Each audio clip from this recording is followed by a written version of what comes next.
Welcome to Tyler Walker Romance. You're about to dive into one of Miss Tyler's free full audiobooks. She always knows how to make you forget your life with handsome alpha male billionaire heroes and sassy strong heroines who grab love with both hands. In order for this content to be free, we have to take out the dirty details. Otherwise, we risk disrupting this platform's rules and guidelines. Buy the unabridged version of any Tyler Walker audiobook from tylerwalker.com, and with code SAVE40, you can get 40% off any digital product at checkout. Take this moment to subscribe to the channel, and remember that liking and commenting is what makes these free full audiobooks possible. Thank you for choosing to treat yourself with Miss Tyler.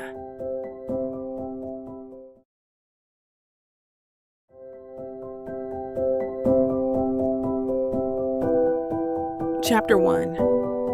Lyla. The scent of oil paints mingles with fresh coffee in my studio. As I step back from the canvas, brush poised in my paint-stained fingers. Ida B. Wells stares back at me, her gaze fierce and unwavering, exactly as I imagined her while reading about her fearless journalism. "What do you think?" I ask my empty studio, tilting my head. "Too much shadow around the eyes?" My phone buzzes with a text from Maribel. "Still hiding in your cave, sis?" "Not hiding, creating history." I text back, dabbing more burnt umber onto my palette. The canvas before me is part of my Hidden Figures series. Women whose stories deserve more than footnotes in history books. My brushstrokes flow smoother now, more confident than when I started this journey. "You would have loved this," I whisper to the memory of Gran, who first told me stories about these remarkable women. The afternoon sun streams through my studio windows, catching the dust particles dancing in the air.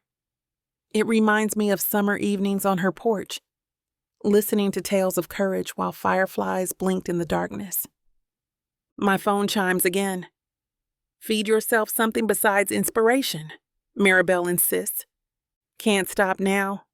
"Almost got her eyes right," I respond, then turn my phone face down. The canvas calls to me, each stroke bringing Ida's determination to life. There's power in these portraits, not just in who they depict, but in who might see them. My brush moves with purpose now, adding highlights to capture the gleam of intelligence in her eyes. The studio fills with the soft scratching of bristles against canvas, the gentle tap of brush against palette. The clock on my studio wall catches my eye. 2:15. My heart jumps into my throat. No. I scramble to cap my paints, nearly knocking over my easel in the process. 45 minutes. I can do this. My hands shake as I clean my brushes, the water turning murky brown in the sink.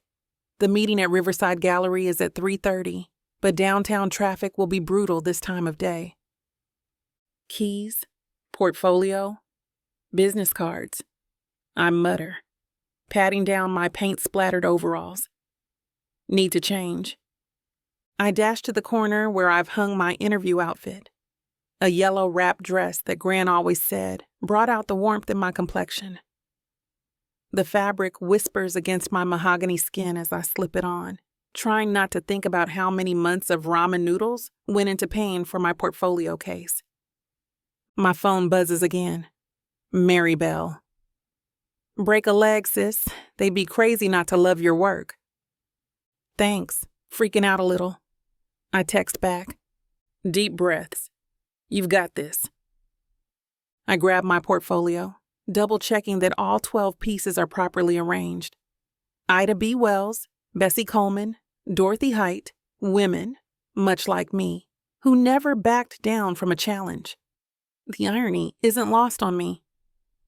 "Okay, ladies," I whisper to my paintings, as I slide them into the case. "Time to show the world what you're made of." My hand lingers on the leather handle, remembering all the previous galleries that said my work was too niche or not commercially viable. One last glance in the mirror. My curls are cooperating today at least, though there's a tiny splash of paint on my cheek. I take a deep breath and grab my keys. This has to work. My bank account can't take many more rejection letters. The gallery's bright lights illuminate my portfolio as I carefully arrange each piece on the viewing easel. Miss Thompson, the gallery owner, studies each painting with an unreadable expression, her silver-rimmed glasses catching the light. "This is Ida B. Wells," I explain, my voice wavering. I wanted to capture the moment she decided to stand against injustice, to write about the truths others feared to speak. "Interesting technique with the shadows," Miss Thompson says, leaning closer. "The way they frame her face but don't diminish her presence." That's exactly the effect that I was aiming for. These women fought against being overshadowed, so I used darkness to emphasize and enhance their light instead of diminishing it. My heart pounds as I move to the next piece. "The perspective here is unusual." Miss Thompson taps her chin. "Looking down from above." Yes, I wanted viewers to see the world as she saw it, without limitations. When children see these paintings, I want them to understand that their dreams have historical precedent, that they're part of a legacy of determination. I switch to Dorothy Height's portrait, the deep purples and golds in her clothing catching the light. She advised presidents and stood alongside civil rights leaders, but many history books barely mention her name. My art aims to change that, to make these stories impossible to ignore. Miss Thompson removes her glasses, folding them deliberately. "Your technique is impressive, Miss Carter, and your passion is evident. However," she pauses, tapping her glasses against her palm, "I have concerns about the marketability of such focused historical pieces." My stomach tightens, a familiar knot of disappointment forming in my core. I've heard this before from other gallery owners, but it doesn't sting any less. If anything, each rejection makes the pain sharper, more personal.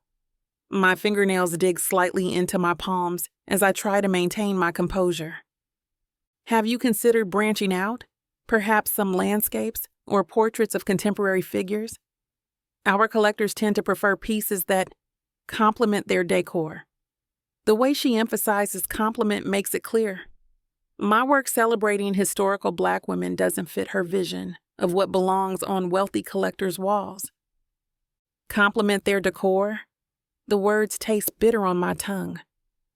These women changed history. Their stories deserve wall space just as much as another sunset or bowl of fruit. "I understand your position." She slides my portfolio closed. "But I have to think about what sells. Art is a business after all." It's also supposed to challenge perspectives, to make people think. I trace my finger along Ida's frame, feeling the smooth wood beneath my fingertip, remembering the hours I spent perfecting every brushstroke of her resolute expression. When was the last time a matching sofa set changed someone's worldview? When has anyone ever looked at their perfectly coordinated living room and felt moved to make a difference? Miss Carter. These aren't just paintings. They're windows into forgotten stories, portals into moments that shaped our world, but somehow got pushed to the margins of history books. How many little girls might see themselves in Bessie Coleman's determination? How many might look at her soaring through those clouds and realize their dreams don't have to stay earthbound either? Miss Thompson's lips thin. Noble intentions don't pay gallery rent. Perhaps when you've established yourself more, we can revisit this conversation. For now, I suggest expanding your repertoire. Thank you for your time, I manage, proud that my voice doesn't crack. The gallery's pristine white wall suddenly feels suffocating, decorated with exactly the kind of safe, commercially viable art they want from me. Outside, I lean against my car, the metal hot against my palms. My phone buzzes. Probably Maribel checking in. I can't face her optimism right now. Can't bear to add another rejection to our running tally. Establish myself more, I mutter, mimicking Miss Thompson's tone. Right, because apparently history only matters if it matches the curtains. The late afternoon sun beats against my face as I trudge to my car, portfolio heavy in my hands. Each step on the concrete feels like walking through molasses. My phone buzzes again. Probably Maribel checking in for the 5th time. "Hey, sis," I answer, sliding into the driver's seat. The leather sticks to my legs in the summer heat. "So, how'd it go?" Same story, different gallery. I rest my forehead against the steering wheel. Apparently, my work would be more marketable if I painted pretty landscapes instead. They didn't? Oh, they did, complete with that condescending, "establish yourself more" line. The air conditioning whirs to life, offering little relief. I'm starting to think grand stories about perseverance skip the part about paying rent. "What's your bank account looking like?" I wince. Let's just say I might need to switch from ramen to air for dinner. "Come over. I'm making my famous gumbo." I can't. Need to figure out my next move. My gaze drifts to the gallery's pristine windows, where abstract shapes in soothing beiges and blues mock me from their perfectly lit displays. Maybe I should compromise, just until I build a name for myself. "Lyla Carter, don't you dare," Maribel's voice sharpens. "Those women you paint, they didn't compromise." They also probably had more than $27 in their checking account. Chapter 2. Brandon. I drum my fingers against the polished mahogany table, scanning the quarterly projections displayed on the screen. The air conditioning hums overhead, a constant reminder of being trapped in yet another endless meeting. "These numbers don't add up," I tell Marcus, fixing my tie. 20% more in costs, but 40% growth? Too optimistic. Marcus rifles through his papers. "Market research shows..." "That's outdated." My shoulders tighten. "We need fresh data for this." "Brandon, taking risks. Calculated ones." I walk to the windows, surveying Chicago's endless towers. "That's our key to success." "Your father would have..." "My father isn't running this company anymore." The words come out sharper than intended. A headache threatens behind my temples. "I am." Of course. Marcus's chair creaks as he leans back, though the board might see things differently. I turn back with a forced smile. Then let's give them something worth seeing. Redo the projections with Asian supply chain issues. And Marcus? I pause. Make sure the numbers are real. He nods, gathering papers. The weight of expectations, board, family, personal, settles like a familiar yet unwelcome load. Success costs, and the bills keep mounting. My phone buzzes as Marcus reviews contracts. Mom's face appears on screen, and I signal him to wait. This call can't be ignored. "Hey, Mom." "Darling, I just had lunch with Caroline Peterson. Remember Amanda?" I loosen my tie and lean back. "The butterfly girl from the backyard?"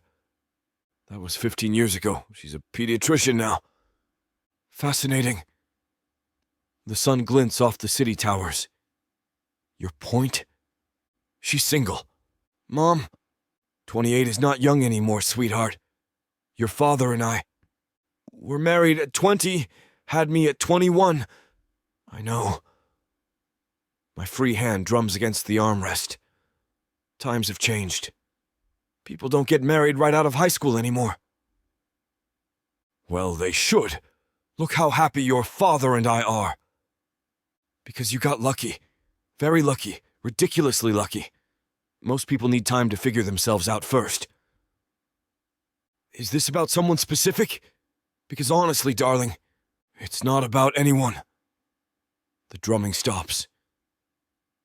"I'm running a company here. Dating isn't exactly top priority. The company will still be there after you've settled down.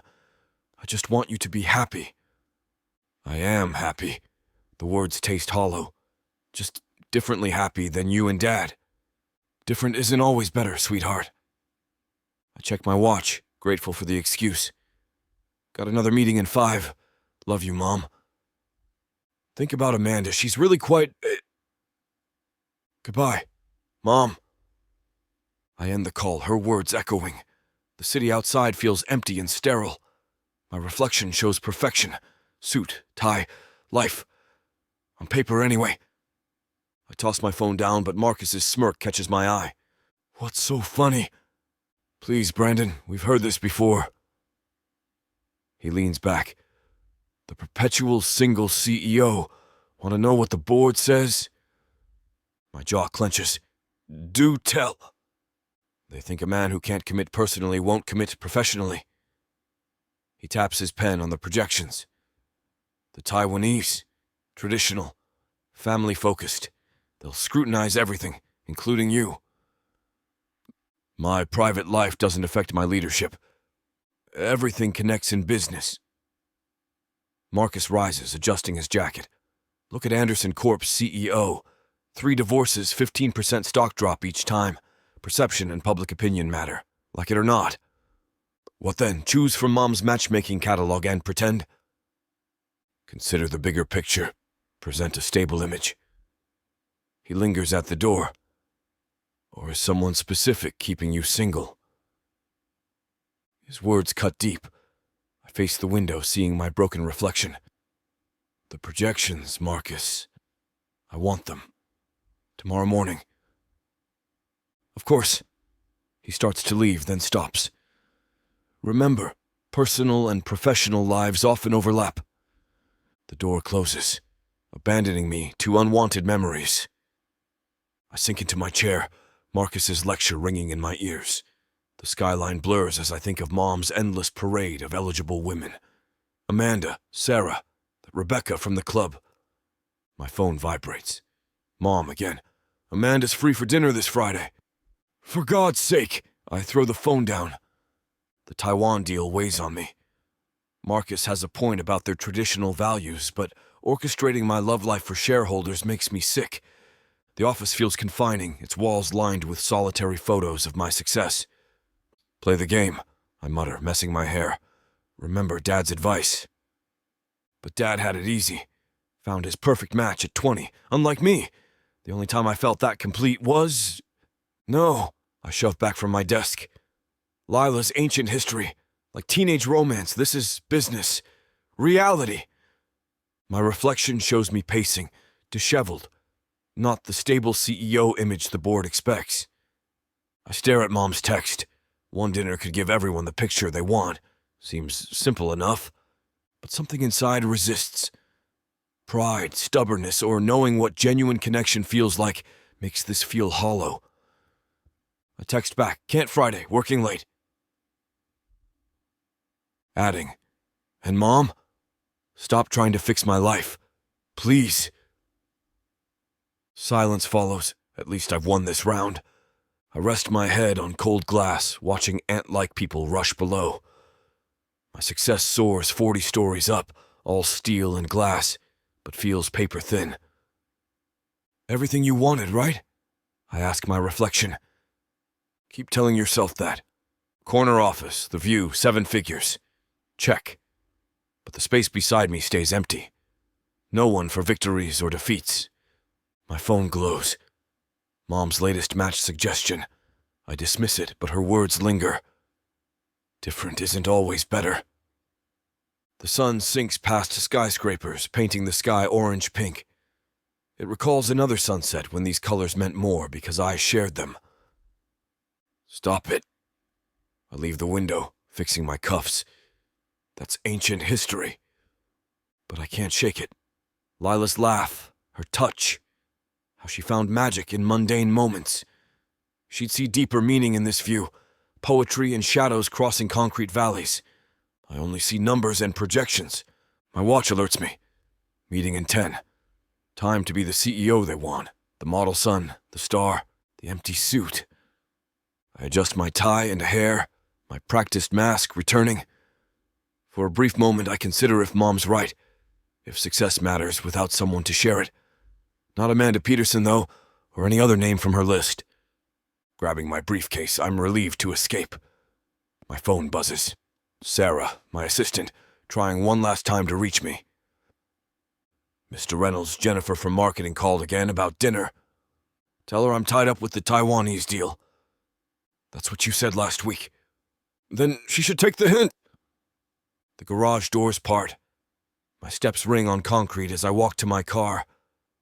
Sarah, no more dinner invites. Period. Your mother, especially her pics. Jennifer, Amanda, the yoga instructor, they all see me the same. A trophy catch, valued by my bank account and tailoring. My phone, Jennifer again. Late tonight, I'll bring dinner. I delete it without responding. Last time we had dinner, she spent more time photographing her meal for Instagram than actually talking. Tagged it with #PowerCouple, #CEO Life, #blessed. The leather steering wheel is cool under my fingers as I slide into the driver's seat. Another message pops up, this time from Mom. Amanda says she understands how demanding your job is. Her father's a surgeon. Of course he is, I say to no one in particular. I toss the phone onto the passenger seat. The engine purrs to life, but I don't pull out immediately. Instead, I stare at the concrete wall ahead, remembering my last actual relationship.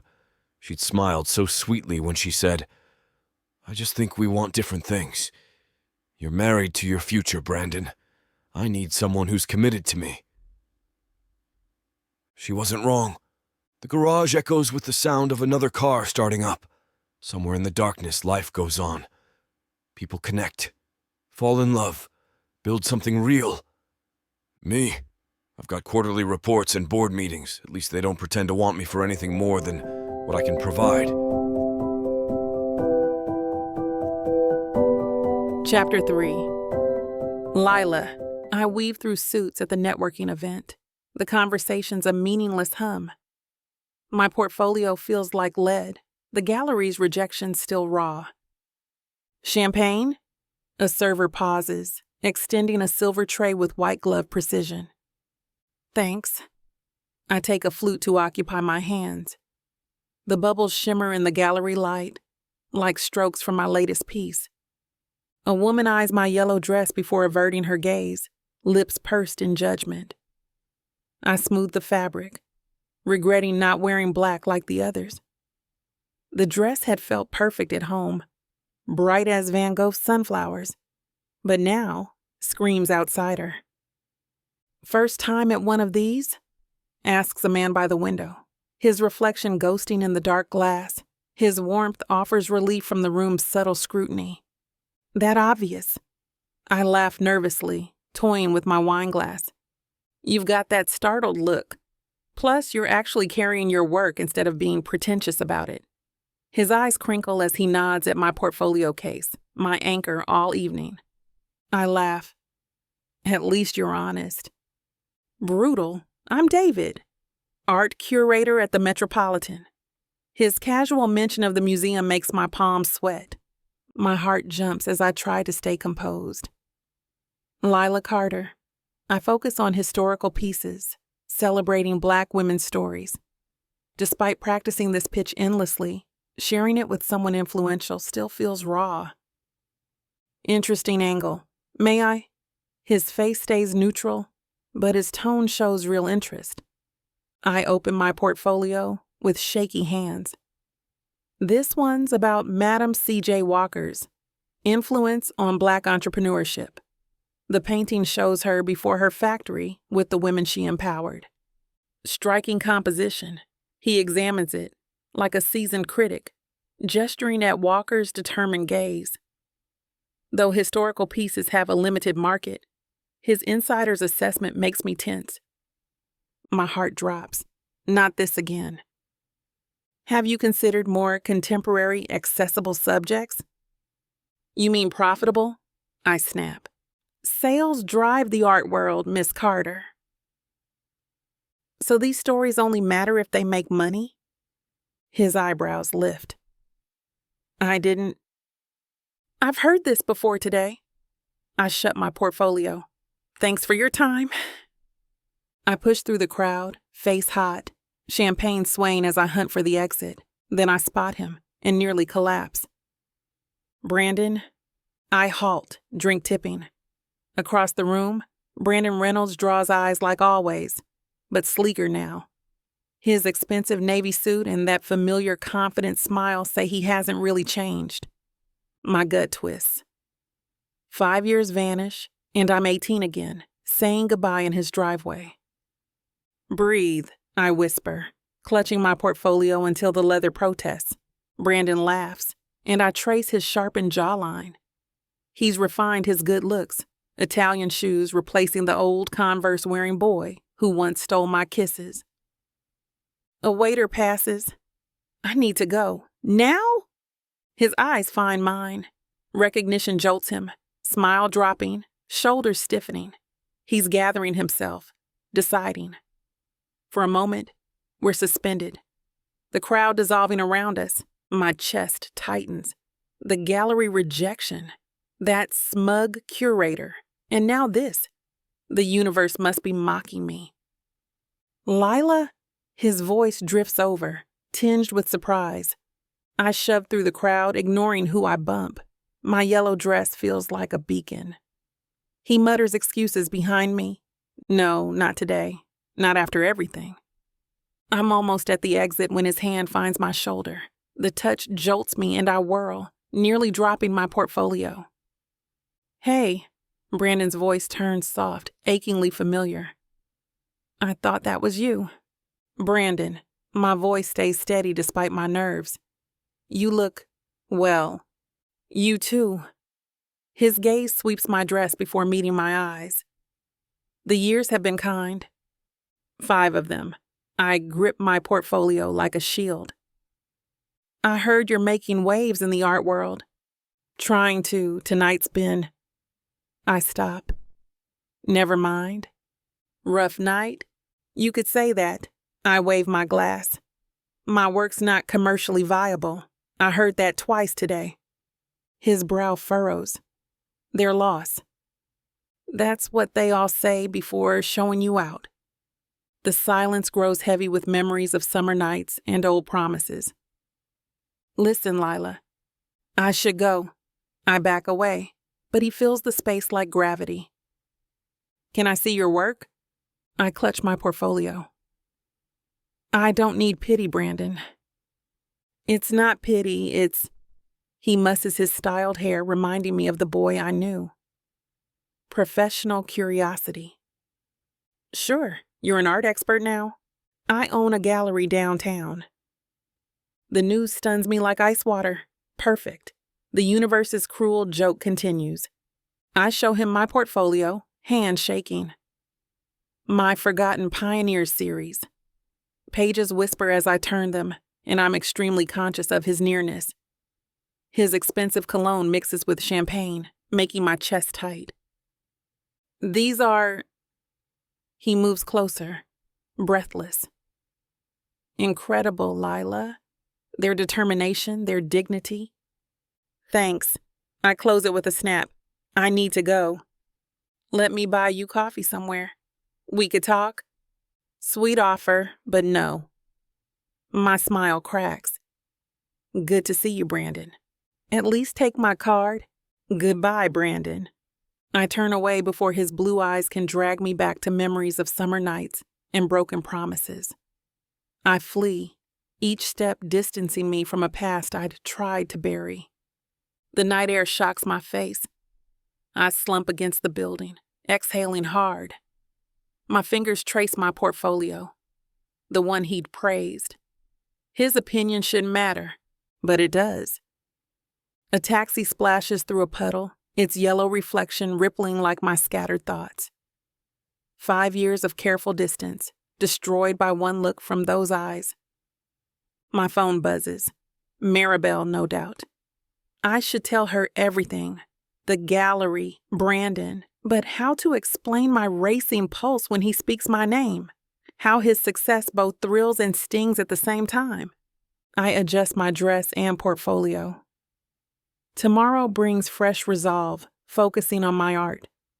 Tonight, though, I remember the boy drawing hearts in my sketchbook, wondering who he is now. Through the taxi window, city lights smear as memories surface. My fingers on the portfolio feel his varsity jacket instead. "Can you turn up the heat?" I ask the driver, wrapping my arms around myself. The temperature's fine. It's these memories making me shiver. That last fight plays in my mind like a movie I can't turn off. Brandon standing in his driveway, acceptance letter in hand, telling me about the internship in London. The opportunity of a lifetime, he'd called it. "You could come with me," he'd said, as if I could abandon my scholarship, my family, my dreams. The taxi hits a pothole, jolting me back to the present. My phone buzzes. Maribel again. I silence it, not ready to untangle tonight's mess of emotions. He didn't even try to explain, I whisper to myself, watching raindrops race down the window. The memory still stings. Me, deleting his number while crying into my pillow. 18 and thinking the world had ended. And now here he is, successful and polished, owning a gallery of all things. The universe has a twisted sense of humor. The taxi driver clears his throat. "Miss, we're here?" I blink, surprised to find we've reached my apartment. As I pay the fare, I notice my hands are shaking. 5 years of carefully constructed distance, and one chance encounter brings it all crashing back. The way his eyes still crinkle when he smiles, how he still runs his hand through his hair when he's nervous, the familiar scent of his cologne mixed with something new and expensive. "Get it together, Lyla," I mutter, fumbling with my keys. The past is past. But standing in my dark apartment, clutching my rejected portfolio, I can't help wondering if it really is. Chapter 4. Brandon. The door closes behind Lyla, and my chest constricts. 5 years later, she's barely changed. Same quiet determination, same bright colors I used to love. She's even more stunning now. "Mr. Reynolds, pleasure to meet you." A woman in red blocks my view of Lyla leaving. "I'm Stephanie from—" "Brandon, I've heard so much about you." Another woman appears beside me, champagne in hand, wearing overpowering perfume. I tug at my tie, feeling cornered. "Ladies, excuse me." "We haven't discussed the development project," Red Dress says, grabbing my arm. "My father's company." "Or my investment proposal," the other interrupts. The room shrinks around me as more women float over, their rehearsed smiles and laughter merging into a blur. Normally I'd engage. Connections mean business, as Dad taught me. But I can only think of Lila's eyes meeting mine, full of unanswered questions and that familiar warmth. These women's perfumes and flattery feel so hollow after her genuine presence. "Ladies, excuse me," I mutter, backing away from the crowd, my ties strangling me. Someone offers a business card, glossy, with a handwritten number. But I let it fall. Appearances don't matter now. My phone buzzes, probably Mom nagging about a date again. The irony stings. I'm surrounded by wannabe wives, yet you can only think of her walking away. "Brandon, darling, this is my daughter." I push through to the balcony. Cool air hits my face and I breathe deeply. The party fades behind me as I watch the city lights, seeing only Lyla. City lights blur as memories rush in. That summer between junior and senior year, stargazing from my truck bed with Lila's head on my chest as she traced constellations, her nose scrunching while sketching. Her laugh still echoes. My fingers tap the railing. She's changed. More polished. Tonight's yellow dress showed curves she didn't have in high school, and those once crazy curls now perfectly frame her face. Her artistry shows in everything. Her geometric earrings, her graceful movement. "Mr. Reynolds!" a voice calls. I ignore it. I replay our moment. Her hand trembled on the champagne glass, fingers too tight on the stem. Those deep brown eyes that once read me so well had widened at my sight. The same ones that always knew when I was overworked or hiding something. Her professional facade is new, but the old Lyla shows through. She still bites her lip when nervous, smudging lipstick on her teeth. Her fingers still dance across her collarbone when she's composing herself, just like during our late-night talks about the future. These familiar habits feel like an old book. Same story, deeper meaning. I wave them off, ignoring the investors. Nothing else matters right now. I can only wonder how different life would be if I defied my father's expectations and chosen her. Years of empty relationships, yet a few minutes with Lyla tonight affected me more than all of them. Done with this networking charade, I escape to my waiting car and yank off my tie. Home, sir? Yeah. Kill the partition. I need peace and quiet. Downtown lights blur past. My mind fixates on Lyla, on the quiver in her voice saying my name.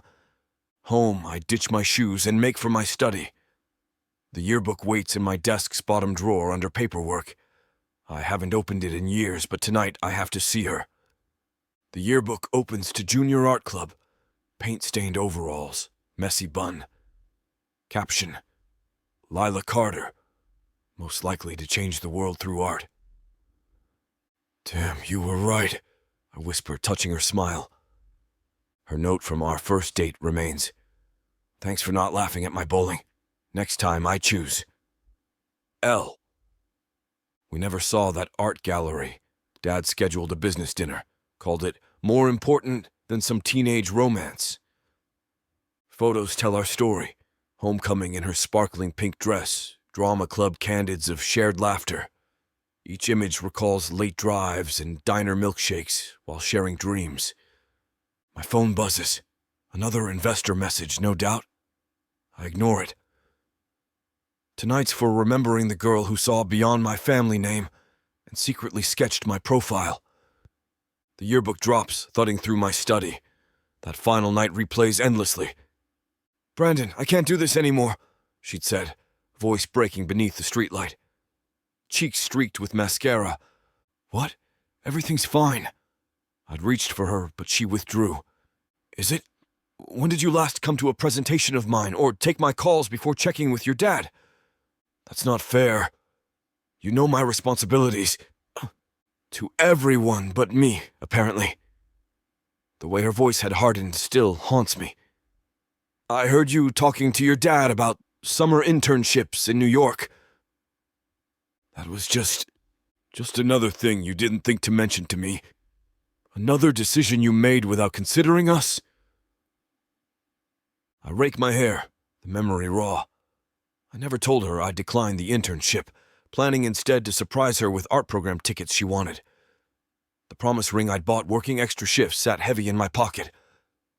I can't compete with your father's expectations, she'd said, hugging herself, or pretend I belong in your family's plans. I don't and never will. Lyla, wait. But she was gone.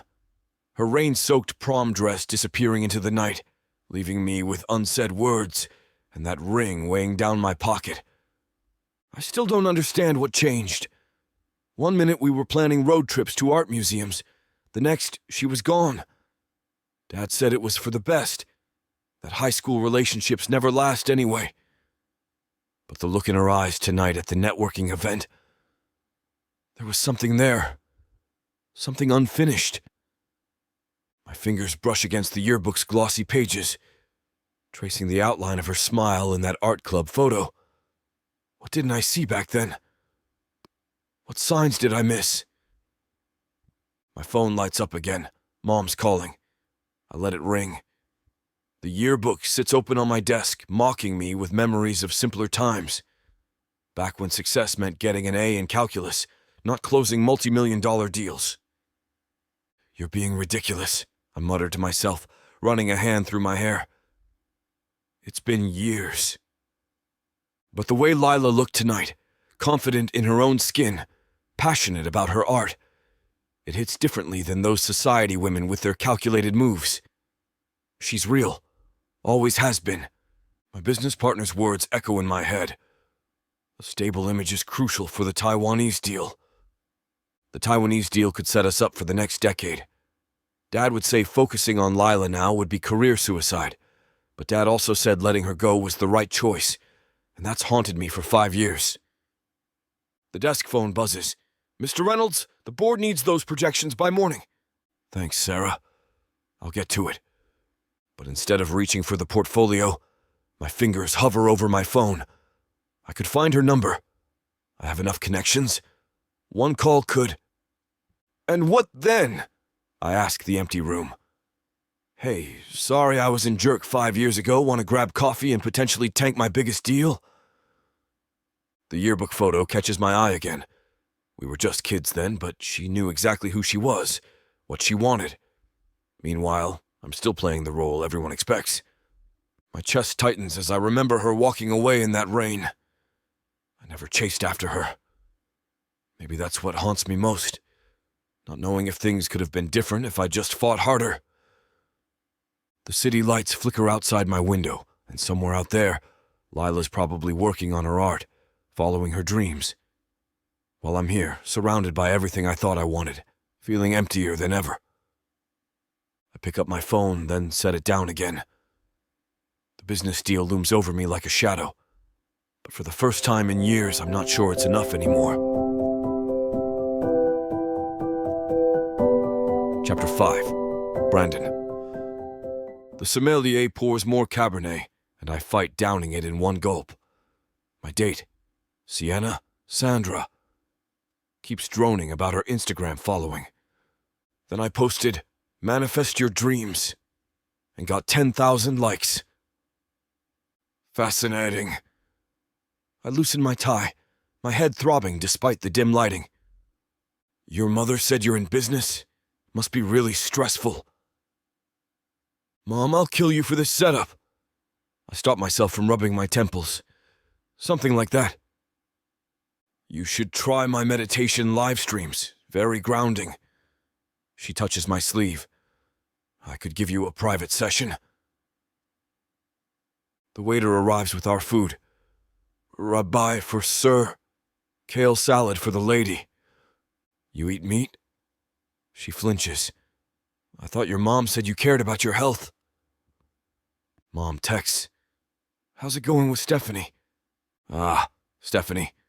She rambles about wellness while I cut my steak. She's gorgeous, blonde, perfect teeth, probably never awkward. But I keep thinking about paint-stained hands and wild curls. And that's when I found my calling, helping others find their light. She nibbles her salad. "What's your passion, Brandon?" The question jolts me. Lyla asks me that constantly while we lay on her basement floor amid her sketches, always pushing me to go deeper. "Business," I say, cringing at how empty it sounds. "Building things, creating value." The words feel scripted, like I'm giving a presentation instead of having dinner. That's so masculine." Stephanie nods, her manicured fingers tracing her wine glass. "Very alpha. I love a man who knows what he wants." My phone lights up with Mom's heart emojis, her way of checking on the date. I should focus more. Stephanie's exactly who Mom wants for me. Polished, well-bred, despite her social media presence. She looks perfect, straight from a country club ad, but her words feel hollow, rehearsed to impress rather than connect. Lyla was different. She'd ramble about art and justice with wild gestures. I didn't always follow, but her raw passion was contagious. Everything she said came from the heart.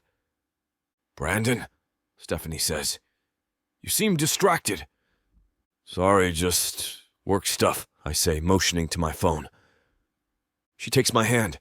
"Try my morning breath work. It helps with focus." Her touch feels artificial, too delicate and rehearsed. I think of Lila's charcoal-stained, calloused hands and their anchoring grip. I'm an idiot. Here's this beautiful woman showing interest, yet I'm fixated on my high school ex.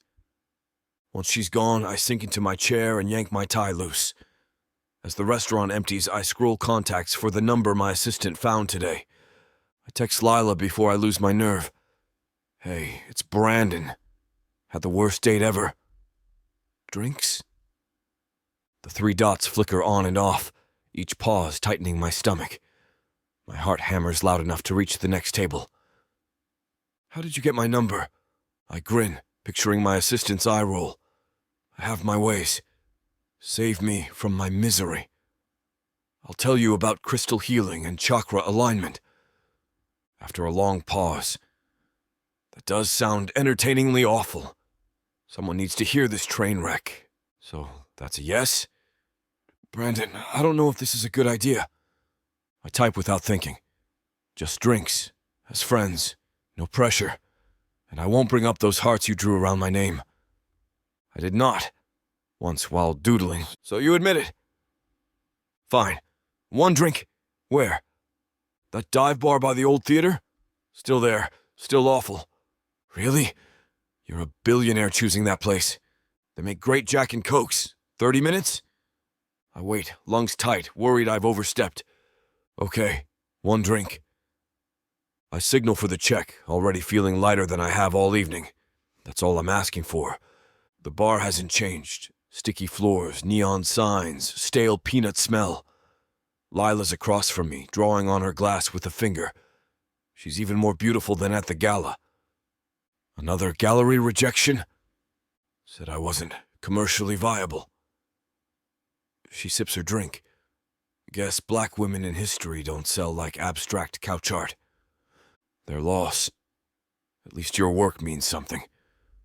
I just spent hours hearing about crystal healing. She laughs. Which crystals? All of them. Apparently I need to realign my chakras with rose quartz. I affect a haughty, clipped accent. Supposedly it will open my heart to abundance. Stop.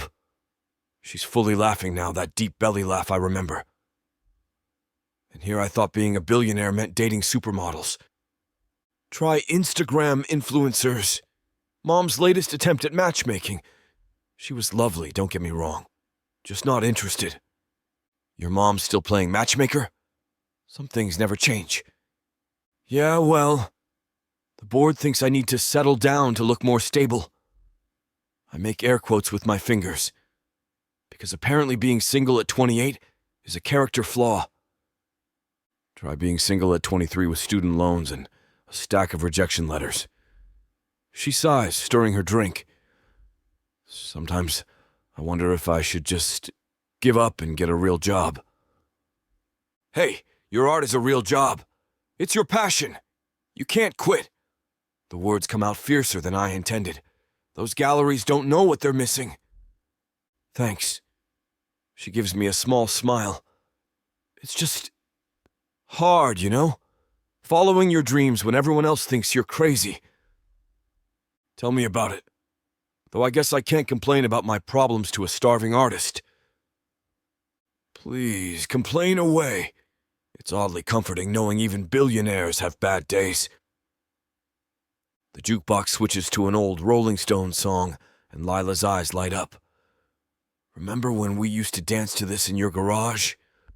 How could I forget? While you were supposed to be tutoring me in art history. I lean forward, grinning. I still can't tell a Monet from a Manet. Your pronunciation is terrible, always has been.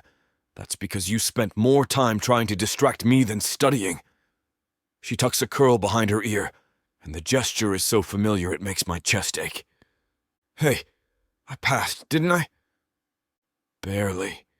She shakes her head, but she's smiling. You were always more interested in business anyway. Even back then, you had your whole future mapped out. Yeah, well, I trace the rim of my glass. Sometimes I wonder if I'm just following someone else's map. What do you mean? Don't get me wrong, I love what I do. Building something from nothing, watching it grow. But lately, with all this pressure to settle down and present the right image, I shrug. Sometimes it feels like I'm just checking boxes on someone else's list. I get that. She nods, her expression softening. Everyone has an opinion about what you should do with your life. But you can't live for other people, Brandon. Says the woman brave enough to follow her passion.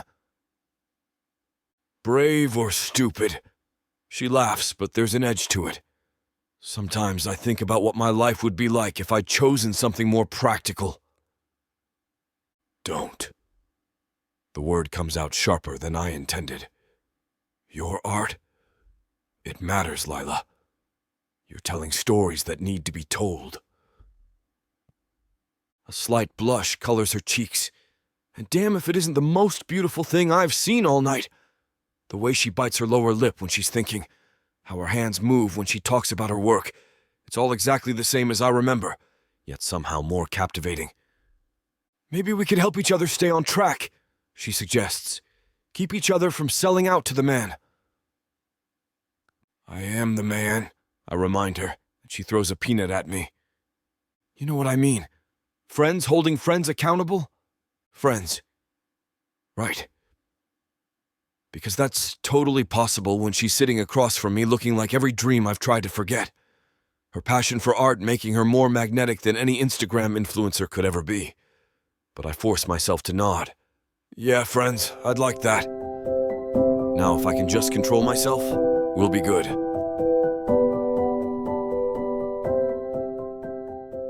You won't know what hit you, baby. I'm going to take you, break you, and make you mine. And when I'm done, you're... Now hold on just a minute. What? I got something to say. What's the meaning of this? Now you may be some fine-looking white boy. Got that right, baby. It takes hard work. And you might got the money. Fat stacks, baby, to spoil you with.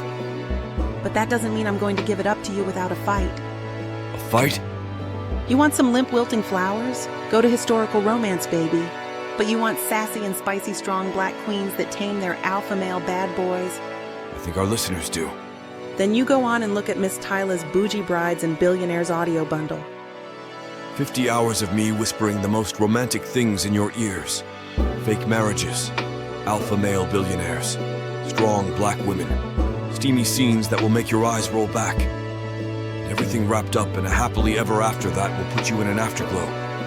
Use code SAVE40 to get 40% off this bundle and any other digital product in Miss Tyla's store. Unabridged and uncut. Just like you? You're gonna have to find out.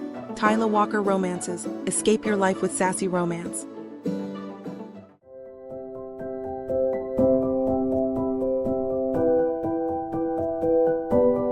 Chapter 6. Lyla. The bourbon warms my chest as I recline in the dim booth. Brandon's tie hangs loose, sleeves rolled up. Our easy comfort feels dangerously enticing. Your mom's matchmaking while galleries want me painting flowers instead of truth, I say, the bourbon making me brave. Pretty much. Brandon swirls his ice, cubes clinking. That date tonight was a setup, in fact. Nice girl, but he trails off. No sparks? I ask, my stomach fluttering as our eyes meet. More like no depth. They just see dollar signs. He musses his styled hair. No caring about the work or dreams, just money. So tough being a rich guy, I tease, the alcohol letting me forget our history. Your problems matter too. Those galleries are blind for not seeing your talent. His sincerity throws me. I drink to steady myself. You know what's funny? One solution could fix everything. The words escape before I can catch them. A fake marriage. Your mom backs off, and I get art funding. Brandon sputters. What? I'm kidding. My cheeks burn. Though it would work. He studies me with those blue eyes. Not actually crazy. My stomach flips. I was joking. Were you? His gaze makes me regret speaking. Or wish I was drunker. I lean in, alcohol making me bold yet clear-headed. Your partner wants you settled? Instant wife. Your mom wants grandkids? Never happening. And me? I gesture. I get to make art without money stress. Pretty quick planning for someone who was just kidding, Brandon says, tapping his glass. I'm good at thinking on my feet. I sip my drink. Plus, we're already compatible, usually. What if one of us wants to date? We split amicably and move on. Simple. My pulse races. You get stability, I get my art career. Everyone wins. This is crazy, Brandon says, ruffling his perfect hair. You know that? Crazier than letting galleries control my art? Or you dating gold diggers? His blue eyes catch mine, reminding me why they once captivated me. How would we explain getting together? Simple. Old flames rekindled, that's true. My heart races when he doesn't dismiss it. And we know each other's dirt already. No awkward first dates needed. Brandon laughs, stunned. You're really serious? Think about it. Your mom's happy, your partners get stability, and I can paint freely without money stress. I twist my hair nervously. He sips his drink, looking thoughtful. You'd be fine pretending to be my wife? I know your mother. I get what I'd face. The drinks make me brave. And you're not exactly ugly. His eyebrows rise. A compliment from you? Don't get cocky. I wave it off. Just saying we could do worse for a fake marriage. Brandon loosens his tie further, those blue eyes calculating. The press would eat it up. High school sweethearts reuniting. See? Built-in backstory. The ice in my glass clinks as I lean forward. And think how fast those vultures at the gallery would change their tune if I had the Reynolds name behind my work. Using me for my connections, a slow smile spreads across his face.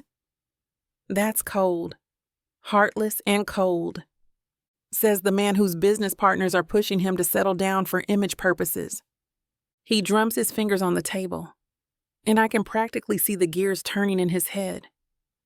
We would need some ground rules. My breath catches. Are you actually considering this? I'm considering it. He holds up a finger. Big difference. I grab a napkin from the table and pull a pen from my purse. Okay, if we're actually doing this, let's set some ground rules. First rule, no one knows it's fake. Brandon leans forward, his cologne mixing with the bourbon on his breath. Not even our families. Agreed. The fewer people who know, the better. I scribble on the napkin. What about living arrangements? I have the penthouse. Plenty of room for two people who aren't actually together. Separate bedrooms. Obviously. He pauses. Though we'll need to keep up appearances when people visit. My cheeks warm at the implication. What about PDA? We need boundaries. Hand-holding is fine. Maybe the occasional kiss on the cheek for photos. Brandon's fingers brush against mine as he reaches for the napkin. Nothing too intense. And dating other people? Not for the first year at least. It would look suspicious. He takes a long sip of his drink. After that, we can be discreet if needed. Speaking of time frames, how long are we thinking? 3 years? Long enough to be believable? Short enough to not waste either of our time? I tap the pen against my lip. And my art studio? You can set up wherever you want. The penthouse has a spare room that gets great natural light. What about your mother? She's going to want grandkids. Brandon runs a hand through his hair. We tell her we're focusing on our careers first. She'll hate it, but she can't argue with it. And what happens if... The words stick in my throat. If one of us develops feelings? The silence stretches between us, heavy with unspoken history. Brandon's eyes meet mine, and for a moment, I forget this is all supposed to be pretend. Then we deal with it like adults, he says finally. No running away this time. The dig stings, but I deserve it. Fair enough. Should we write that down too? Brandon folds the napkin carefully, his fingers tracing the edges. You know what's crazy? This actually makes more sense the longer we talk about it. Right? I lean forward, the boot's leather squeaking beneath me. It's like one of those so ridiculous it might work situations. Brandon pulls out his phone, checking his calendar with that familiar focused expression I used to know so well. I have this charity gala next week. If we're really considering this, it could be a good test run. It's black tie. Lots of important people from the firm will be there. My stomach flutters, a mix of excitement and nervousness washing over me. You mean like a trial? Fake engagement? A dress rehearsal for our grand performance? I twist my napkin in my lap, trying to keep my hand steady. Exactly. See if we can convince people we're actually together. He pauses, those blue eyes searching mine. Unless you're having second thoughts. No, The words catch in my throat as I fidget with my wine glass. It's just different, talking about actually doing it versus joking about it. This would be real people, real expectations. Your colleagues, your family. I trail off, thinking about his mother's scrutinizing gaze. We don't have to decide tonight. Brandon's hand inches closer to mine on the table, his fingers barely brushing my skin, sending a familiar tingle up my arm. Sleep on it. Think it through when we're both sober, and the alcohol isn't making everything seem simpler than it is. And if we both still think it's a good idea tomorrow, I ask, trying to ignore how natural it feels to have his hand so close to mine again. Then we'll work out the details. He smirks, that playful glint in his blue eyes that always used to make my heart skip.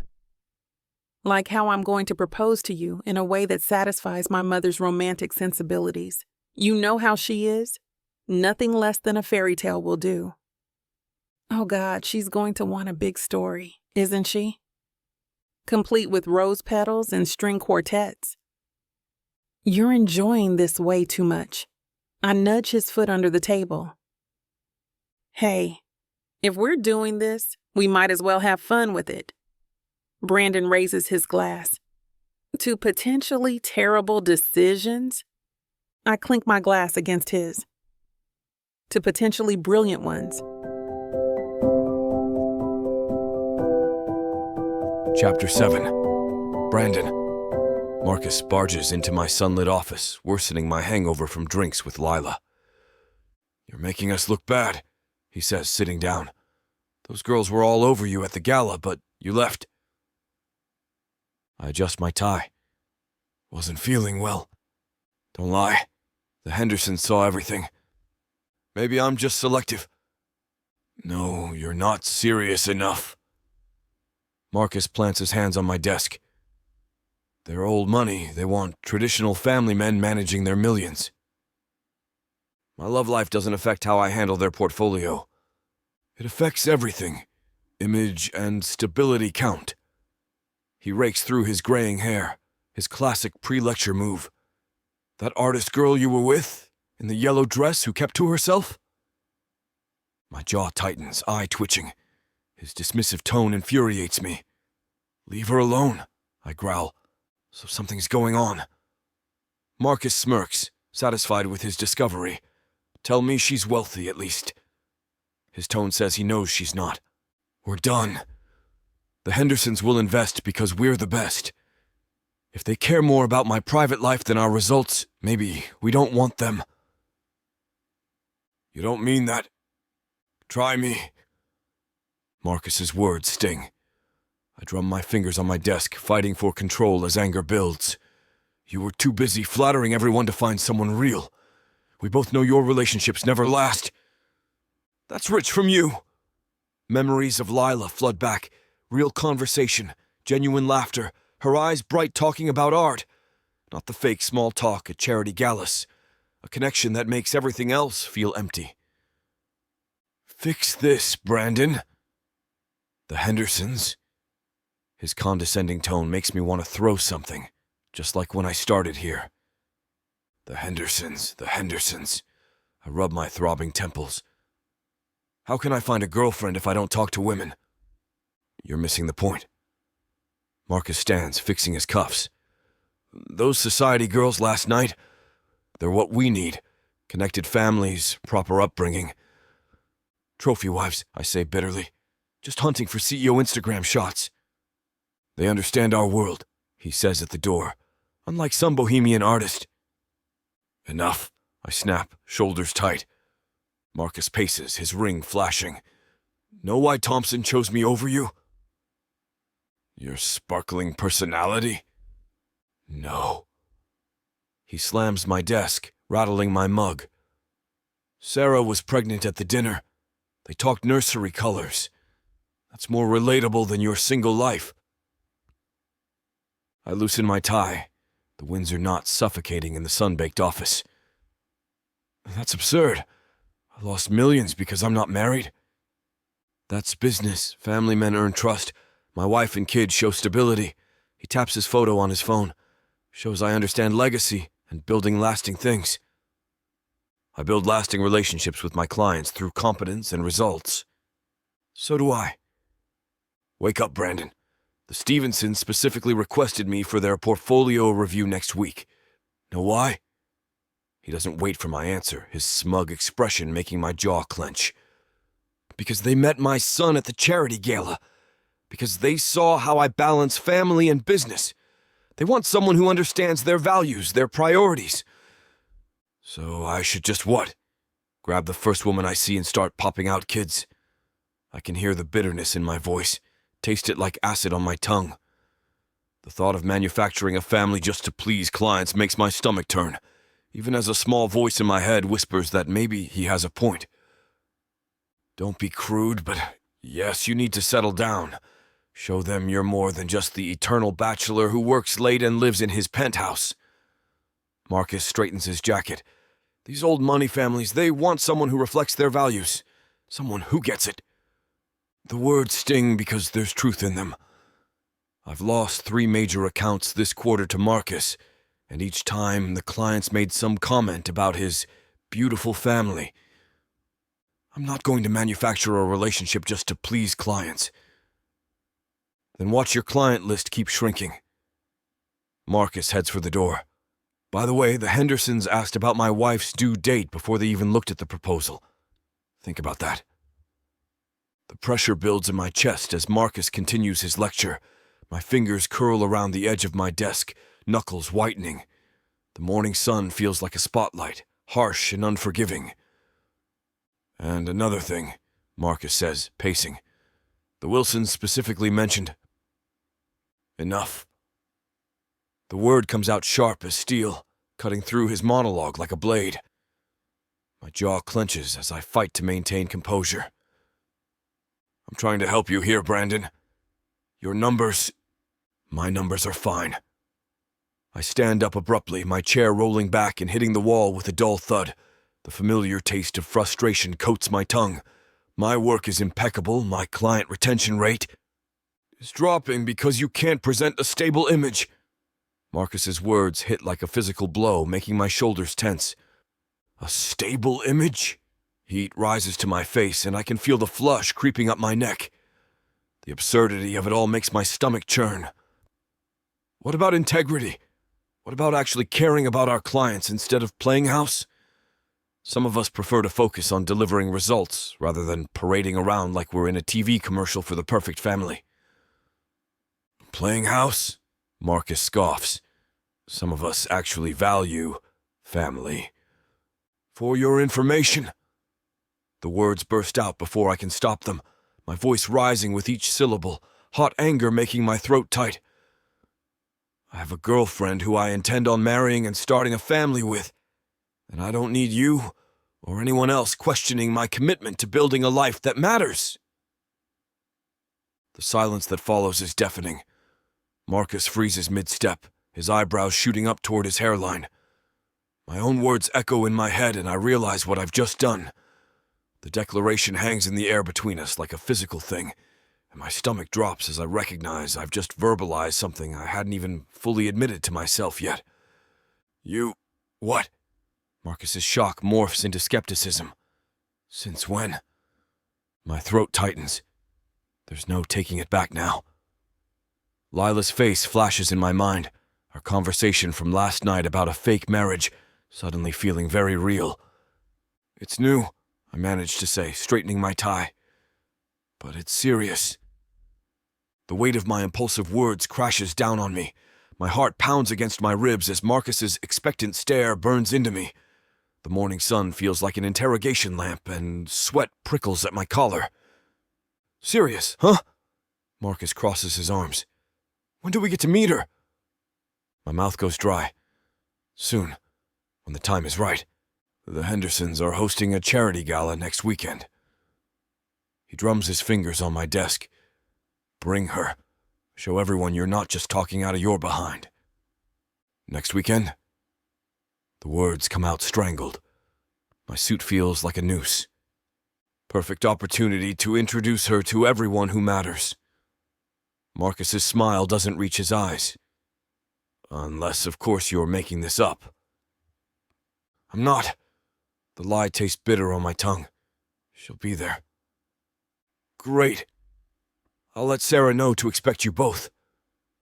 He heads for the door, pausing at the threshold. "And Brandon?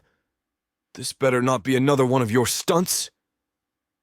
The door clicks shut behind him, and I collapse into my chair. My phone feels heavy in my pocket, Lila's number burning a hole through the fabric. That crazy idea we tossed around over drinks last night suddenly doesn't seem so crazy anymore. Damn it. I rake my fingers through my hair. What did I just do? The city sprawls below my office window, indifferent to my self-made crisis. I pull out my phone, thumb hovering over Lila's name. Our tipsy conversation about a fake marriage echoes in my head. But this is different. This is real, immediate, and completely insane. But I'm out of options.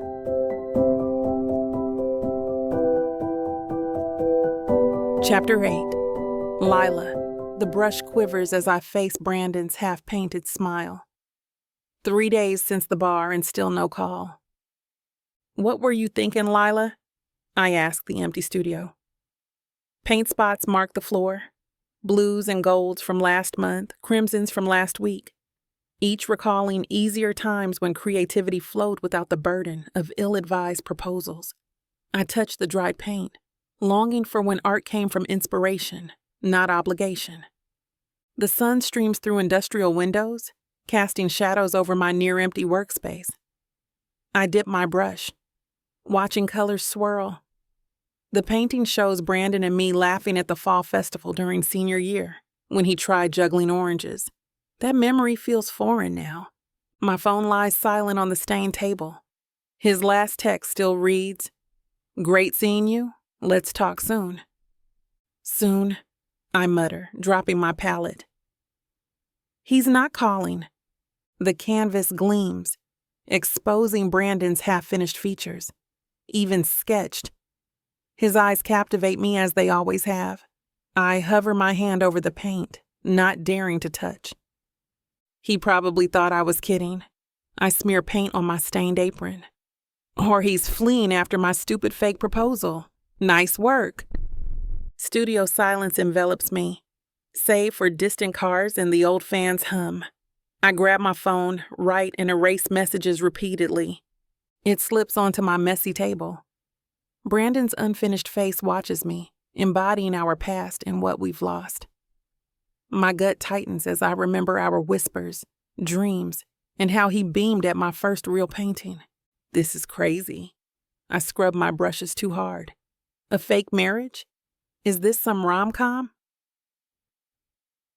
Evening shadows stretch across my studio, my reflection showing paint-stained overalls, messy bun, and tired eyes from endless nights pursuing galleries. He's not the same Brandon anymore. Bitterness coats my words. And I'm not the same Lyla.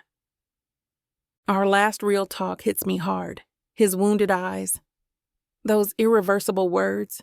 Unresolved misunderstandings. Now I'm here 5 years later, proposing an even bigger deception.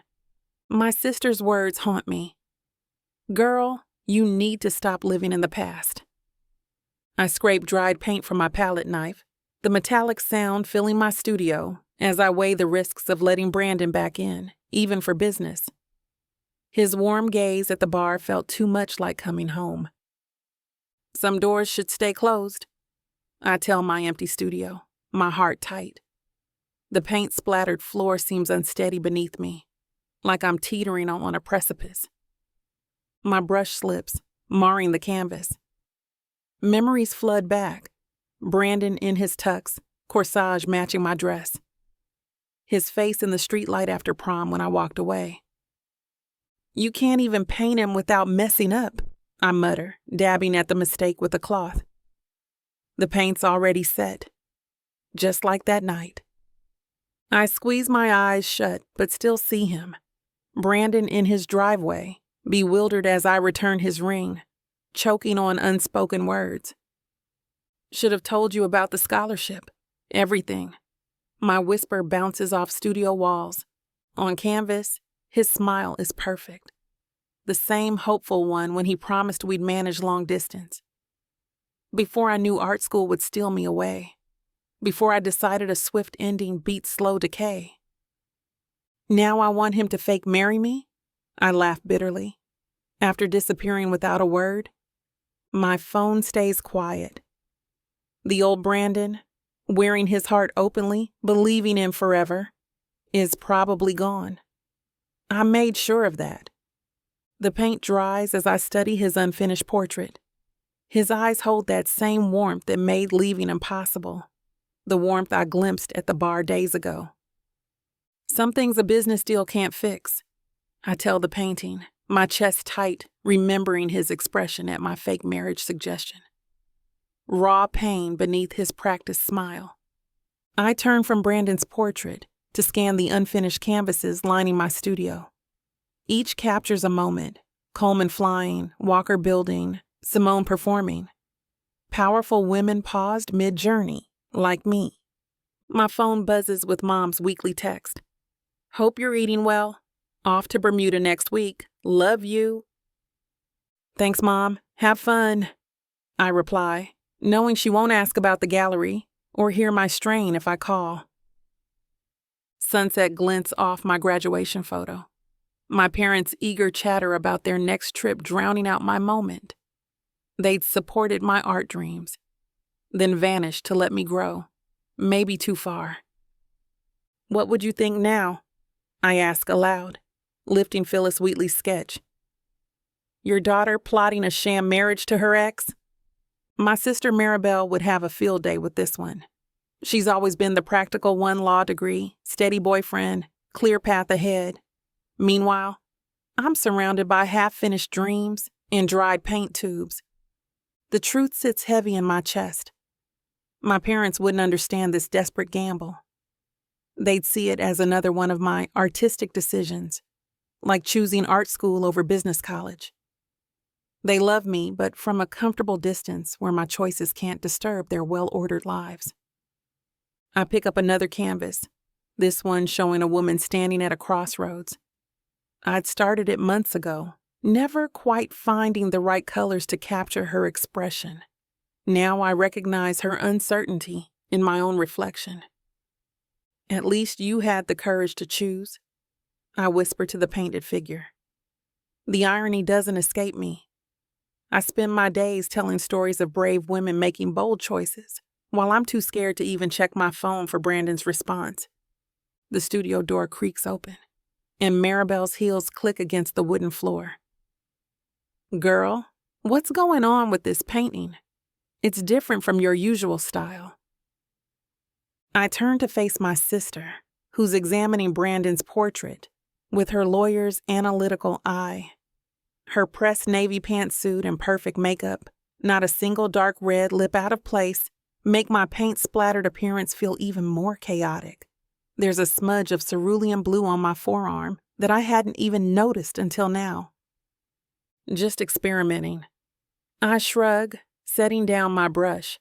The wooden handle clicks against the palette, mixing colors I'll probably have to scrape off later.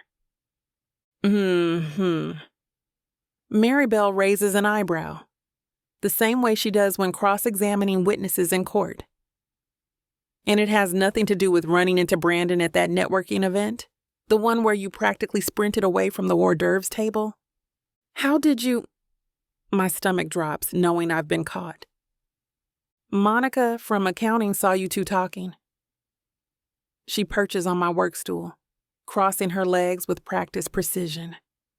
Her Jimmy Choos catch the afternoon light streaming through the studio windows. Also, you've got that same look you had senior year when you thought you overheard, "Don't." The word comes out sharper than intended, like a knife cutting through canvas. Some wounds, even after 5 years, still feel fresh. Lie, it's been 5 years. Maybe what you heard that night wasn't. I know what I heard. My fingers traced the edge of my palette.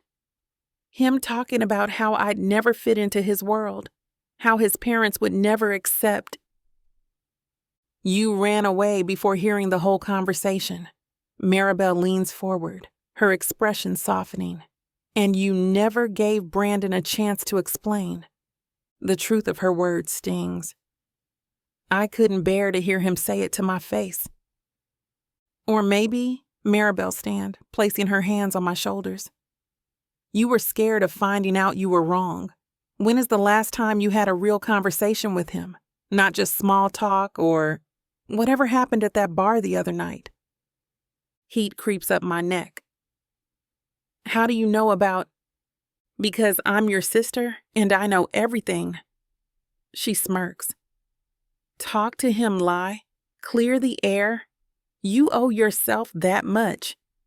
I glance at Brandon's unfinished portrait, at the warmth I'd captured in his eyes. Maybe you're right. Of course I'm right. Maribel squeezes my shoulders. I'm the one with the law degree, remember? Chapter 9. Brandon. My fingers hover over my phone, heart pounding against my ribs. The message reads, "Can we meet at your studio? Need to talk face to face." The 3 dots appear instantly, each pulse jolting through me. My office feels suffocating. "Sure, I'm here now, working on a new piece." Her casual response doesn't match what I'm about to do. I grab my keys, ignoring the contracts on my desk. My assistant appears as I put on my jacket. "Mr. Reynolds, your 3 o'clock. Cancel everything. Family emergency." Not exactly a lie. If this works, Lyla could be family. The thought sends fresh nerves through me. The elevator crawls. In the mirrored walls, I see a changed man, wild-eyed, disheveled as I fix my hair. "You've outdone yourself, Reynolds," I whisper. Lyla texts, "Everything okay?" "On my way. 10 minutes. The reality hits me. Fake marriage, real stakes. My partner's words and my rash answer linger. Maybe terror means it's right. I walk outside, loosening my tie. The walk to her studio should help me prepare, but I know those brown eyes will scatter every planned word. Like in high school, those eyes still unravel me. The city blurs past, each corner haunted by us. That coffee shop where we pretended to study. The park bench where she sketched while I watched her, pretending to read. My chest tightens at the old theater. Our final date. Her gauzy sundress glowed like honey. We shared popcorn and laughed. Then prom night happened and she disappeared. The hurt still stings. 5 years of success, empire building, empty dates. Yet the wound stays fresh. A street musician plays jazz, and I remember Lyla dancing at red lights in my car. The memory brings a smile, then that familiar ache. "You're an idiot," I mutter, sidestepping tourists, walking straight into the fire. But Lyla's always been my beautiful disaster. Even knowing this could explode, I'm drawn to her like a moth to flame. Her studio looms ahead. My steps are slow as my stomach churns. Through the window, I see her working, absorbed in her art.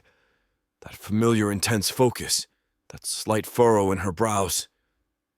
She's still able to stop my world with a glance. I freeze at the doorway, breathless. Sunlight streams through industrial windows, gilding her workspace. She sways to silent music, her brush dancing across canvas with passionate precision. Paint dots her baggy shirt, her dad's old one from when we'd spend afternoons together, me pretending to study while she painted. The canvas steals my breath. It's us at the fall festival, when my failed orange juggling made her laugh nearly off her chair. In her painting, she's radiant, curls caught in the breeze, while I gaze at her with pure love. Her brush stops. You going to stand there all day? She hasn't turned, but her shoulders tighten. She knew I was here. Just admiring the view, I say, the truth escaping before I can catch it. She turns, brush down, blue paint on her cheek. It's not finished yet. It's beautiful. I move closer, though my nose isn't that big. Artistic license. Her lips hint at a smile. I'm balancing your ego. I was channeling Picasso. The banter soothes and unsettles me at once. I'm here for business, I remind myself, but seeing us captured in that joyful moment blurs past and present. I clear my throat and look away. Lyla, let's do it. Do what? Lyla drops her brush. The marriage thing, your idea. I tug my collar. I told my partner I'm engaged. She blinks, hands frozen. You what? He kept pushing and it slipped out. I mess up my hair, watching her. You'd be doing me a favor. Brandon. Her voice holds that old concern from our high school days. We'd have to convince everyone, not just sign papers. I know. My voice catches as she moves closer, her lavender paint scent dizzying. Words hang heavy between us. I stuff my hands in my pockets, fighting the urge to reach for her. It's logical. You'll get art funding. I get a better image. It's nice and clean. Simple, she says shakily, adding a stroke to my painted younger self. And after? The question stings. We split up. Make a clean break. She meets my gaze, something in her look tightening my chest. Are you sure about this? Yes. I answer too fast. I mean, it makes sense, right? Right. She wipes her hands on her shirt, smearing blue. It's practical. The word feels sour. I can't focus with her this close, sunlight catching those familiar gold flecks in her eyes. Lyla pulls 2 chairs to her studio center. Paint dots speckle the floor like art as she folds into the blue one, leg tucked under, her old study habit. 3 years should work, she says, checking her phone. You'll handle business, and I'll build my gallery presence. Right. I loosen my tie, watching her fingers move. A new tattoo marks her wrist. 3 stars I don't know. We'll need matching stories, the reconnection, dating. She smiles up, making my heart skip. We'll say the networking event. Her brush works the canvas, deepening our painted memory. Each stroke tugs inside my chest. She's captured her smile perfectly, the one I used to create. We'll need ground rules, she says, turning to look at me. Right. I check my phone, avoiding how her curls frame her neck. No physical stuff. Separate rooms when we move in. Strictly professional. She nods, twisting her paint-stained shirt. That old nervous habit. No complications, I repeat, watching her bite her lip in thought, just like always. Some habits persist. Some feelings, too. Brandon? Her voice pulls me back. Are you listening? Yeah, sorry. I clear my throat. I'm just thinking about the logistics. My mother's going to have questions. Lots of them. I lean back in the chair, watching Lyla sketch our relationship timeline on a spare canvas. I roll up my shirt sleeves, the studio's warmth getting to me. We should say we reconnected at the networking event. Started talking again. Maybe coffee dates first. Your mother will want to know why now. Lyla adds another date to our fictional history. She's always been very inquisitive. Tell me about it. Last week she ran a background check on my blind date before I even met her. Lyla's laugh echoes through the studio. Mrs. Reynolds hasn't changed a bit. She taps the charcoal against her chin, leaving a smudge. What about my family? Maribel's going to see right through this. Your sister always was too smart for her own good. My chest tightens at the memory of family dinners at the Carters. Maribel's knowing looks across the table. We'll tell them we realized what we had was worth fighting for, that we're older now. Wiser. Half-truths, Lyla murmurs, adding another detail to our fabricated love story. Those always work best. The afternoon light catches her profile, and suddenly I'm 17 again, watching her draw in the school courtyard. The way she bites her lip when concentrating hasn't changed. The slight furrow in her brow when she's deep in thought, it's all exactly the same. Brandon? You're staring. Just making sure I remember all the details, for authenticity. The lie feels heavy on my tongue. We need to be convincing. Right. She sets down the charcoal, dusting off her hands.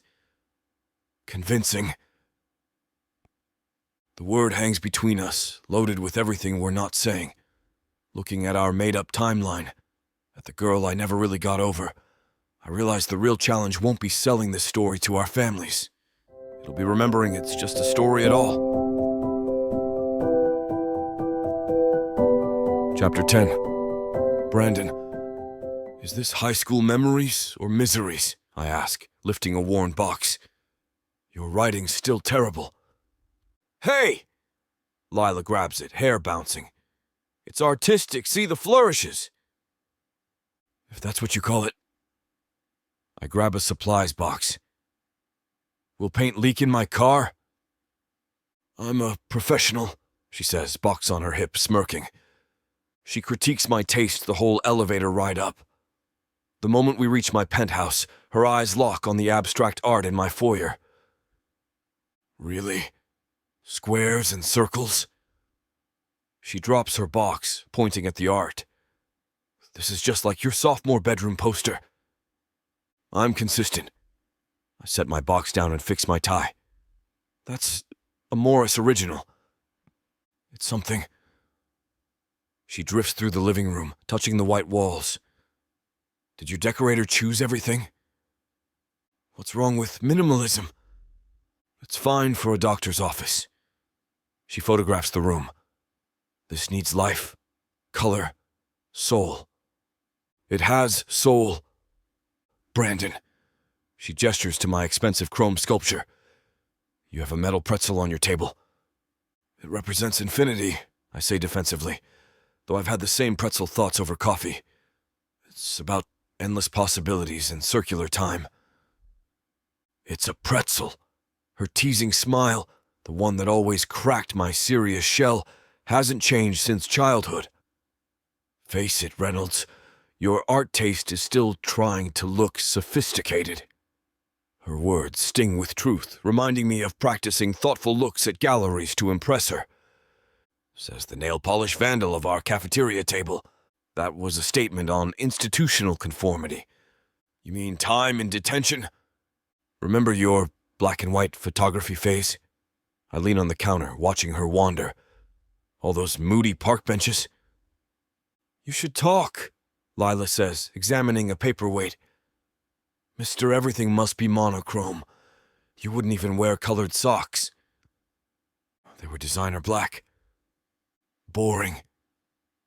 She gestures at my tie. Like that. At least, at a pattern. This tie cost more than your first car. It has less personality, too. She taps my chest. That rusty Civic had character. That Civic had tetanus. See? Character. Her laugh warms the stark walls better than any art. Your place needs the same treatment. Some pillows, maybe a plant. My last plant died in 3 days. Because you treated it like a business deal, not a living thing. She touches the window. I bet you made it sign a contract. Our familiar banter makes this feel normal. Here we are, planning a fake marriage and move in, yet neither of us is fleeing. Instead, we're debating decor like we're back in art class, sketching our dream home. Fine, I surrender. Go ahead and add some color, but nothing too wild, experimental, fun. I meant neon. After hours of moving boxes, we end up in the kitchen, slipping further into old habits. Your knife skills still need work. I watch Lyla dice an onion while I butcher a bell pepper. How aren't you crying? Trade secret. She bumps my hip, grabbing another onion. You're holding that knife like a weapon. It is one. The pepper slips. Just ask my pride. Here. She steps close, curls brushing my shoulder. Like this. Her fingers guide mine, adjusting my grip. Her warm touch sends electricity through my arm, and I'm 17 again, learning to cook in her parents' kitchen. See? Rock the blade. Her voice softens as she directs my hand. Don't saw? I lean back slightly, catching her familiar scent. I remember someone else being terrible at this. That was different. I was distracted. By what? She lets go but stays close. You know what? I grab a pan, brushing her waist. She tenses but stays. Your garlic bread disaster? You had your sleeves rolled up. She stares at the onions. It was very distracting. I roll my sleeves up now, watching her. What thing? Don't act innocent. She points her knife. You know exactly what you're doing. I reach for oil, pressing against her back. No idea what you mean. Her breath catches. Brandon. Lyla. She turns. We're close, her knife shaking. The sauce will burn. Right. She swallows. We should. Probably. We stay still. She grabs a spoon and stirs the sauce jerkily. My chest tightens at her focused frown, like when she mixes paint. You'll splash it. I move behind her, smelling vanilla in her hair. Here. I cover her hands on the spoon. She catches her breath as I press against her, our heat stronger than the stove's. Slower, I say roughly. Let it breathe. Are you playing Gordon Ramsay now? Her laugh shakes, but she stays. Someone taught me proper technique. I guide her hands in figure eights. Remember? That was chocolate sauce, which you burned. You distracted me. Like this? I weave my fingers through hers on the spoon. The sauce swirls red against silver. Lila's curls touch my chin as she turns. Brandon! Still can't cook, I see. I whisper near her ear while she stirs. Glad I can help. You burned water once. Her laugh resonates through me as she leans back. Making pasta without water, remember? Once. I grip the spoon tighter with her. Again, you distracted me. So it's my fault. She turns, almost touching my jaw. You were showing off your expertise. I was trying to impress you. With dry pasta. It worked, didn't it? The words escape, weighted with memories of kisses between burnt dinners and study sessions turned intimate. Maybe. Her voice goes soft as her fingers slip between mine on the spoon. Or I just liked watching you try. The sauce bubbles, forgotten. We stand frozen in time, familiar yet new. Her curls tickle my chin, and her scent, vanilla and pure Lyla, takes me back to Mom's kitchen, where studying meant finding reasons to touch. Your technique's improved, she says. No more stabbing the sauce. I had a good teacher. My voice stays casual despite my racing heart, even if she almost torched my kitchen. Blame the smoke alarm. Her laugh warms me to my core. Way too sensitive. Right. It had nothing to do with the bread you left in the oven for an hour. I was busy. Making out with me doesn't count as busy. The pasta steams between us as we settle at my dining table. Lyla twirls her fork in the sauce, and I catch myself watching the way her fingers grip the silverware, the same way they used to hold her paintbrushes. This needs something. She leans forward, sniffing. Basil? Top shelf of the spice rack. I point toward the kitchen. Unless you'd rather I remember where you keep everything. She rises, her hand brushing my shoulder as she passes. The touch sends electricity through my shirt. The clink of glass jars echoes from the kitchen. When did you start organizing your spices alphabetically? Since my housekeeper insisted. I take a sip of wine, hoping it'll steady my pulse. Apparently, wherever they fit isn't a proper system. At least you're not color-coding them anymore. She returns, sprinkling basil over our plates. Remember that phase? That was your idea. And you ran with it.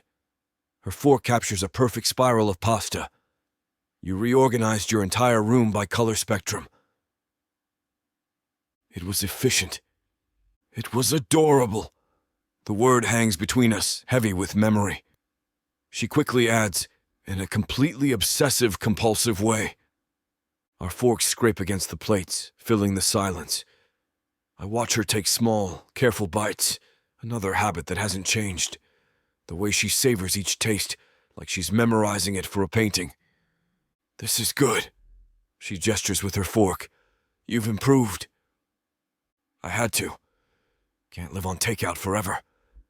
Could have fooled me. Her eyes drift to the stack of delivery menus by the phone. She's smiling. The words carry more weight than they should.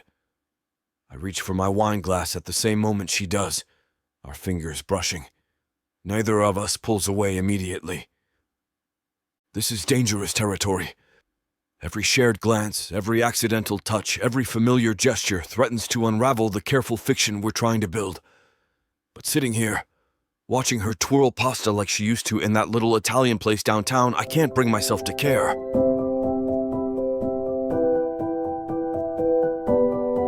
Chapter 11. Lyla. The wine glasses scatter light from Brandon's chandelier onto the white tablecloth. My hands shake while setting the table until Brandon's warm hand touches my back. They're coming, he whispers. Maribel shows up first, handing me wine with a pointed look. Fancy penthouse. Better than your studio, sis. She whispers, what the hell's going on? Be nice, I say, hugging her. Mom arrives next, gaping at the apartment. Baby girl, this place is incredible. Brandon's parents enter last. His mother wearing pearls worth a fortune. His father's handshake evaluating.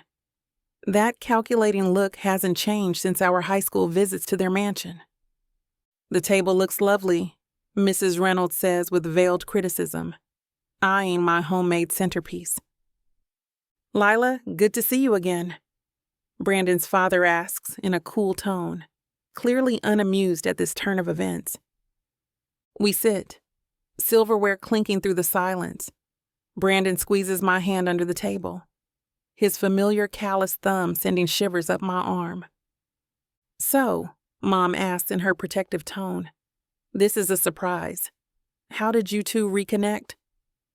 We met at a networking event, Brandon says smoothly. One look and it felt like no time passed. You're both very different people now, Mrs. Reynolds cuts in, swirling her wine. Much has changed since high school. Her emphasis on different stings, and I hide behind my wine glass. Maribel's nod across the table steadies me. Actually, I say firmly, we have an announcement. Brandon squeezes my hand. We're engaged. Silence descends. Mom drops her fork. Mrs. Reynolds freezes mid-sip. Engaged, she says. You've barely started dating. When you know, Brandon declares, his certainty almost convincing me. Mrs. Reynolds dabs her lips, eyes cold. And your plans, dear? You can't live on art? Her tone makes me flinch. Brandon's hand finds my knee. Brandon's father chimes in after taking a long draw from his wine glass. Seems a bit sudden, don't you think, Brandon? I don't know if you should be making any rash decisions about big life events right now.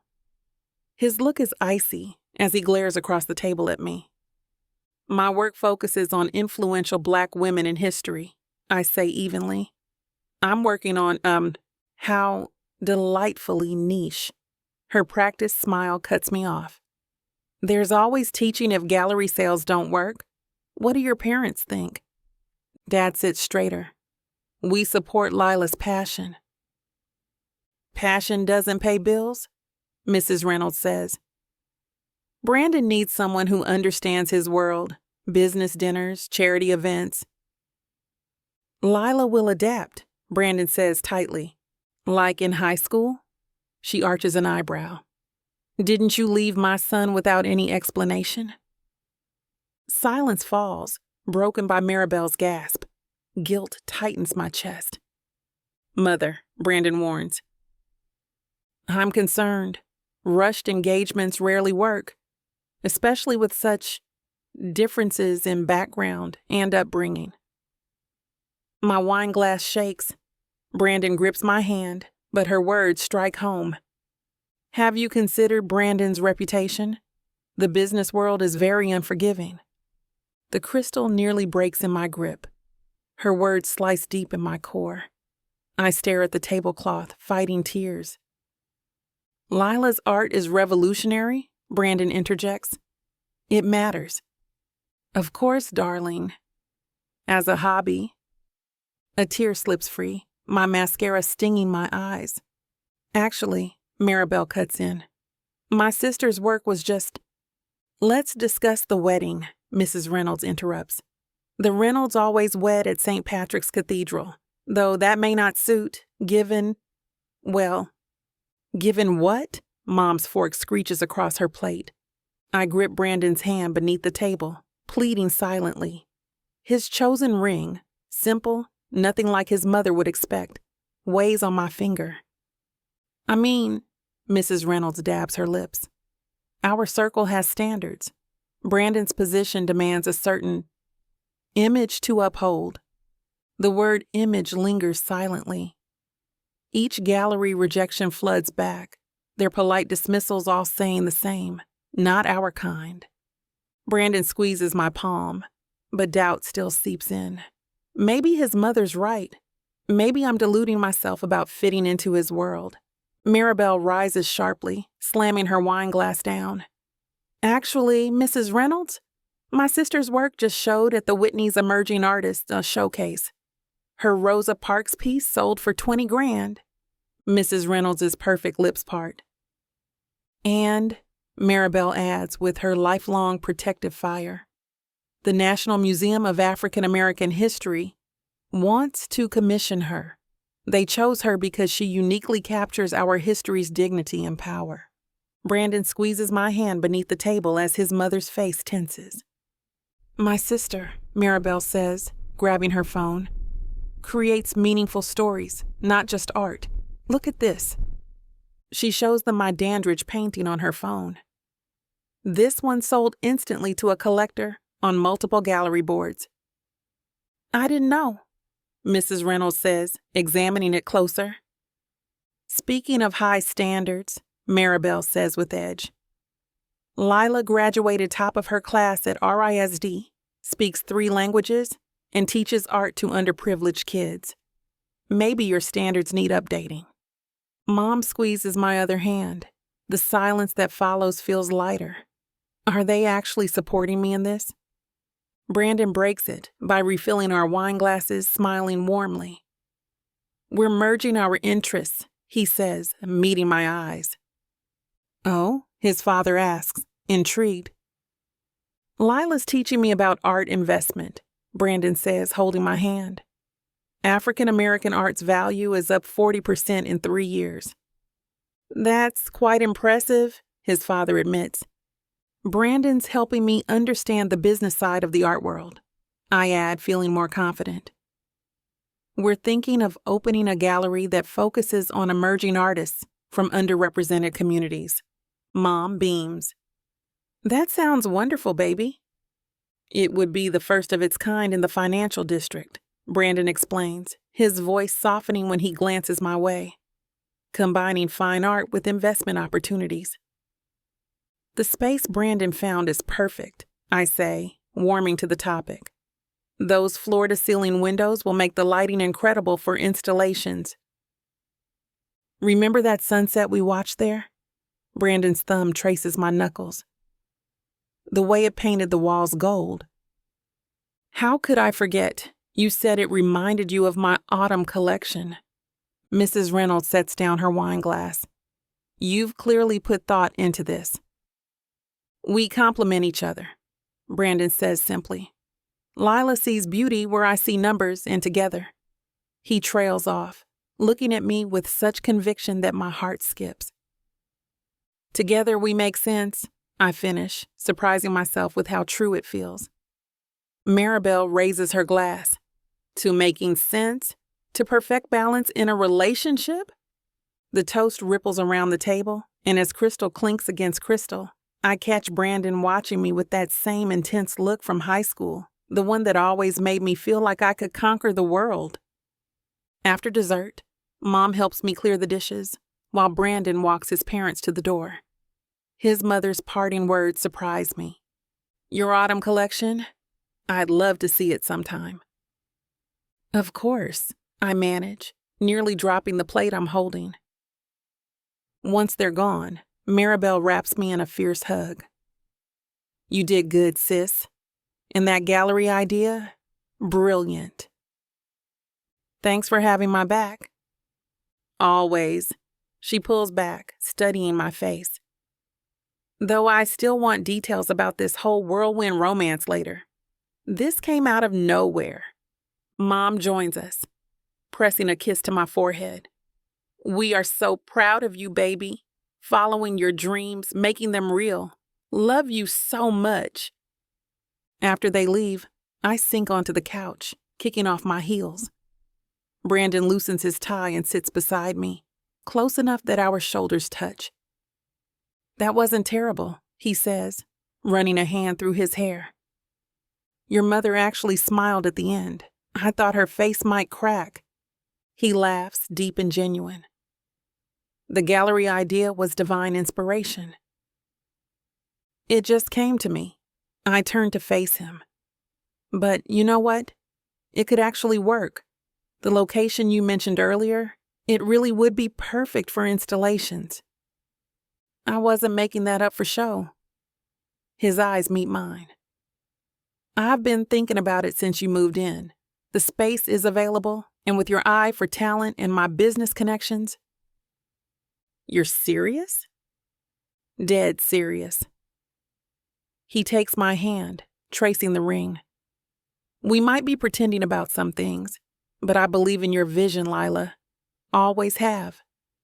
The warmth in his voice wraps around me like a blanket. For the first time since this whole fake engagement started, I feel truly steady. Maybe we can pull this off after all. Thank you, I whisper, for everything tonight. His thumb brushes across my knuckles, and the touch feels anything but pretend.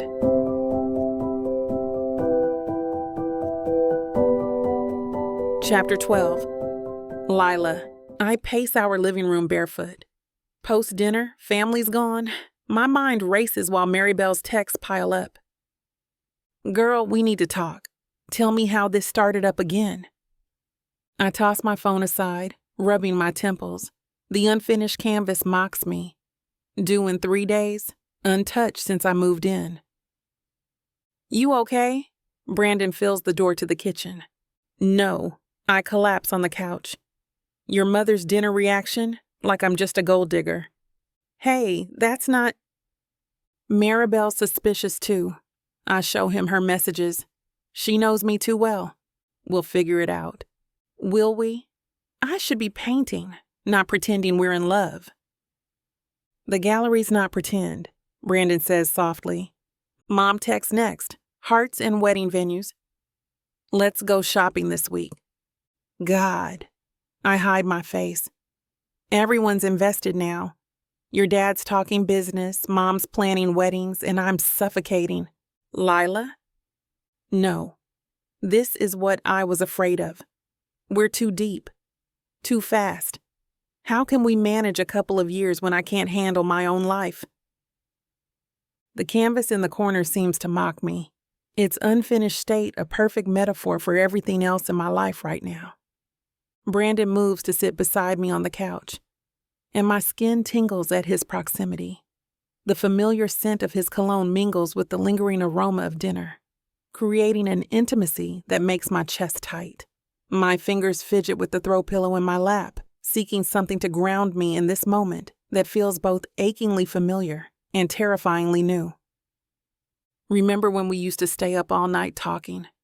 His voice drops low, gentle. Just like this.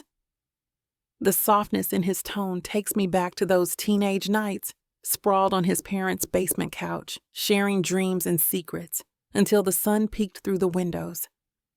Back when everything seemed simpler, when our biggest worry was getting caught staying up past curfew. That was a long time ago. I leaned toward him despite myself. Was it? His fingers graze mine. Sometimes it feels like yesterday. City lights dance through the windows, shadowing his face. His vulnerable gaze catches my breath. Brandon. You've got paint on your cheek. His thumb brushes my skin, sending electricity through me. My phone buzzes, but I ignore it. The air between us crackles with tension. His hand hovers near my face as I study his lips, remembering our past kisses. This is dangerous, I whisper, but I don't pull away. My heart pounds against my ribs like it's trying to break free, and I can feel the warmth radiating from his body, drawing me in despite my better judgment. I know. His eyes meet mine, those piercing blue depths holding secrets I'm afraid to uncover. The familiar intensity I remember from our teenage years is there, mixed with something new. Something that speaks of years lived and lessons learned. But when has that ever stopped us? His voice is rough with emotion, and I feel the words more than hear them in the charged space between us. My pulse races as the tension builds between us. Warning bells are ringing, but I ignore them. Brandon's touch on my cheek sends shivers through me, breaking down my defenses. Years of carefully buried feelings flood back, overwhelming me. I'm terrified, I blurt out in the studio's dim light. Not just of getting caught, but of... My fingers twist together. Of feeling like this again. Like what?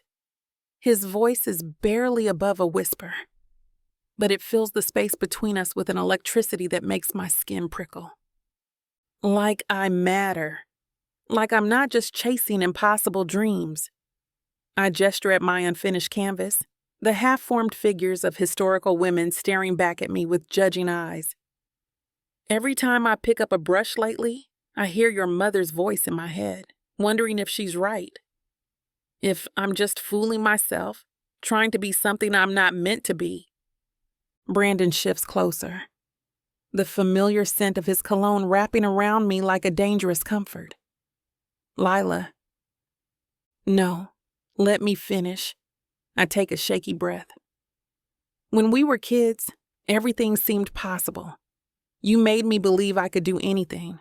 But now, I'm living in your penthouse, pretending to be your fiancé, and I can't even finish one painting without second-guessing every stroke. My entire life seems like a farce right now. Your art was never about what anyone else thought. That's it, my voice breaks. Being here with you brings back that fearless girl who painted till dawn, who didn't care about rejections or expectations. I meet his eyes. But it scares me. What happens when this ends? When we separate and I lose that feeling? Brandon's fingers lace through mine on the couch, spreading warmth through my chest.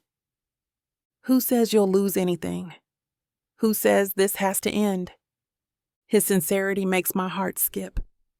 In his face, I see only the boy who showed me stars, who believed in me first. I don't know how to be close to you without... I trail off. Without what? Instead of answering, I squeeze his hand, letting the touch speak for me. My heart pounds as his thumb circles my palm. City lights shadow his face, highlighting his jaw, his lips I once knew. Remember that lake night? He asked softly. When you showed me your first sketch of us? You kept it, I choke out. I saw it in your office. Of course.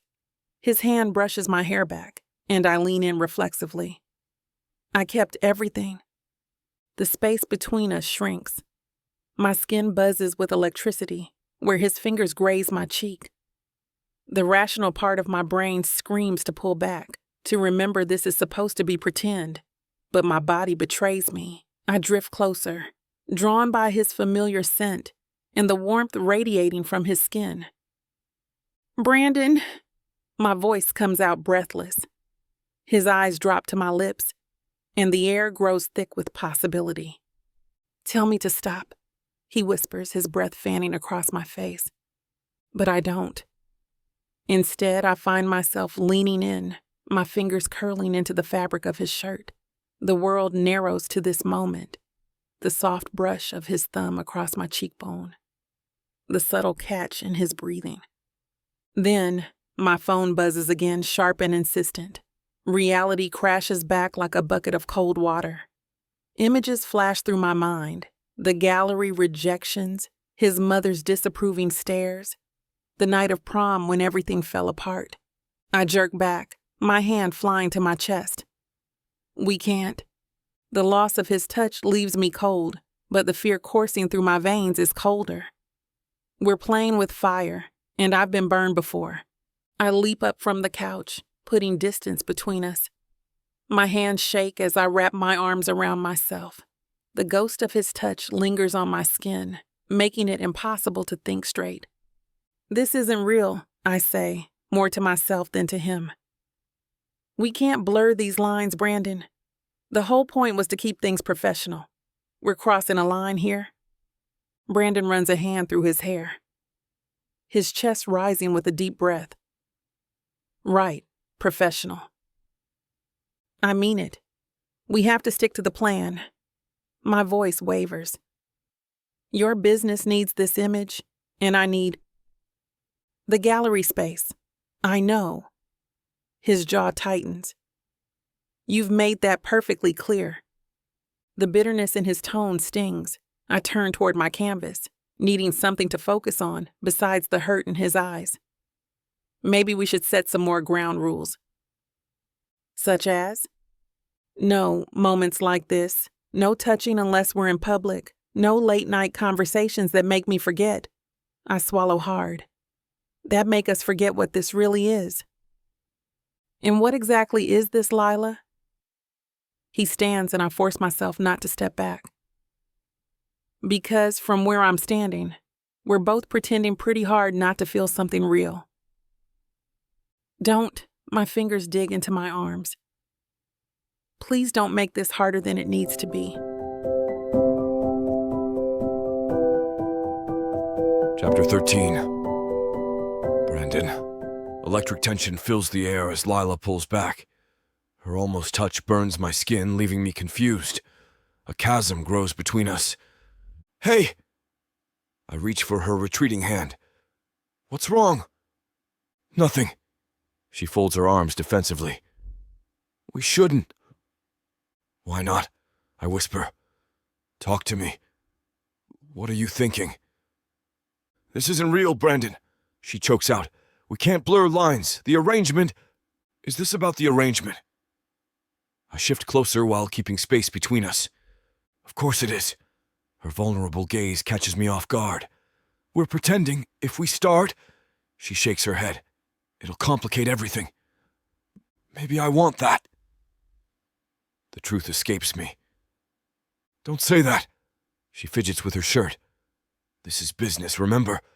We get what we need, then. Then what? Frustration swells in my chest. We just walk away like this meant nothing. That was the plan from the start, wasn't it? The question hangs heavy between us.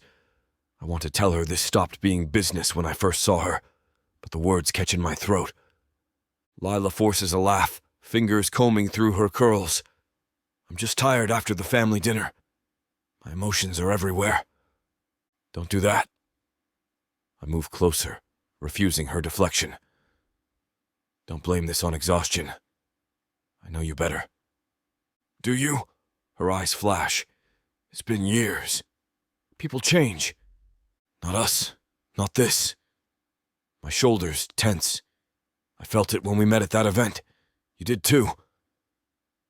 What I feel doesn't matter. She heads for the kitchen, but I catch her wrist. It's all that matters. I stroke her skin. Stop running, Lyla. You're not fooling anyone. I'm not running. Her weak pull away betrays her. I'm being practical. This arrangement. To hell with that. I snap. Look at me and tell me that moment wasn't real. Tell me you don't feel this. She meets my eyes. Brandon, please. No excuses, just truth. Her lip quivers. We can't complicate this. It's been complicated since prom.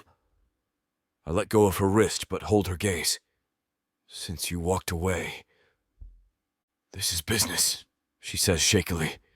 We agreed. Business. The word burns. My face flushes, fists tight. Is that what you think this means? That's what we planned. She backs away. No, you suggested it. I only agreed because... I rake my hands through my hair. Damn it, Lyla, you think I'd fake a marriage just for business? Let someone share my life, pretend to love me for a deal. But your partner... Screw my partner. I could have hired anyone to pretend. Could have found someone to sign a contract. I stop pacing. But I chose you because you asked. Her eyes widen. Brandon, I said yes to be close to you again after 5 years. To understand what happened at prom. To maybe... My voice breaks. Get a second chance. You can't mean that. She hugs herself. I've never meant anything more. I move closer, seeing tears in her eyes. This was never business for me, not once. Lila's breath catches and she takes an unsteady step backward. Her fingers twist in the fabric of her shirt, a nervous habit I remember from our high school days. This was a mistake. Her voice quivers. Moving in together, jumping into this whole thing. What were we thinking? Lyla. No, Brandon. She shakes her head, crying. We can't resume what we had. We're different now. That's not what I mean. I reach for her, but she moves away. I need space. She hurries to her bedroom. Can't think with you watching me like that. Like what? Like nothing's changed. Her voice breaks. Like we're still kids who believed love fixed everything. I follow her to the doorway as she grabs a duffel bag. Where to? Maribel's. She stuffs clothes in the bag with trembling hands. Just one night to clear my head and figure this out.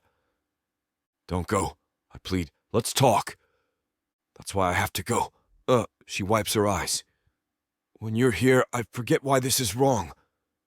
Her packing rips at my heart. Lyla, please! Just tonight. She zips her bag, avoiding my gaze. I need to think without this clouding my judgment. Something breaks in me. Seeing her ready to leave again sparks a fire I can't control. I grab her shoulders, spinning her around. The bag drops. Her surprised gasp dissolves as I kiss her. 5 years of longing and regret pour into it. She stiffens, then melts against me, clutching my shirt. Brandon, she breathes against my lips. But I silence whatever protest she's about to make with another kiss. This one deeper, hungrier. Her arms snake around my neck, pulling me closer. I hate to put a stop to a good time, but it looks like we've hit this platform's limit for spiciness. This platform's got some rules we have to play by if we want to keep giving you these stories for free. And trust me, this scene isn't something you want to miss. While we can't get into all the details here, you can still dive into the full, uncut version at TylaWalker.com. Miss Tyla has an entire collection of unabridged audiobooks and ebooks waiting for you. And the best part? You can treat yourself with 40% off when you use the code SAVE40. That's right. You'll save on any digital product, even bundles that are already discounted. Miss Tyler would never let anyone feel the kind of disappointment you must be feeling right now. So why wait? Treat yourself with Miss Tyler.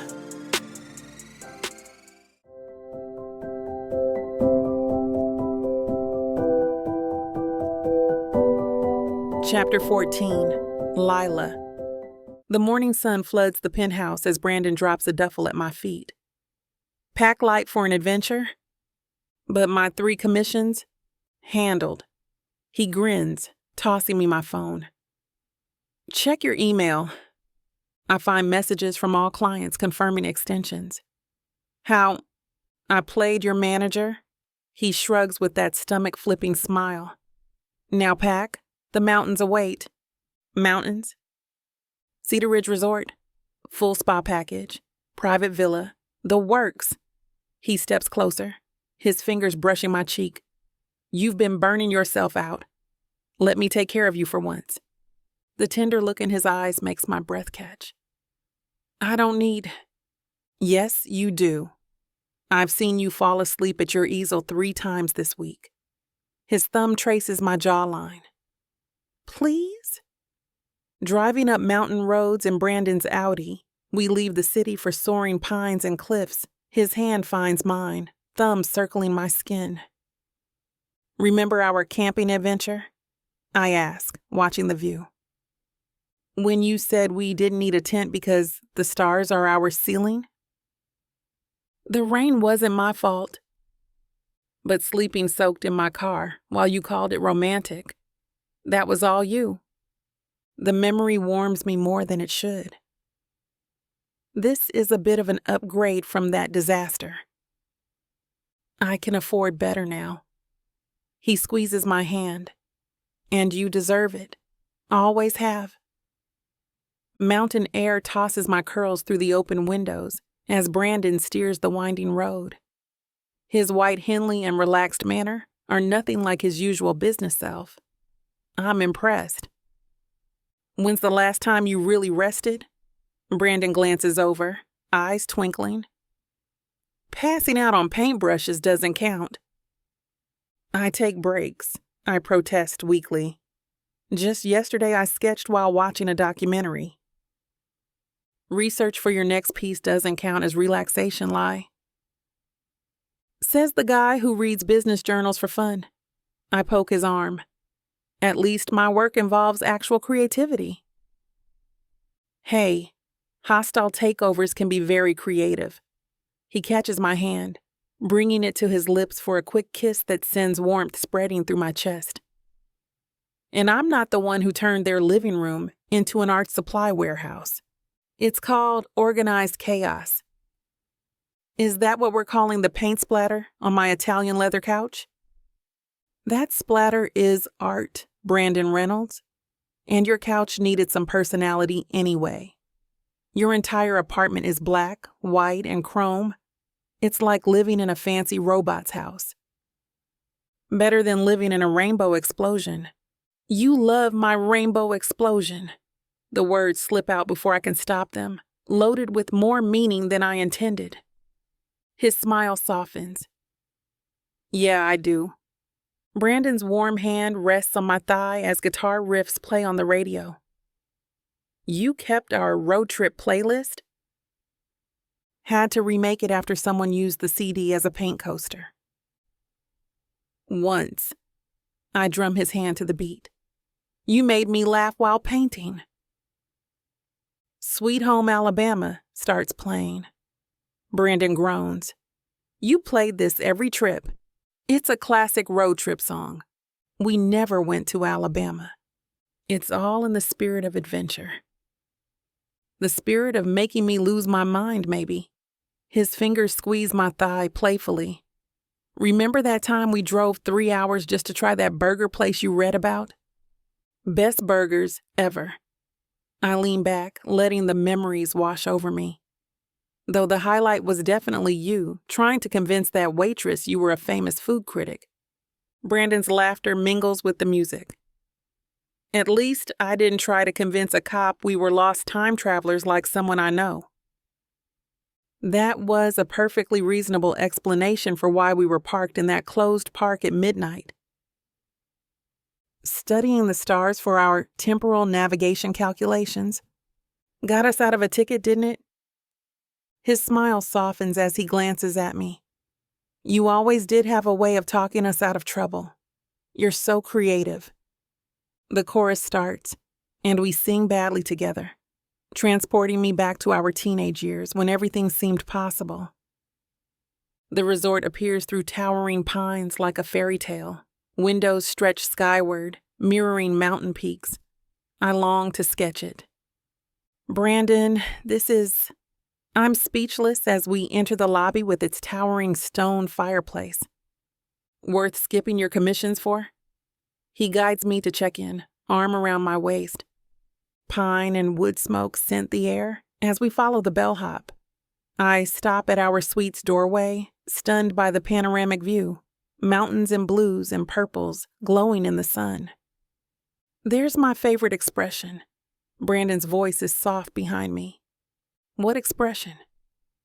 The one you get when you see something you want to paint. His fingers trace down my arm. Like you're trying to memorize every detail. I turn to take in the rest of the suite. A stone fireplace mirrors the lobbies on a smaller scale, already crackling with warmth. The furniture is all rich leather and plush fabrics in earth tones.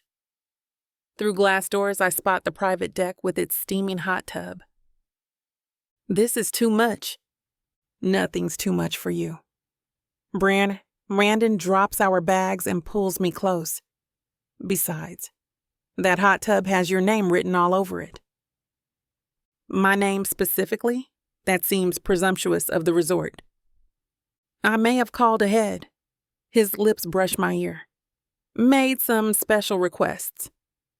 Like what? He grins, nodding toward the kitchenette where a bottle of champagne chills beside. Is that my favorite chocolate? The same kind you used to steal from my jacket pocket in high school? Maybe. I'm struck by the memory. Swiping chocolate in study hall, leaving wrappers for him to find. Those simpler times. You remembered. His eyes lock with mine. I remember everything about you, Ly. His phone chirps its work tone, and his face changes.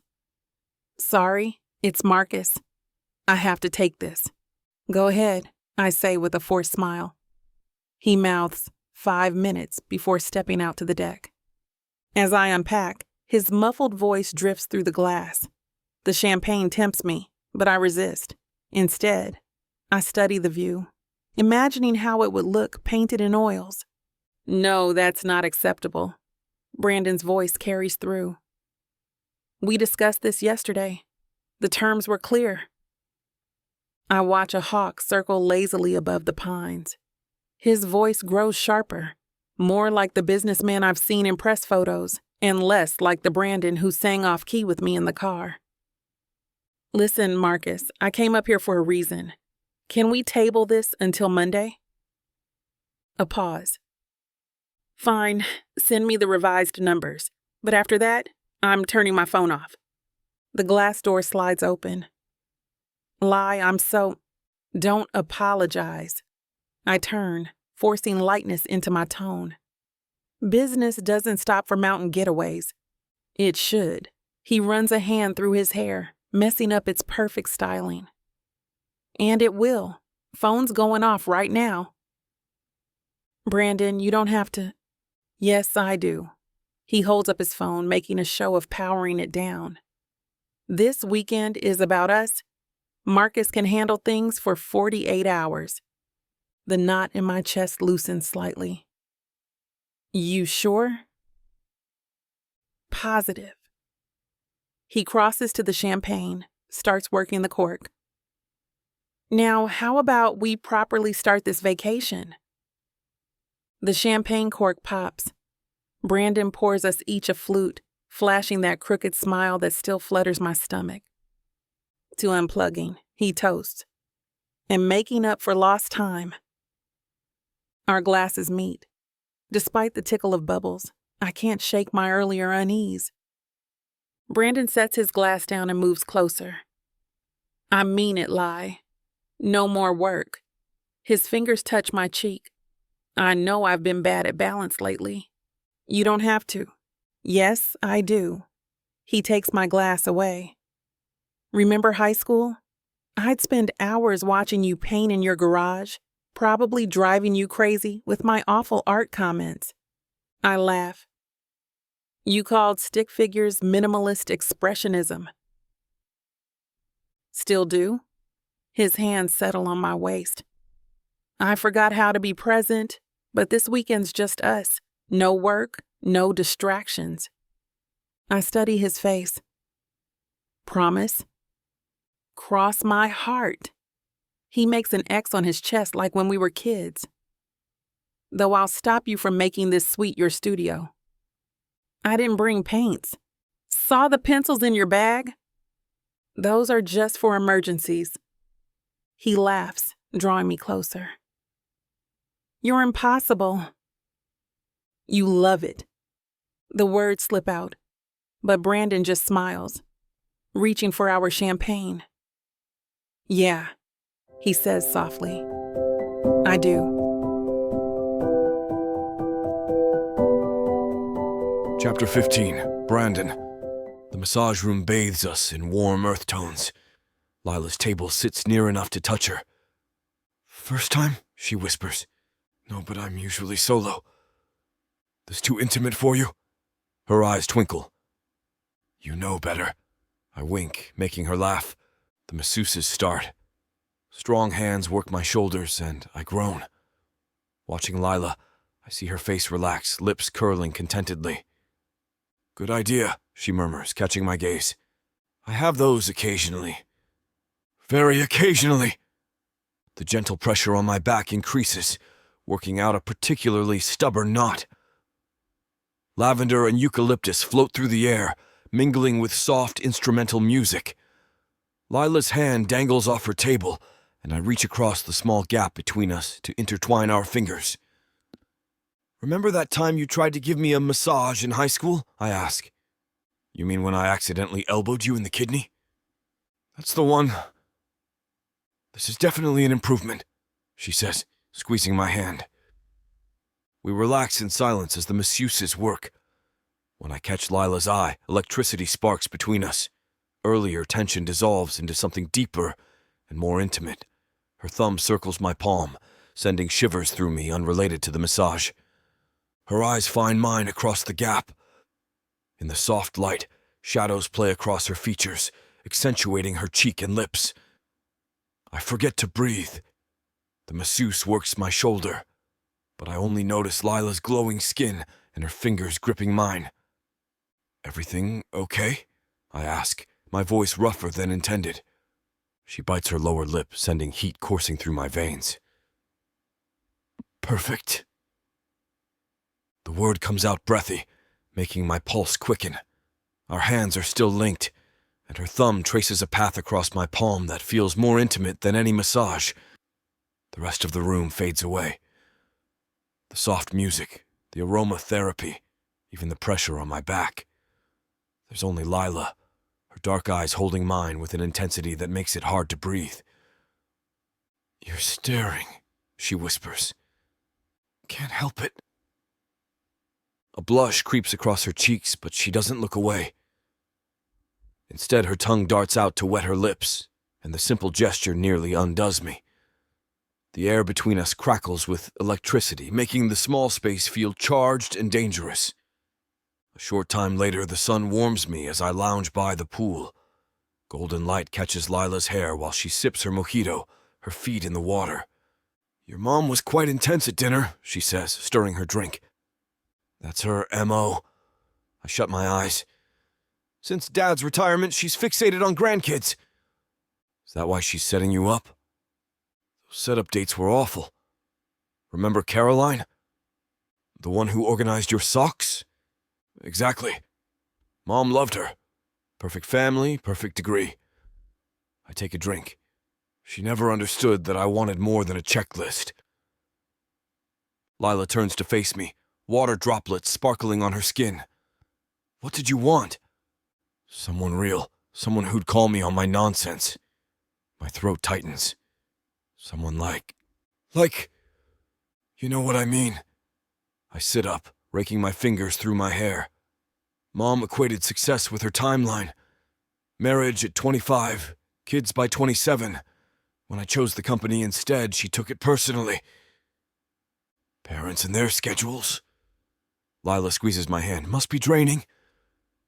That's why I quit bringing girls home. Mom would start planning weddings immediately. Made everything feel forced. And now? The question lingers, loaded with meaning. I trace her palm, thinking how often I'd wanted to tell Mom the perfect girl was here all along. Maybe she was right about one thing. I look at Lyla. Knowing what you want when you see it. Lyla leans back against the lounger, her feet still trailing in the water. My parents put pressure on too, you know. Mom and Dad always supported my art, but I don't think they understood it. They wanted me to paint landscapes, portraits, things that would sell. And you wanted more. I want stories that matter, she says, her eyes bright with passion. Like Mary Seacole, a black woman who matched Florence Nightingale in the Crimean War, built her own hospital, treated battlefield wounds. History forgot her. Is that your new piece? She's one of many. I'm painting forgotten women who shaped history. Lyla straightens, hands moving as she speaks. Each painting captures their whole story, the emotions, the struggles, the victories. I watch her, captivated. This is the same Lyla from high school who'd spend hours discussing art, finding narratives in empty canvases. Show me more, I say, surprising myself with how much I mean it. She shows me photos of her work on her phone. Each painting pulses with life, pulling me into these forgotten heroes' stories. Her voice grows stronger as she describes them, and I'm mesmerized. Maybe I'm crazy, she says, lowering her phone. Galleries keep pushing me toward commercial work. Not crazy, I say, taking her hand. Brave. These stories need telling, and you're the one to do it. Her smile makes my pulse jump, that same hopeful, determined smile that won me over in high school. Her phone buzzes. It's Murray, she says, standing. Just a minute. I nod, watching as she walks toward the cabanas, her hips swaying with a gentle rhythm that drives me wild. The distance isn't enough to completely muffle her voice, and snippets of conversation drift back to me. No, it's actually really nice. Lyla's laugh carries across the pool deck. He remembered, Marie. The little things. I sip my drink, straining to catch more. Mari's always been protective, especially post-breakup. Could she see through our act? My gut clenches. You should see this place. Lyla's voice softens as she glances back. I look away, glimpsing her gentle smile. It's different this time. He's different. Different how? I recall holding her hand at the massage, how right this feels. None of it seems fake now, but does she agree? I know what you're going to say. Lyla's tone turns defensive as she steps away, voice dropping. I fidget with my watch, imagining Maribel's warnings. My drink sits forgotten, watery and warm. I can only focus on Lyla's silhouette against the sunset, afraid I'm alone in feeling something genuine. Love you too, Mari. She ends the call. She pauses, back turned, shoulders tight. When she faces me, her expression's blank, but her eyes hold a vulnerability that speeds my pulse. The resort's restaurant glows with soft candlelight, casting shadows that dance across Lyla's face. She's wearing that blue dress that makes her eyes sparkle, and I can't stop staring. You're doing it again, she says, taking a sip of wine. Doing what? That thing where you look at me like you're trying to memorize every detail. I lean back in my chair, caught. Maybe I am. The waiter arrives with our entrees, her salmon and my steak. Lyla immediately steals a mushroom from my plate, just like she used to in high school. Some things never change, I say, pretending to guard my plate, including your terrible taste in wine. She wrinkles her nose at my glass. Really? Merlot? Hey, I remember a certain someone drinking box wine behind the bleachers. We were just kids. She throws her napkin at me, and as I recall, you weren't complaining. We talk for hours, weaving memories with updates. Her hands dance as she describes new paintings while I mock stuffy executives to make her laugh. Dance with me, I say, standing with outstretched hand. There's no music. Since when has that ever stopped us? She takes my hand and I pull her close. We sway, humming our old song. Her head settles on my chest and my heart aches, wishing this moment would last forever. This is nice, she murmurs. Yeah, I agree, tightening my arms around her. It is. The wine and the warmth of her body make my head spin. When she looks up at me, her lips parted slightly. It takes everything in me not to kiss her right there. Should we head up? She asks softly. I nod, already reaching for her hand.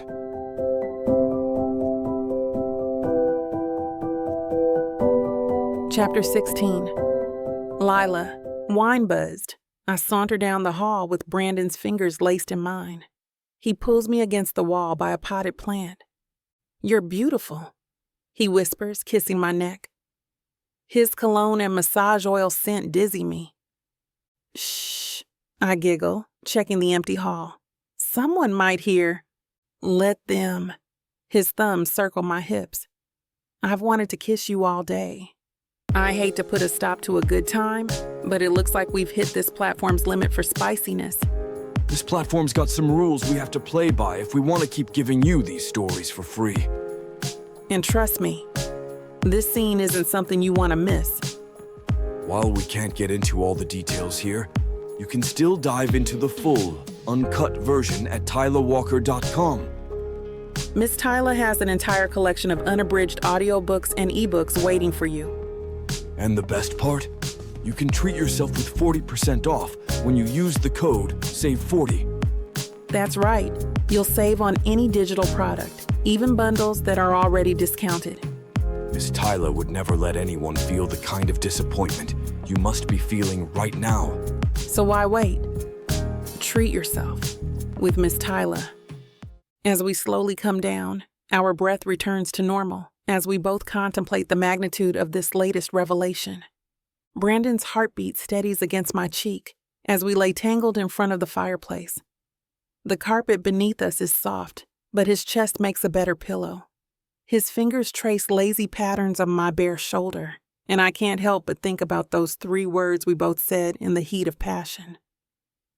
So, Brandon breaks the comfortable silence. That happened. I prop myself up on an elbow, studying his face in the flickering firelight. Which part? The mind-blowing sex or the confessions? I'm not sure I want to hear the answer just yet. Chapter 17. Lyla. The morning sun streams through tall pines as Brandon and I climb the trail.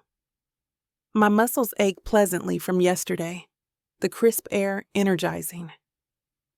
This view is incredible, I say, admiring the valley's autumn patchwork below.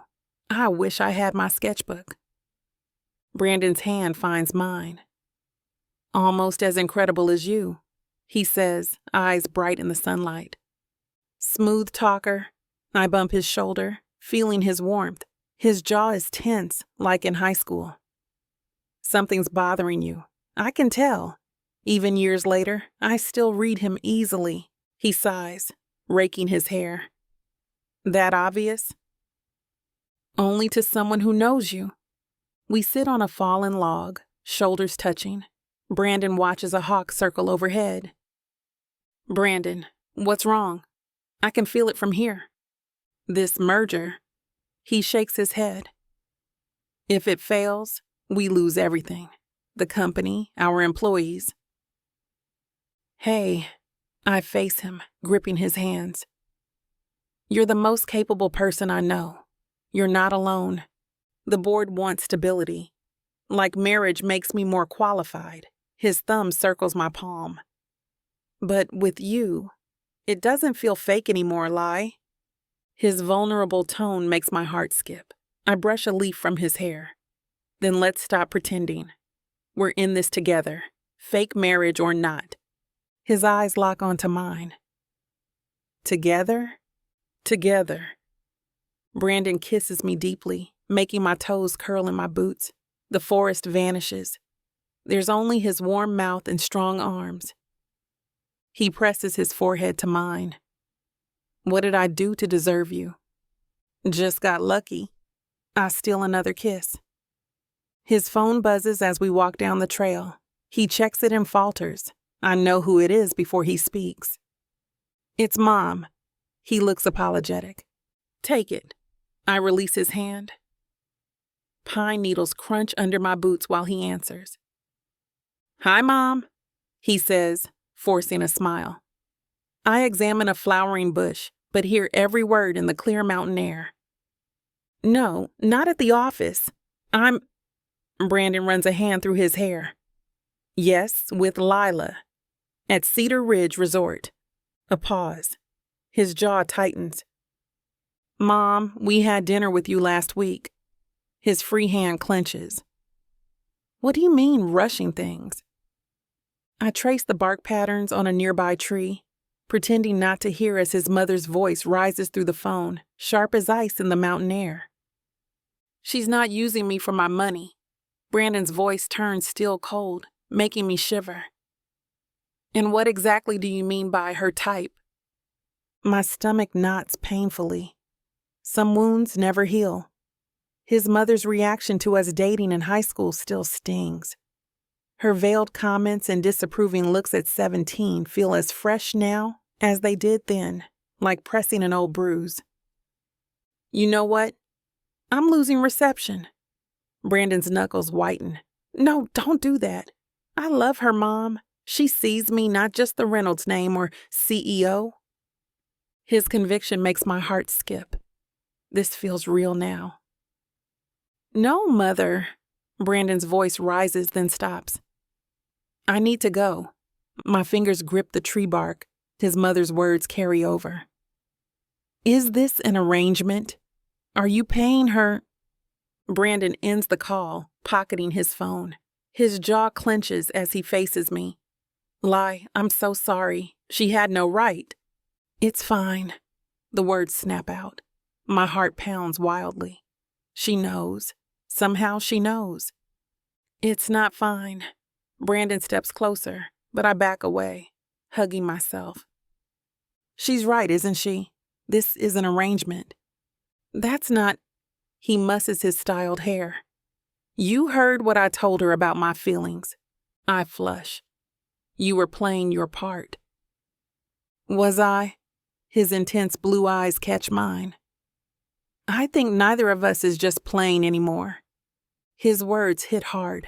I step back on crackling pine needles. Brandon. Tell me you don't feel it too. He moves closer, overwhelming me. Tell me this is still business. I can't speak. He's right. Between fake smiles and real kisses, between arrangement and intimacy, everything changed. That terrifies me more than any disapproving mother. Back in our suite, Brandon cups my face, wiping tears I hadn't noticed. Sunset bathes the room amber, glinting in his intense gaze. My mother doesn't get a say in what we have, he says firmly. And what do we have, Brandon? Something I like very much. He weaves fingers through my curls. Maybe it didn't start this way, but you feel it too. Your mother's right. This began as business. Began, Ly. Past tense. Taking my hands, his grip trembles. Want to know what's real? My racing heart when you enter a room. How you consume my thoughts during crucial meetings. For the first time ever, I don't care what my mother or the board thinks. Brandon, let me finish. His thumb traces circles on my palm. I'm not pretending anymore. Haven't been for a while now. And I don't want to lose what we're building here because my mother can't see past her own prejudices. The raw honesty in his voice makes my chest tight. What about the merger? Your company? None of it matters if I lose you again. He presses his forehead to mine. I did that once before. I won't make the same mistake twice. The weight of our past lingers, years of confusion and lost opportunities, but now everything feels clear. I'm staying, I whisper truthfully. Let's just try to enjoy the rest of the evening.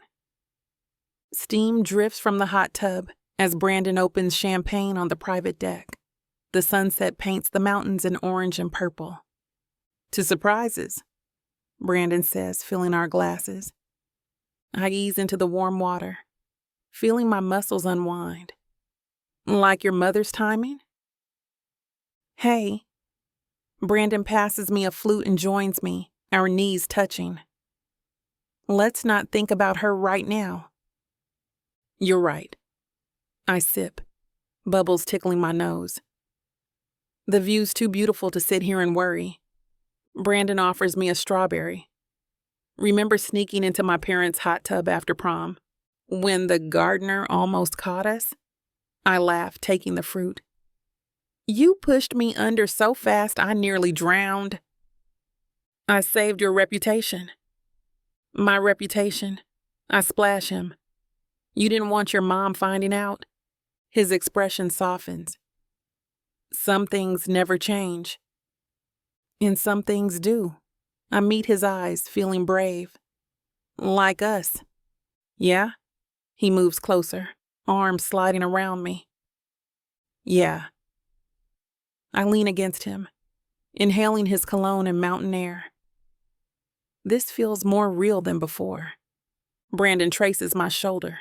We're not kids anymore. We know what we want. And what do you want, Brandon Reynolds? His chest rises against my cheek. Just this. You. No pretending or business deals. Just us discovering what this is. His honesty makes my heart flutter. I raise my glass. To the future. Our glasses clink in the mountain twilight. As we watch the sunset, I know this is beyond any arrangement we planned. The fireplace casts a warm glow as Brandon pours more wine. Fresh from the hot tub, my skin tingles, and I notice his damp t-shirt clinging to his chest. You've got that look, he says, joining me on the sofa. What look? Hungry, like you can't get enough of life? I blush. Maybe I am. What does your artist's eye see? His low voice makes me shiver. Setting down my glass, I face him. The firelight in your eyes. I touch his chest, feeling his heart race. That smile, still the same as when we were 17. Brandon's glass joins mine on the coffee table. His fingers thread through my curls, still wild from the steam of the hot tub. What else? The way you look at me when you think I'm not paying attention. His thumb traces my bottom lip. I'm always looking at you, Ly. The space between us disappears as Brandon pulls me onto his lap. His lips find mine, tasting of wine and desire. My fingers tangle in his hair as he trails kisses down my neck, each touch igniting sparks beneath my skin. I've missed you, he whispers against my collarbone. God, I've missed you so much. My response gets lost in a gasp as his hands slide under my shirt, leaving trails of fire in their wake. The pretense of our arrangement melts away like snow in spring, leaving only this, us, real and raw and desperate for each other. Chapter 18. Brandon.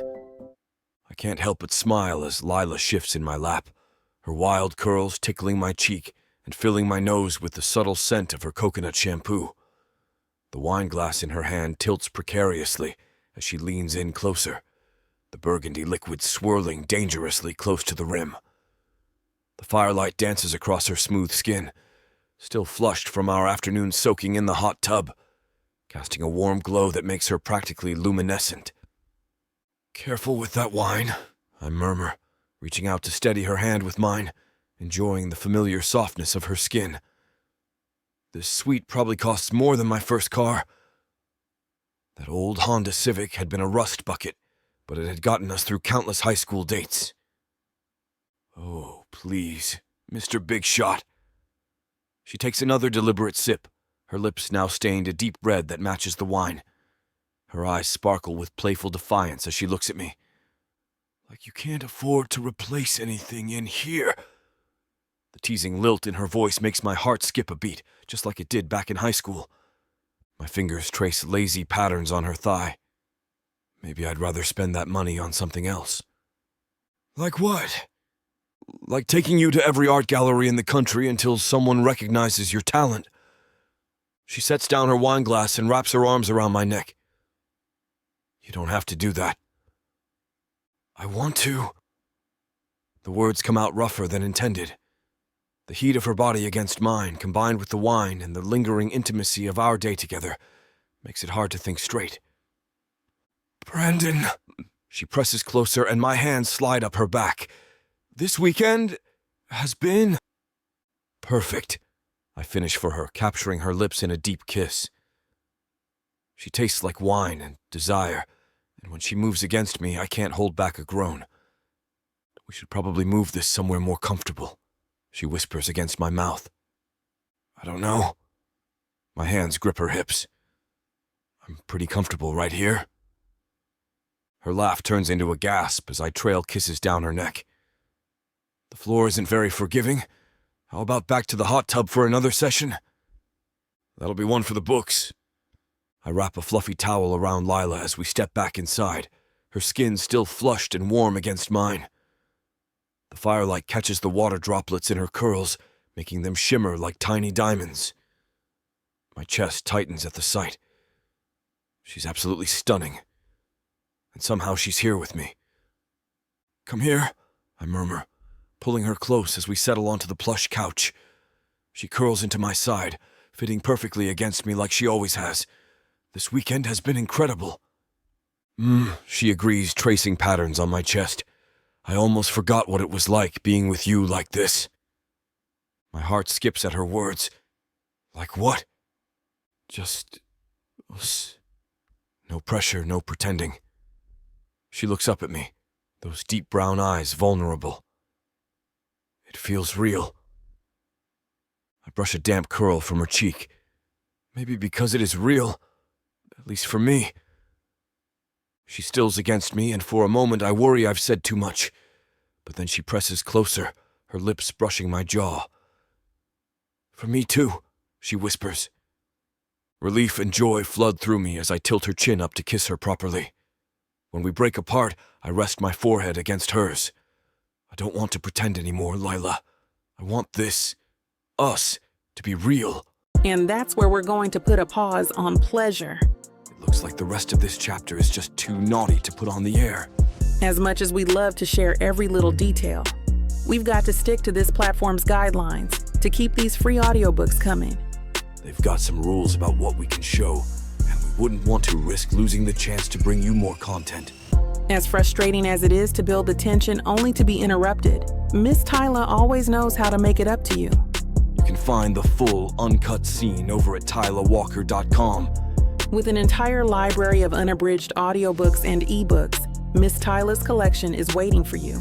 And if you use code SAVE40, you'll get 40% off any digital product, even on bundles that are already discounted. So don't let the fun stop here. Head over to tylawalker.com and treat yourself with Miss Tyla.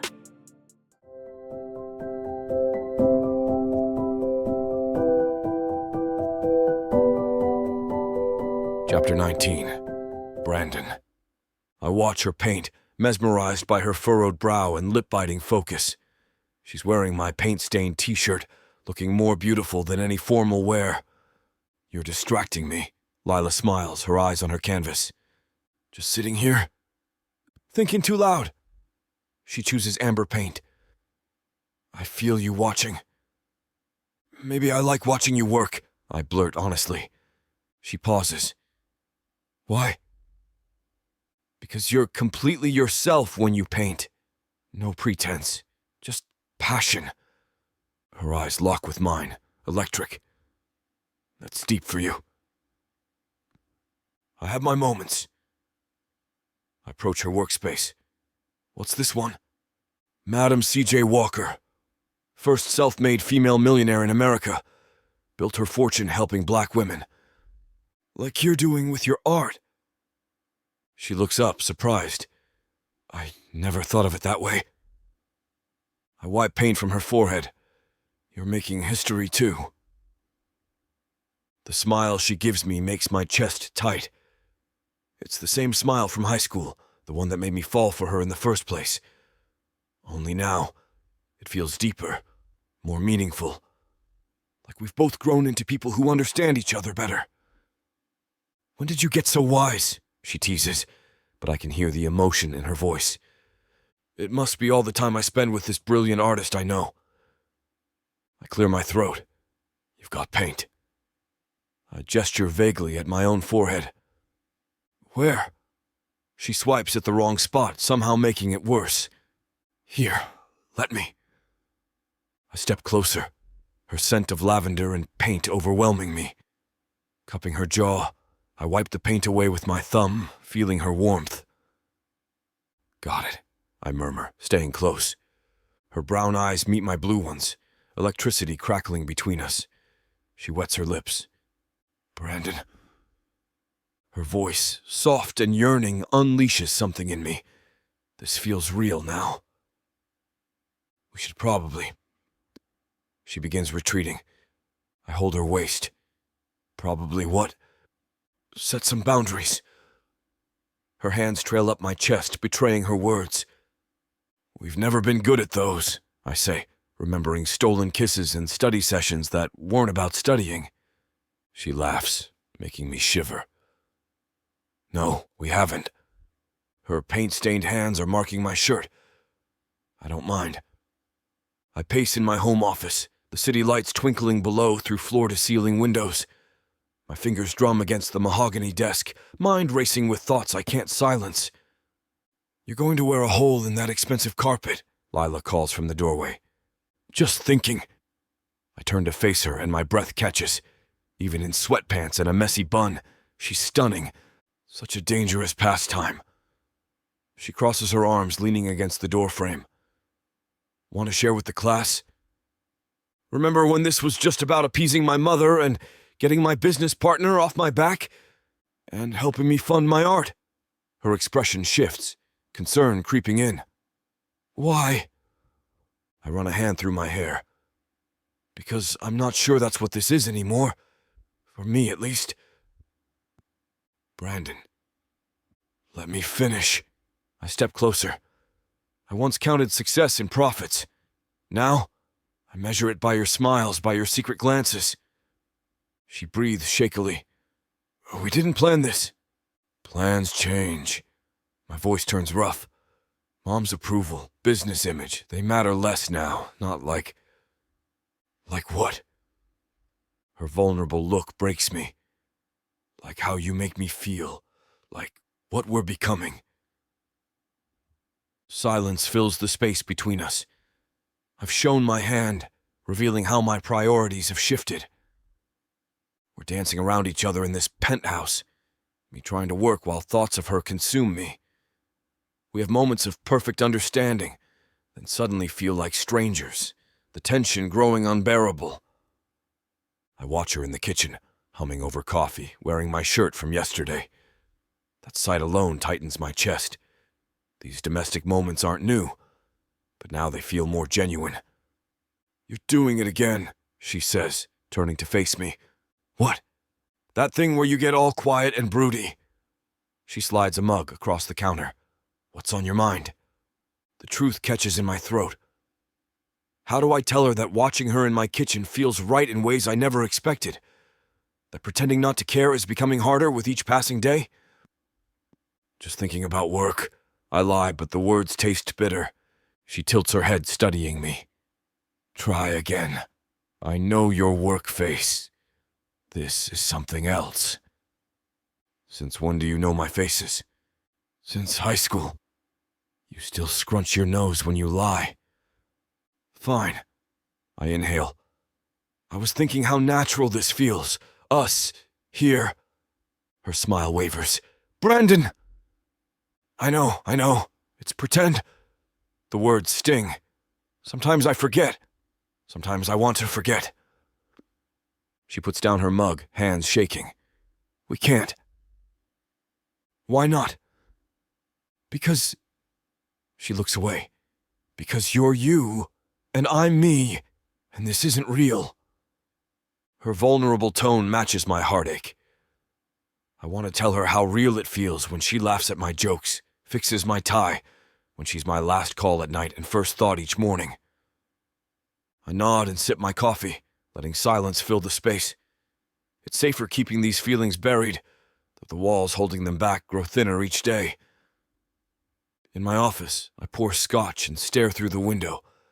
The city's lights blur below, but I only see Lyla's reflection from earlier. Get it together, Reynolds, I mutter between sips. The burn can't numb these feelings. My phone buzzes. Lyla. Made dinner?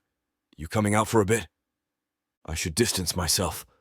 This morning I watched her sleep, studying her face, her curls on my pillow. Have a deadline, I reply, despising the lie. 3 dots appear, disappear, appear again.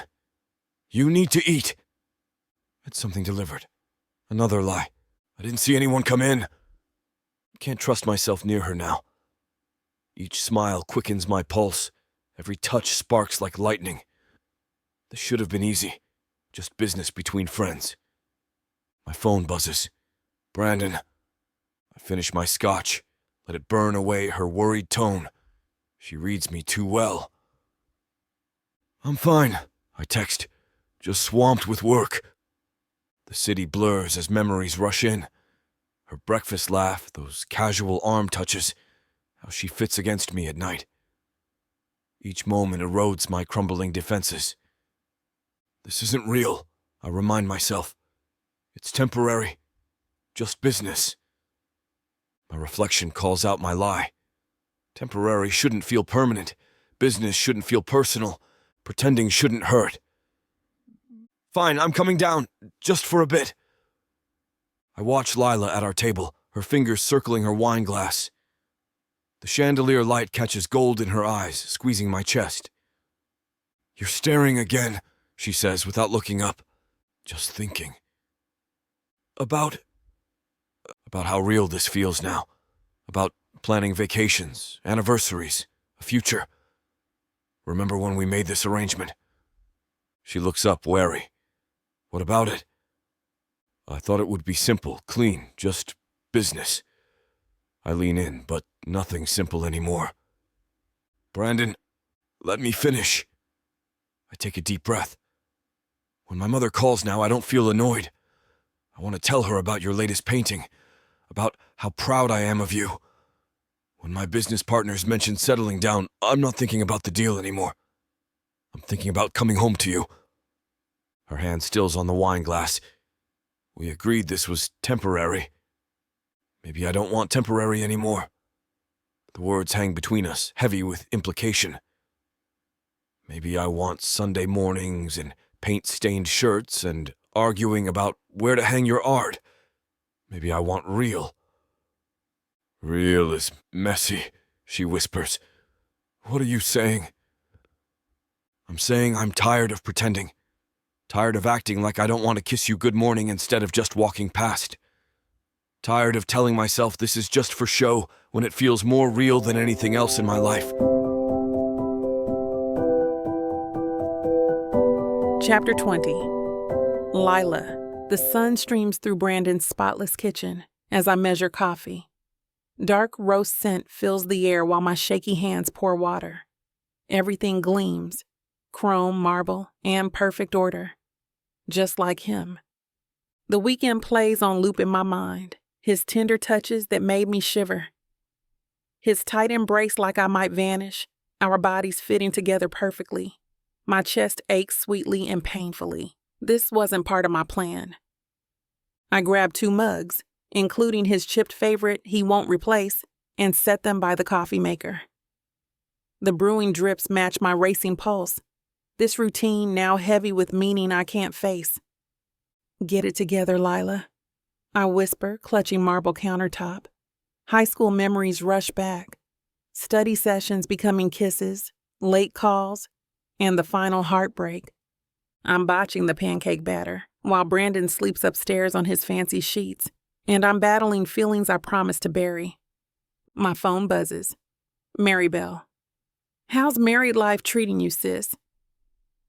I freeze, lost for words. How can I explain this fake relationship feels realer than anything else? That Brandon's blue eyes make me forget it's all pretend? I jump at the coffee maker's beep. Pour 2 mugs. Cream for me, black for him, same as always. And that terrifies me. While pancakes sizzle, I wrestle with my thoughts. I struggle to trust now, after everything. But Brandon seems different. Grown up. Honest. Maybe we both are. You're not 17 anymore, I mutter, flipping a pancake. And neither is he. The bacon pops, yanking me back to prom night. My hands shake as I turn each strip, remembering my hard-earned sequin dress and Brandon's gentle touch with the corsage. Cook the damn bacon, I mutter, but memories flood in. Sizzling grease becomes echoing heels as I fled the ballroom. Mascara streaked. Those bathroom whispers haunt me. Brandon's dating her until graduation. After that, they're done. I flip bacon too hard and burn myself. No, the pain's nothing compared to those words. The gossip hurt less than the clarity it brought. His mother's tight lips at mention of art school, those exclusive family events. My throat catches, remembering how I fled down that driveway, deaf to Brandon's calls. I never let him explain or told him why. Disappearing hurt less than hearing the truth I thought I knew. Now here I am in his kitchen, cooking breakfast like we're really married. Like the past 5 years never happened. The bacon's starting to curl at the edges. Just how he likes it. Some things you can't forget. Stop, I whisper, flattening the bacon. Just business. But my gut knows better. Each smile and touch since this started erodes my defenses, scaring me worse than any rejection.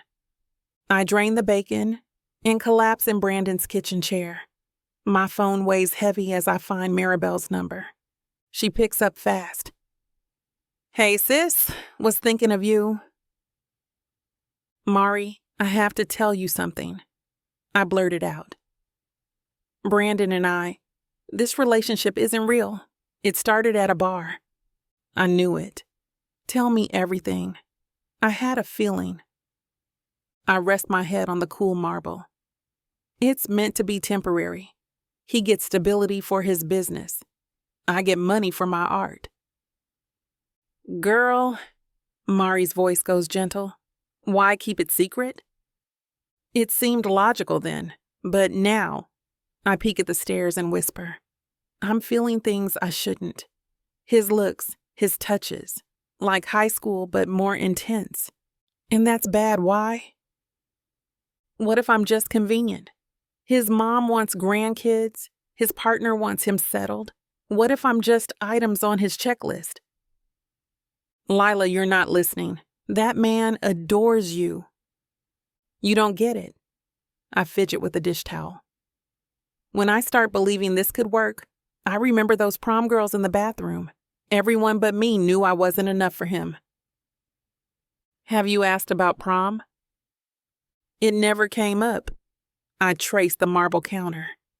Can't believe I'm caught up again. Listen carefully. Mari's tone turns grave. Guard your heart until you know what he wants. How? We live together. The pancakes cool as coffee since the kitchen. And Mari? We've been sleeping together? Yeesh. Well, that's gotta stop. Girl, you know what I mean. Stop letting those old feelings cloud your judgment. Either get the courage to ask him about prom night or protect your heart until you do. I press my palm against my forehead. It's not that simple. Actually, it is. You're making it complicated. Remember what happened with Michael? That's different. Is it? You let him string you along for months because you were afraid to have the talk. Look how that turned out. The stairs creak above me and my heart jumps. He's coming down. I have to go. Promise me you'll create some boundaries, even small ones. Work late at your studio, go to coffee shops to paint. Anything. Just give yourself space to think clearly. Fine, I promise, I whisper, hearing Brandon's footsteps getting closer. Love you. Love you too, and Lyla? Yeah? Don't let fear make your decisions for you again. I end the call, just as Brandon appears in the doorway, his hair adorably mussed from sleep. My heart does that delicious flip, and Maribel's words echo in my mind. Distance. Right. The question is, how do I keep my distance from someone who makes me feel vibrantly alive with just a smile? Morning, beautiful? Brandon's voice carries that just woken roughness that makes my stomach flutter. He drops a kiss on my cheek, the brief contact sending electricity through my skin. You didn't have to do all this. I wrap my hands around my coffee mug, letting the warmth seep into my palms. It's nothing. Brandon loads his plate with pancakes and bacon, moving with that easy grace that always made him stand out, even in high school. His t-shirt stretches across his shoulders. Inasas says he reaches for the syrup, and I catch myself staring at the way his muscles flex. These smell amazing. He settles into the chair across from me, close enough that our knees almost touch under the table. Just like the ones you used to make for Saturday breakfast. The memory hits me like a punch to the gut. Those quiet mornings in my parents' kitchen, textbooks spread across the table, Brandon's foot hooked around my ankle while we pretended to focus on calculus. I watch him cut into the pancakes, methodical and precise. Even in his relaxed morning state, everything about him screams control, success, stability, the opposite of my messy artist life. You okay? He glances up, catching me watching him. You're quiet this morning. My throat tightens. Those blue eyes still see right through me, just like they did at 17. But now they carry the weight of everything we've lost, everything we might never get back. The same eyes that used to light up when I showed him my latest sketches, that crinkled at the corners when he laughed at my terrible math jokes. The words from the bathroom stall echo in my head. Done after graduation. 5 years later, and they still have the power to make my hands shake.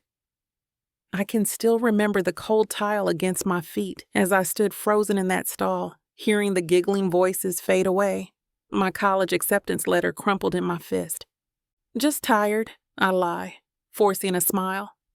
But as I watch him eat the breakfast I made, all I can think about is how easily he could break my heart again, how easily I could let him. The familiar way he cuts his pancakes into perfect triangles reminds me of countless mornings before everything fell apart, when I thought our future was as certain as the sunrise. Chapter 21. Brandon. Through the penthouse windows, movement catches my eye. Something's off. I lean forward, studying the building across the street. Everything okay? Lyla asks from her sketchbook. I thought I saw. I trail off as someone ducks back from the window, their camera lens flashing. My jaw clenches. What? Nothing, I say with a forced smile. Just someone I thought I knew. I watch where they vanished, fingers tapping my leg. Could be paparazzi, but I suspect worse. Maybe my mother's spy, or my business partner seeking dirt on this fake marriage.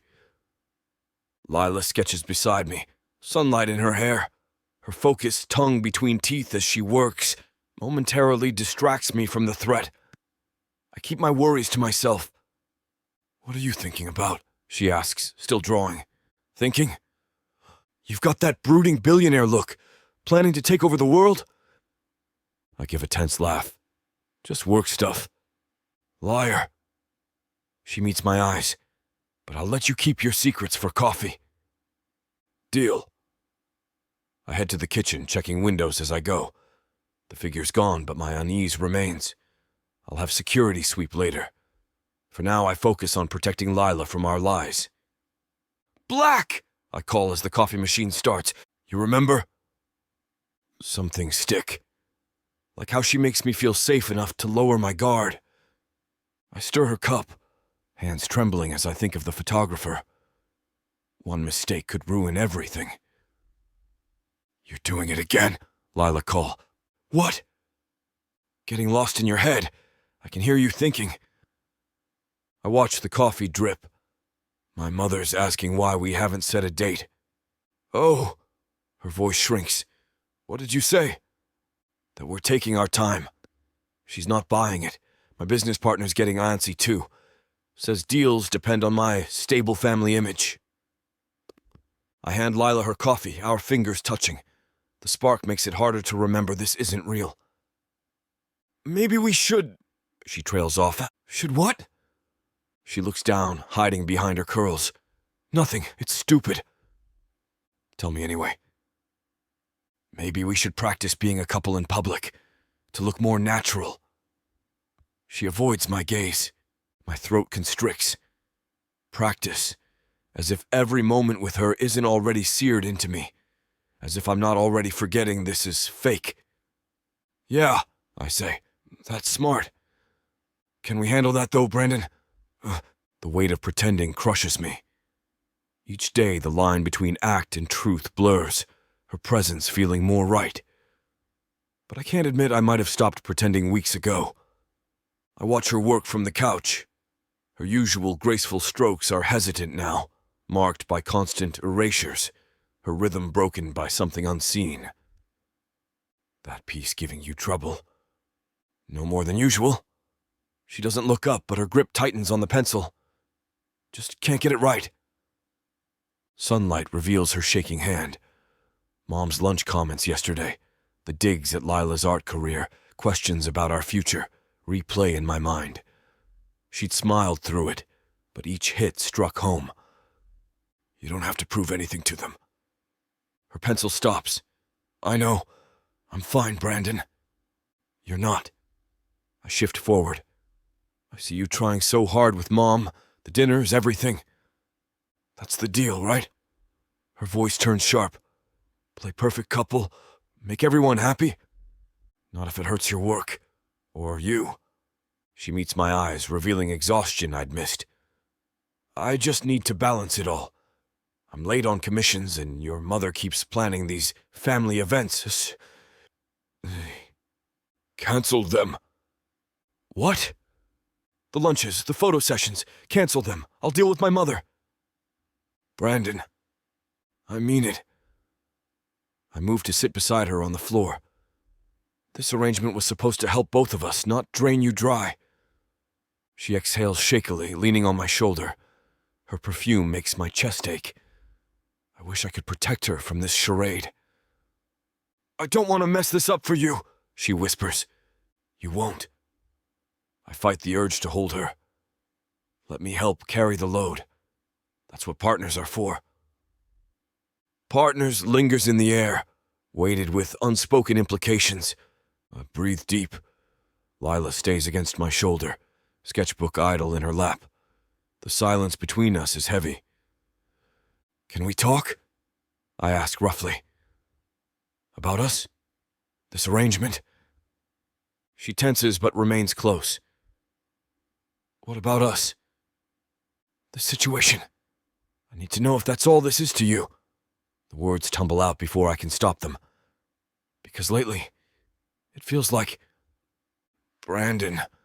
Her warning tone cuts through the air. No, let me finish. I shift to face her properly. These past few weeks sharing a home, dealing with our families, it started feeling real. At least for me. Lila's eyes widen, but she's silent. And I need to know if I'm crazy for thinking there might be something here. Something beyond the deal we made. You're not... She stops, swallowing hard. You're not supposed to ask me that. Why not? Because it complicates everything. Her fingers twist in her lap. We had rules, remember? Rules change. Feelings change.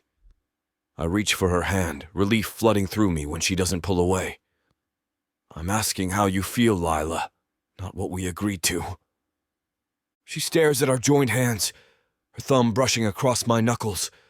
The tension in the room is thick enough to cut with a knife. I'm scared, she whispers finally. Of what? Of believing this could be real. Of trusting you again. Her voice cracks slightly. Of getting hurt like last time. I never meant to hurt you, Lyla. Her eyes flash as she yanks her hand away and stands, dropping her sketchbook. It's not that simple. You can't just decide things are different because you have feelings. My chest tightens, watching her pace in the harsh afternoon light. I'm not deciding anything. I'm trying to be honest about... Honest? She spins to face me, curls swaying, her warm eyes now burning with intensity that makes me flinch. Like at prom, when you told everyone dating the art girl was just a fun distraction before college. The accusation hits like a blow, stealing my breath. I search my memories of that night. What? I never said that. I would never say that about you. Don't. Her voice cracks, the sound splintering my heart. I heard you myself.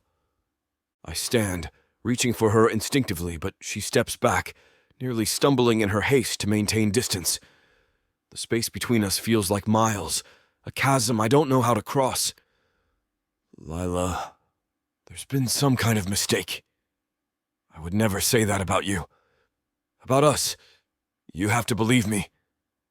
Stop.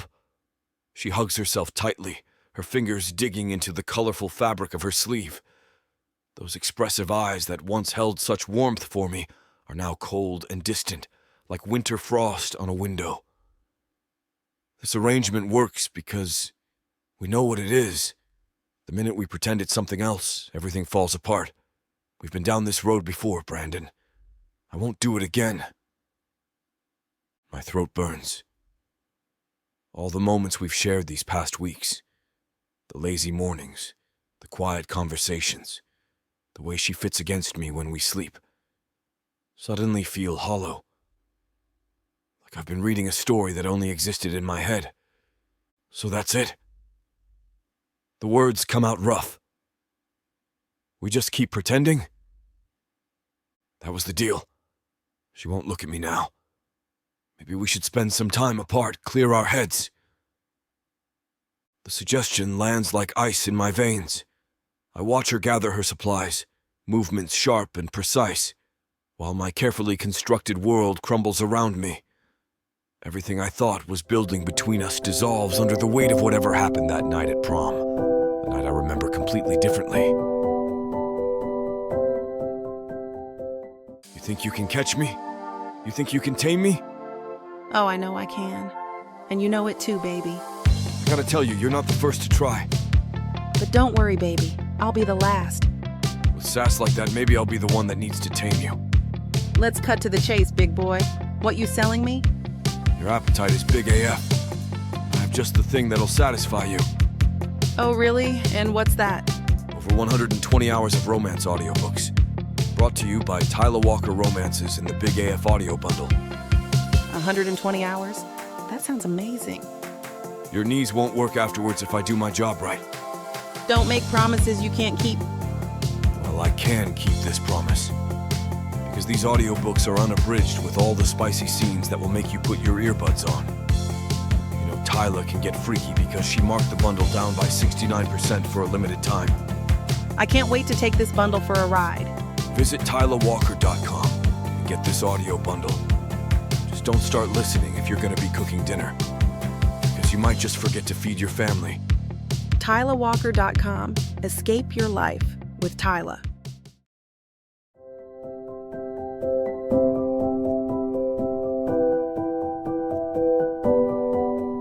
Chapter 22. Lyla. I snap as the question lingers, years of buried hurt making my hands tremble. How I feel? I say shakily.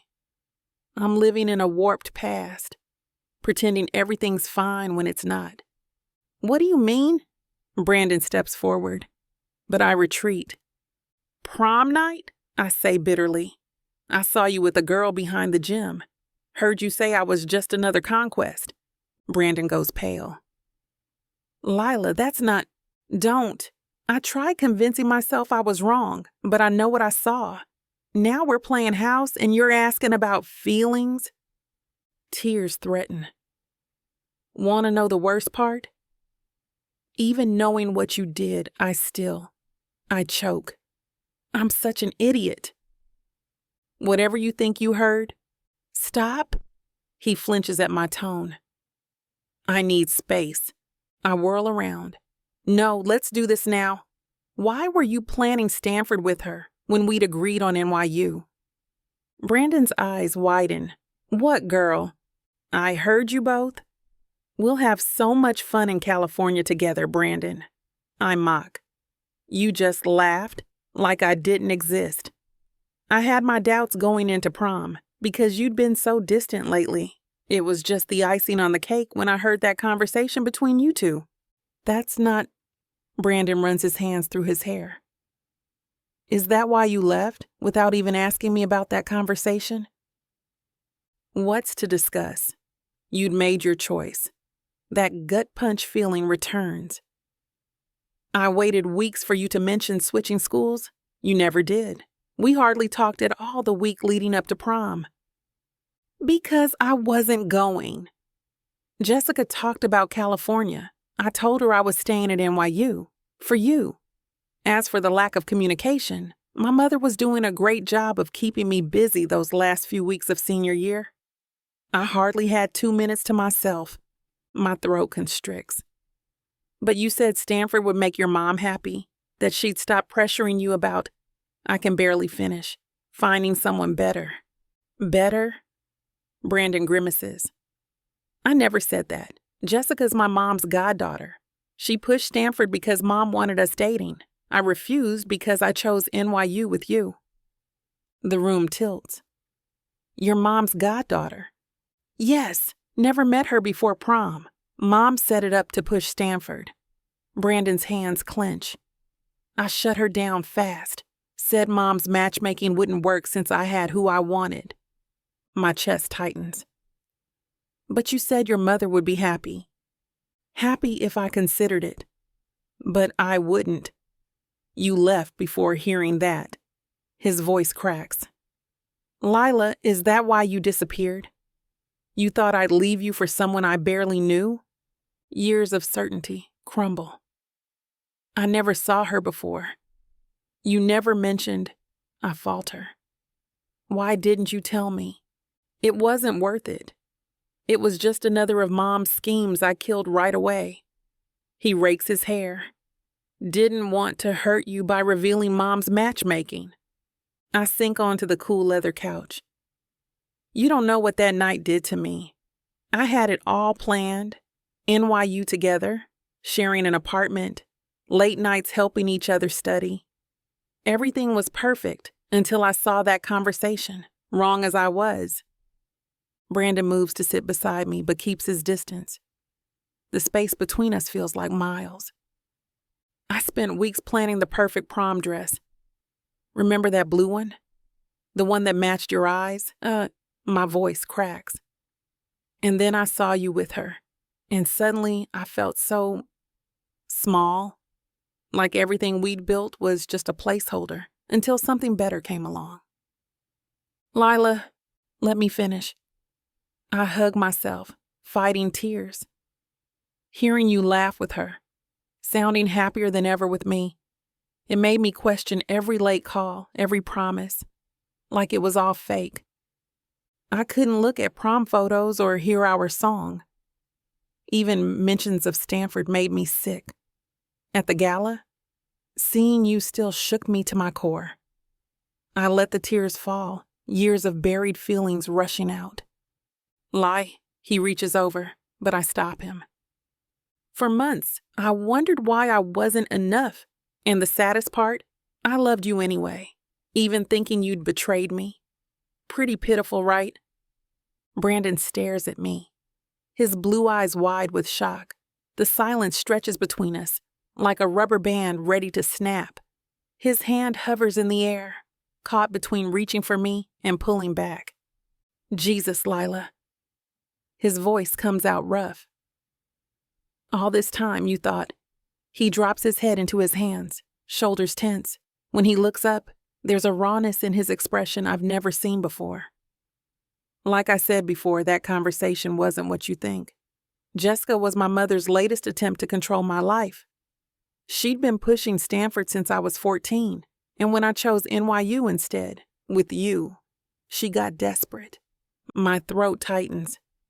But you were laughing, because it was ridiculous. He stands, pacing the length of the couch.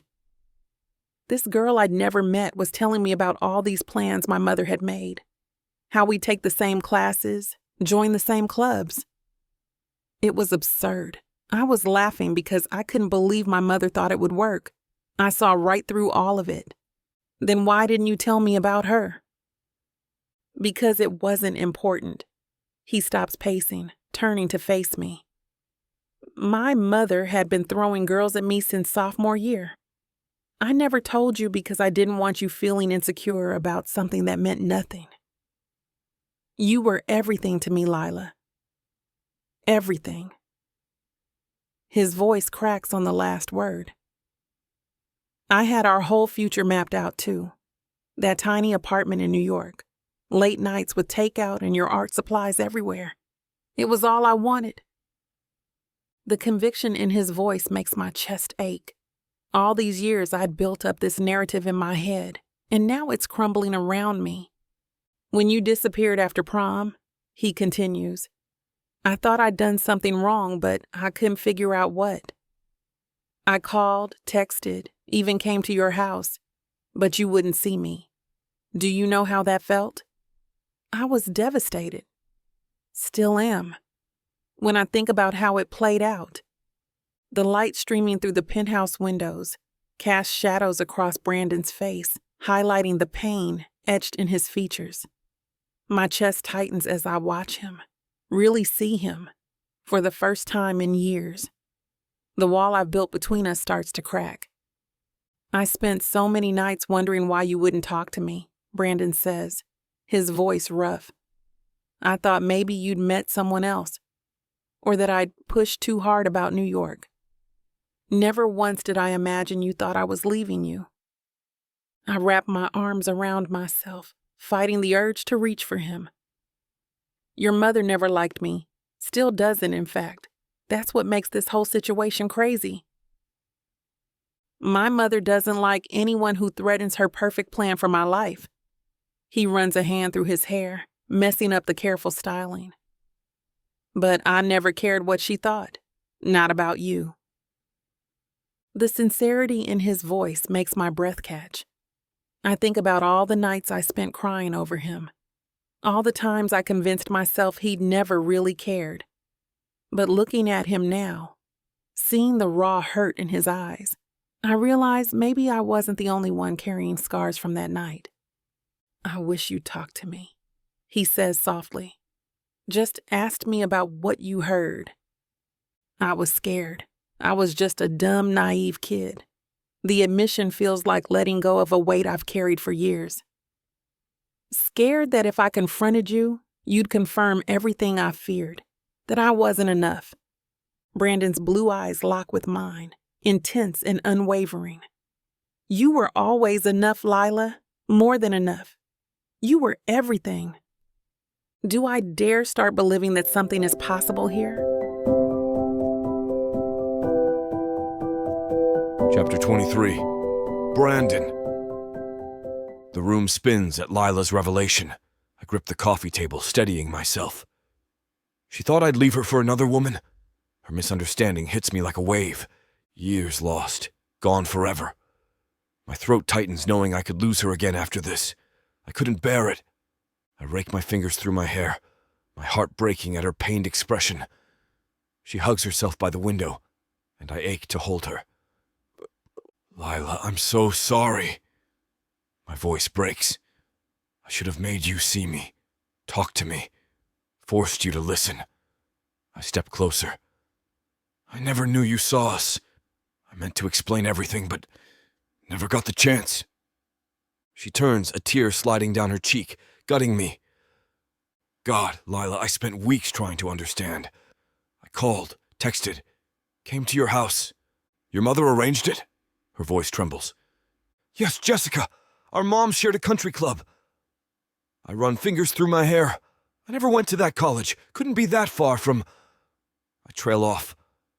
I chose our local university instead. Lila's shoulders fall as understanding dawns. Years of pain from one overheard conversation. One moment that destroyed everything. I pace the living room, footsteps echoing. The sunny city sparkles outside, but I only notice my pounding heart. One misunderstanding broke us. My voice cracks. We lost so much happiness for nothing. The memories come rushing back. Graduating alone, starting college without her, endless nights watching my phone. I drove past your house countless times that summer, hoping to catch you outside. Lila's reflection wavers as she cries, hugging herself tighter. Your mom stopped answering when I came by. I laugh hollowly. I thought you told her to keep me away. Even tried climbing your window's oak tree one night. Nearly killed myself. Brandon, she whispers. And all this time, I rub my face. You thought I was planning a future with someone else. Lyla, you were everything to me. No one else existed. Not then, not now. The words hang between us. I want to reach for her, bridge this endless gap, but stay still. We both need time to process. Silence grows like a living thing. I think of all we missed. Graduation, college, becoming adults. An entire chapter we should have shared. I collapse onto the couch. Remember our planned post-graduation road trip down the coast? Lyla lets out a small sob. I kept the map. My voice breaks. It's in my closet with our marked routes in red Sharpie. Every planned stop. Still have my dried boutonniere, too. The memory hits hard us on my bedroom floor, arguing over beach stops and tourist traps.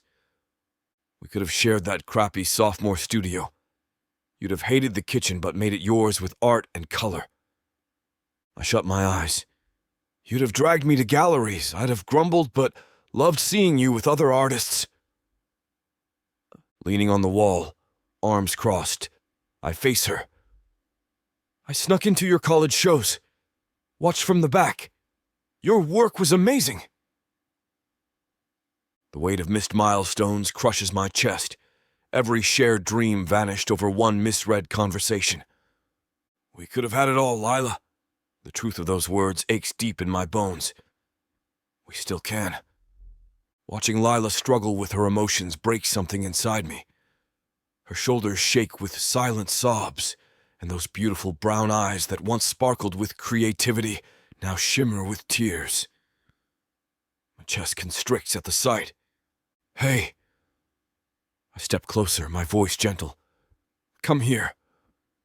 She shakes her head, backing away. A tear trails down her cheek, and she swipes at it angrily.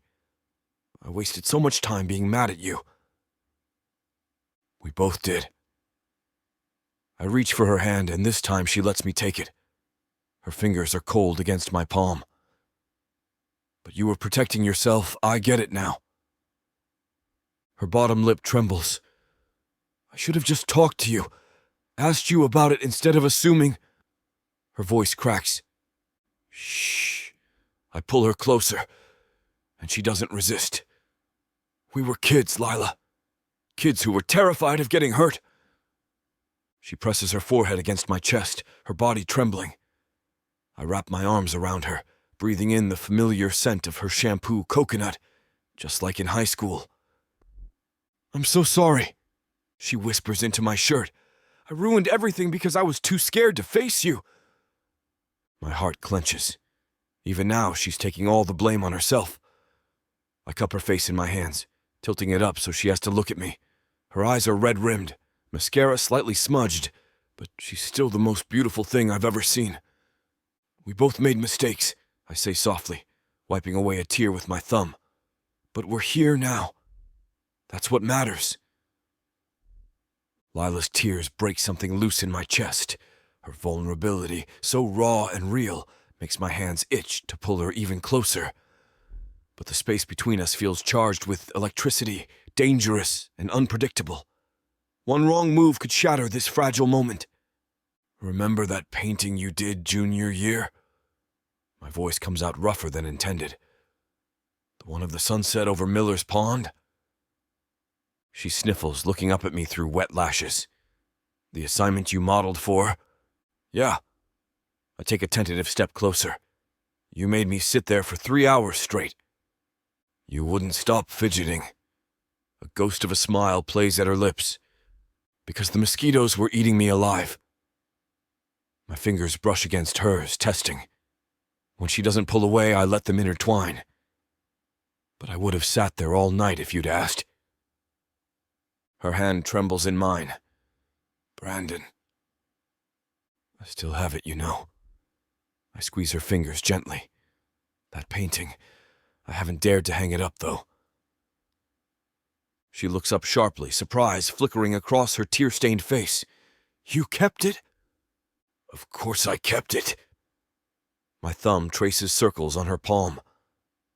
It was the first time anyone saw me the way you did. The air between us grows thick with unspoken words. I want to wrap her in my arms, to shield her from everything that's hurt her, including myself. But I hold back, letting her set the pace. Years of misunderstandings have taught me the value of patience. Instead, I lift our joined hands, pressing a soft kiss to her knuckles. Her breath catches, and I feel the tremor that runs through her. I'm right here, I whisper against her skin. Whatever you need, however long it takes.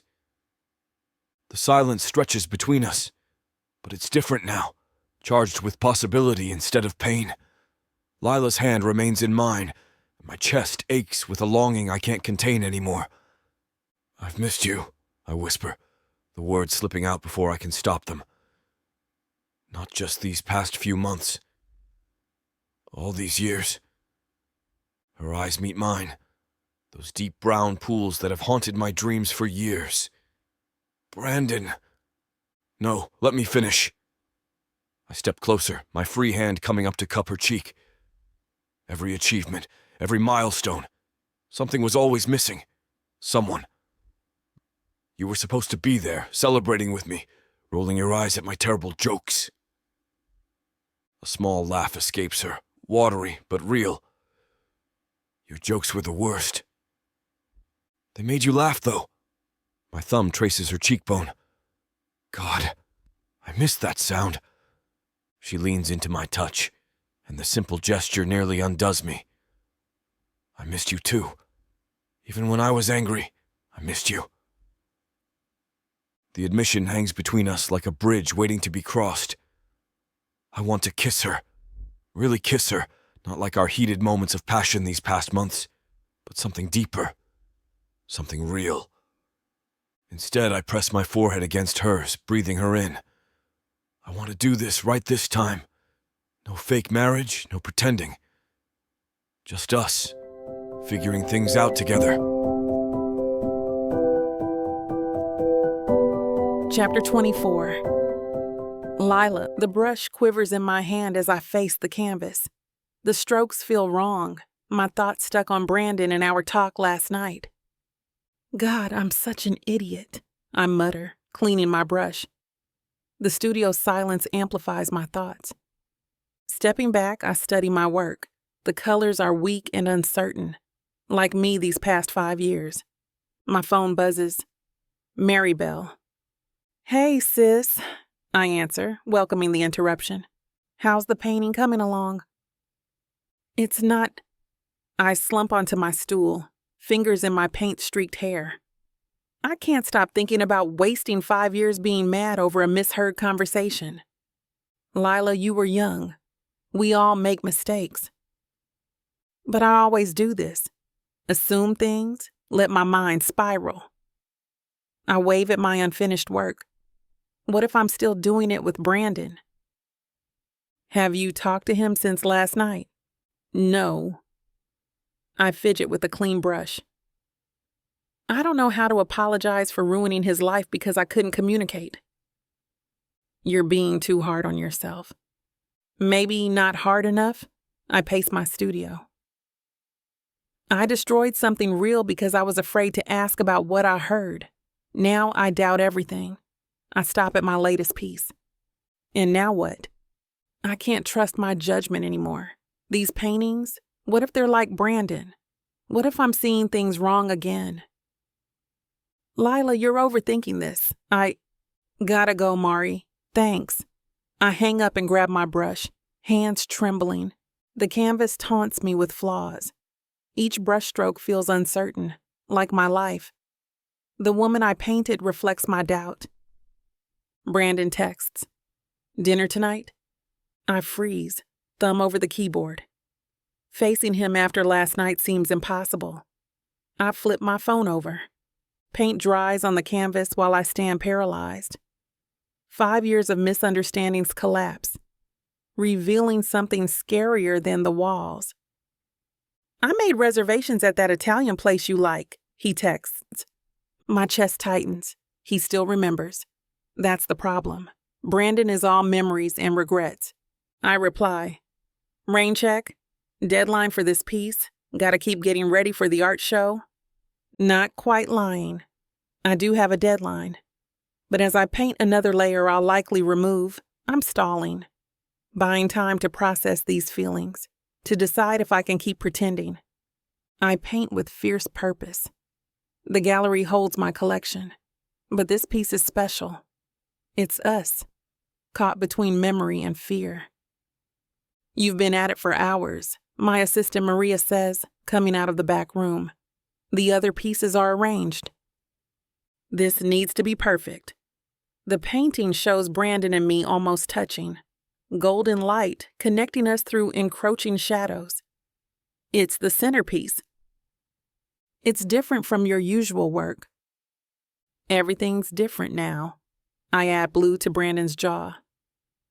This show isn't just historical figures anymore. It's about evolution, growth. I gesture around. Each piece shows transformation, women finding strength.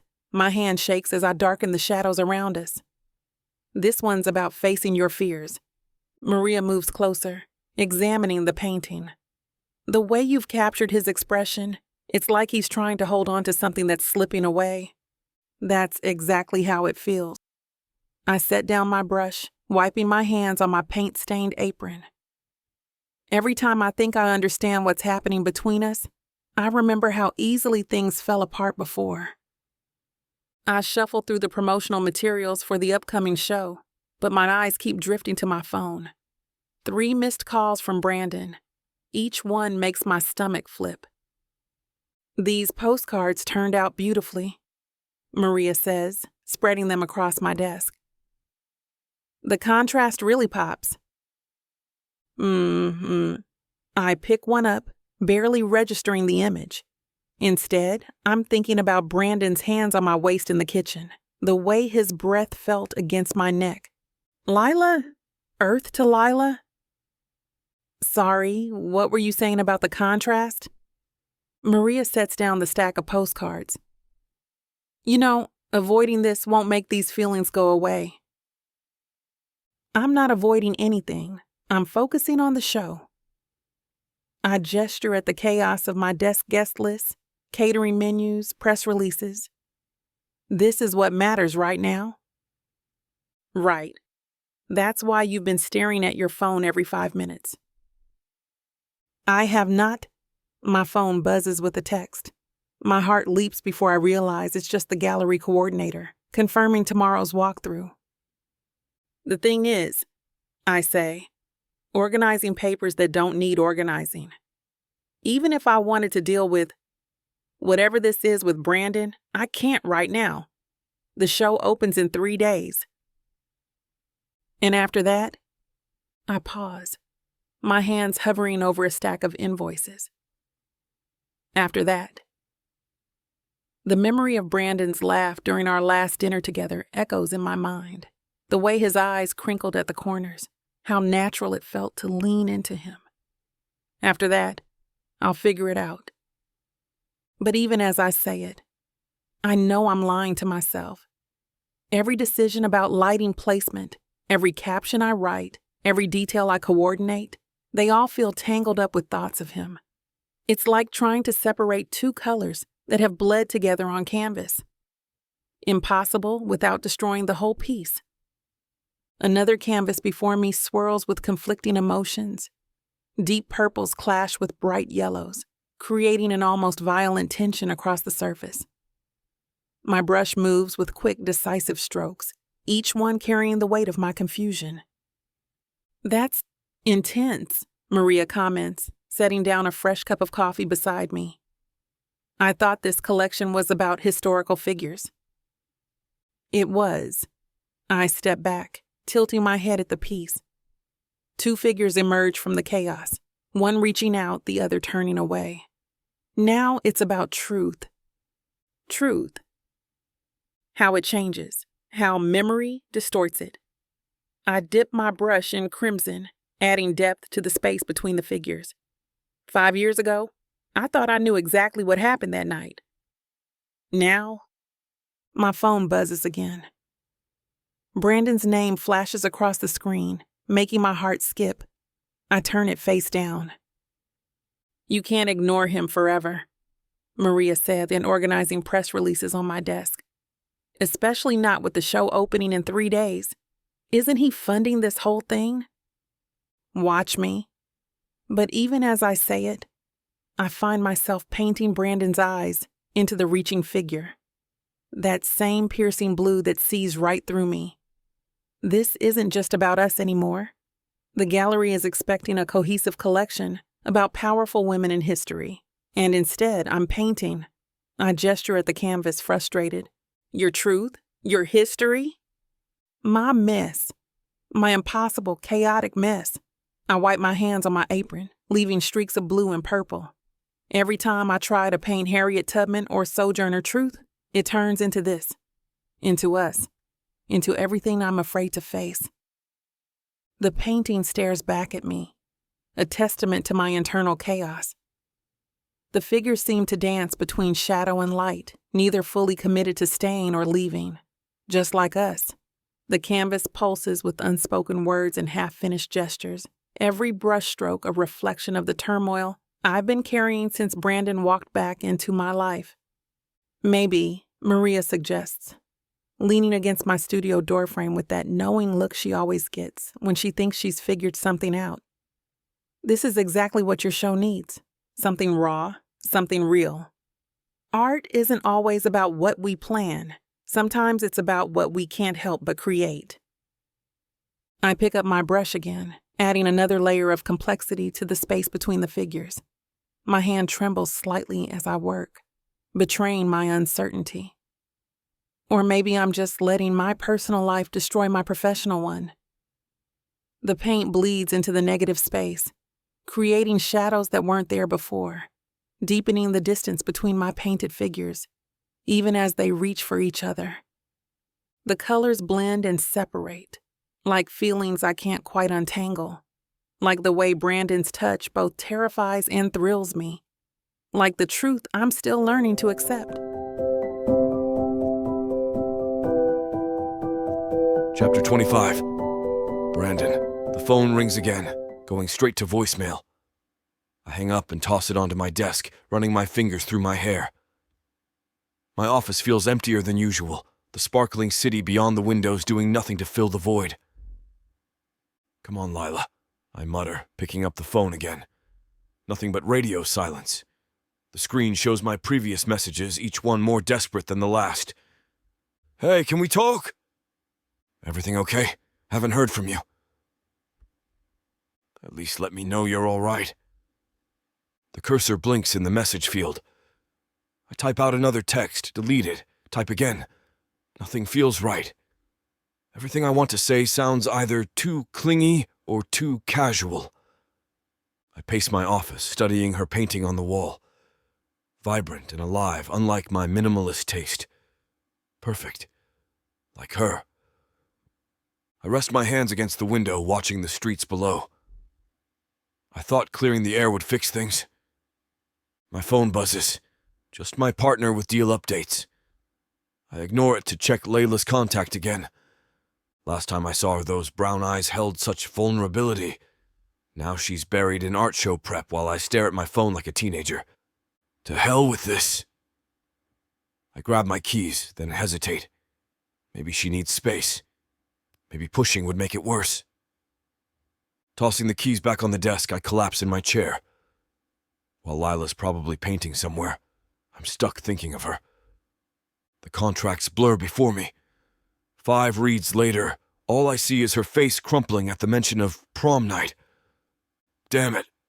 I roll away from my desk. My reflection shows perfection, suit, tie, hair, success. What a joke when the one thing I want is slipping away. I loosen my tie, watching the bustling city. Somewhere Lila's working, keeping her distance. Last week's memory hits me, her flour-covered nose, laughing as we made pasta. Now my penthouse feels sterile. Our prom photo shows her beaming, me watching her instead of the camera. Should have fought harder then, I tell my younger self. Should fight harder now. Moo. Another business email arrives, but profit margins mean nothing. I just want real morning coffee with Lyla, watching her paint, building a life beyond lies. The contract papers rustle in the air conditioning, demanding attention. I ignore them, too caught up in memories of stolen kisses and shared laughter to focus on work. The sun's setting outside my office window, casting long shadows across the floor. I've been staring at my phone for what feels like hours, wondering if I made the biggest mistake of my life, bringing up our past. Real smooth, Reynolds, I mutter, dropping my head into my hands. Digging up old wounds. That'll definitely make her want to stick around. What were you thinking? My computer pings with another email, but I ignore it. The memory of Lila's face when we talked about prom night haunts me. The hurt in her eyes, raw and fresh, like it happened yesterday, not years ago. I sit back in my chair and try to breathe. I feel suffocated. Should have left it alone. We were good. Things were... I trail off, unable to finish the thought. Were we really good? Playing house, pretending our feelings weren't real. If I just kept my mouth shut. But even as I say it, I know that's not true. We couldn't keep dancing around each other forever. The truth had to come out sometime. I pull out my phone again, thumb hovering over her contact. What would I even say? Sorry I brought up our traumatic past and made you relive one of the worst nights of your life. The weight of years of misunderstanding sits heavy in my chest. One conversation with someone about future college plans. That's all it took to derail everything. And now, trying to fix it might have broken us all over again. My phone lights up with my mother's face, and my stomach drops. I consider letting it go to voicemail, but that would only make things worse. Hi, Mom. Brandon, darling. I've been trying all day to reach you. Has Lyla picked a date? The country club's free in June. We haven't discussed dates. I loosened my shirt collar, feeling choked. We're both really busy. Busy? What's more important than wedding plans? Her voice sharpens. And why hasn't Lyla come for dinner again? I think it would be nice to see you two again. I rub my temple.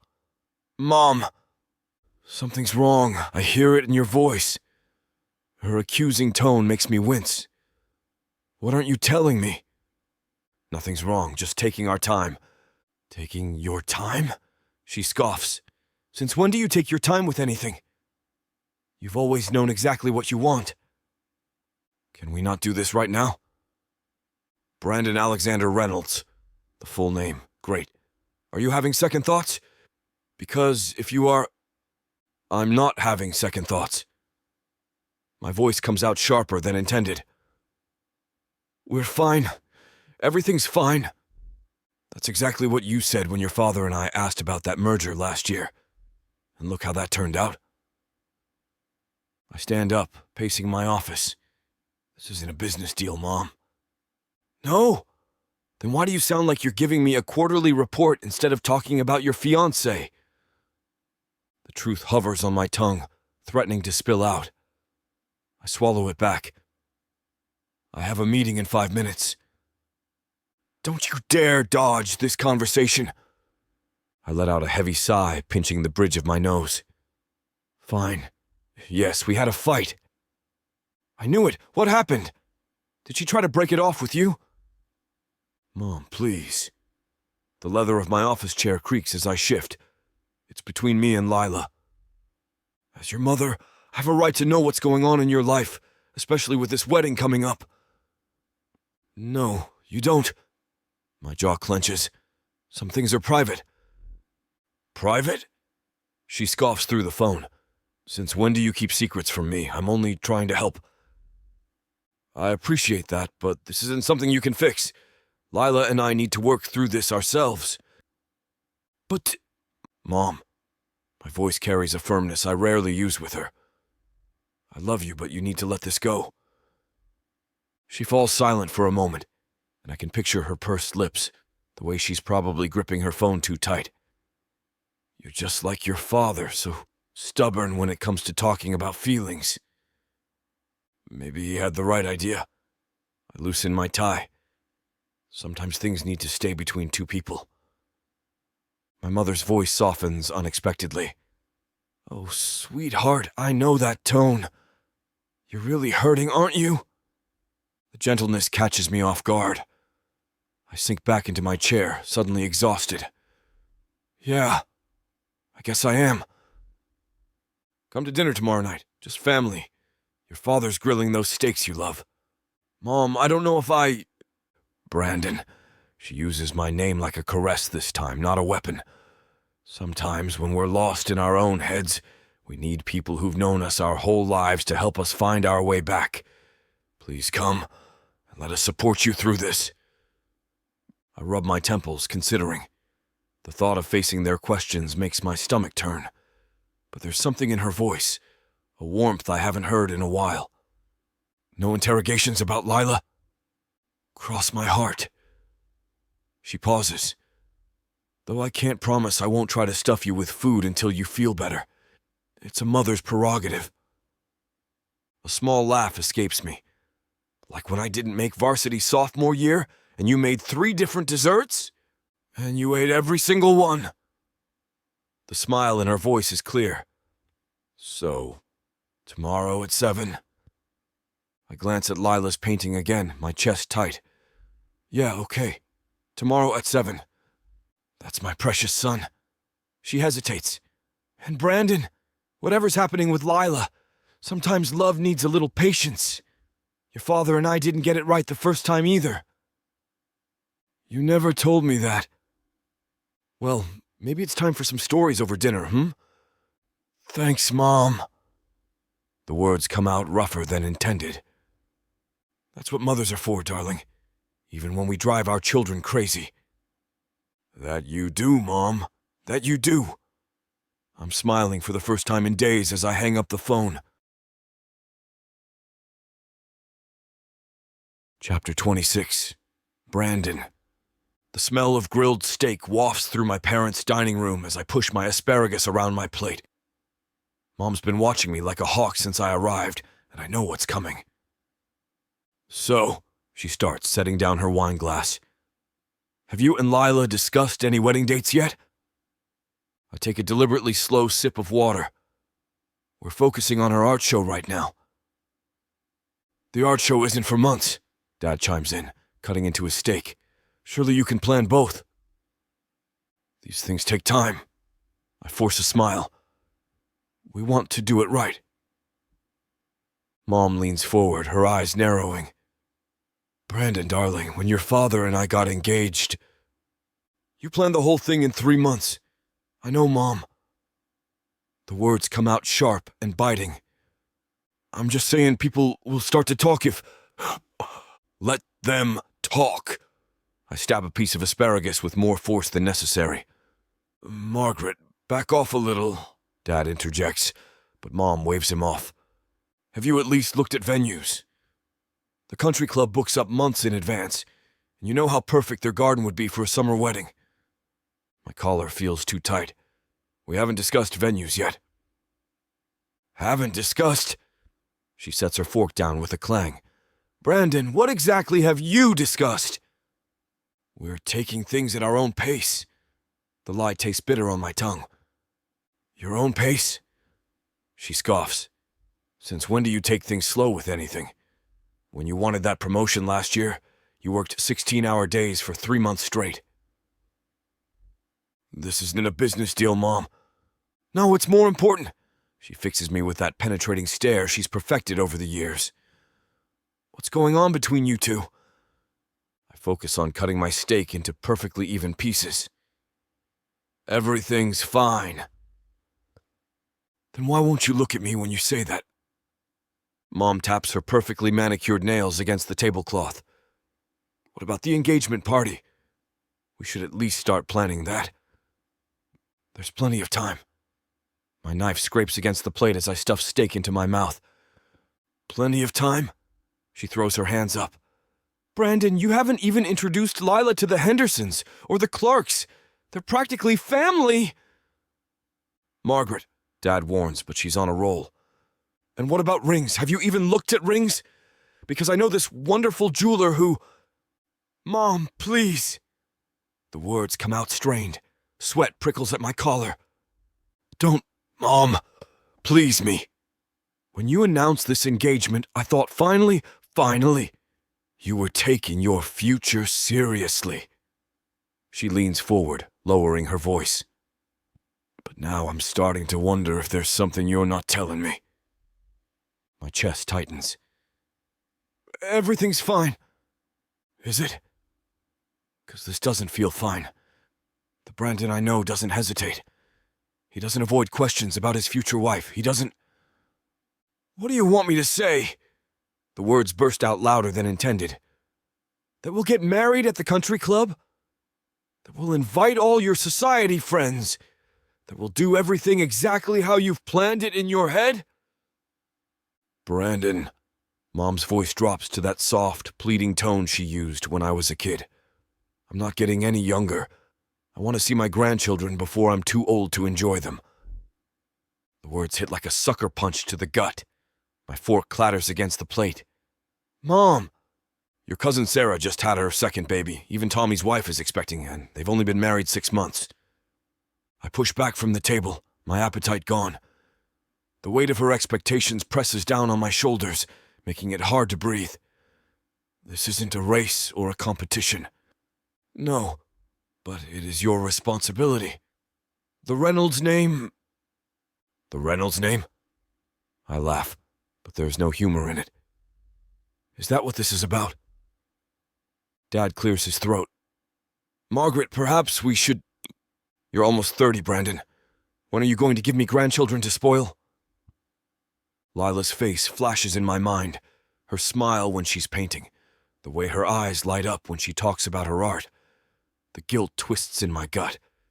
Here I am, letting my mother plan our future, when our whole relationship is built on lies. I can't. My voice cracks. I can't talk about this right now. But...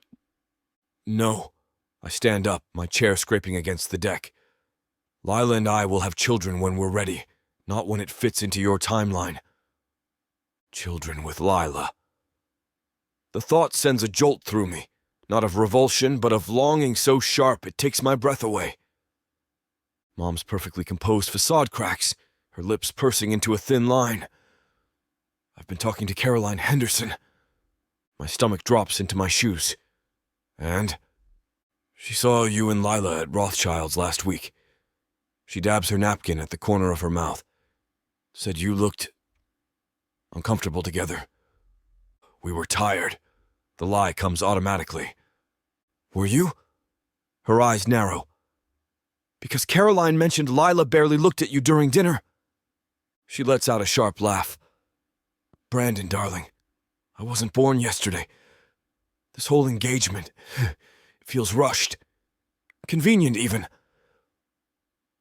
Margaret, Dad warns, but she waves him off. I just find it interesting that right when your business partner starts pressuring you about settling down, you suddenly propose to your high school sweetheart. She takes a deliberate sip of wine. The same girl who broke your heart and disappeared without a trace. My fingers curl tightly around my water glass. You don't know what you're talking about, don't I? Because from where I'm sitting, this looks an awful lot like one of your business arrangements. She leans forward.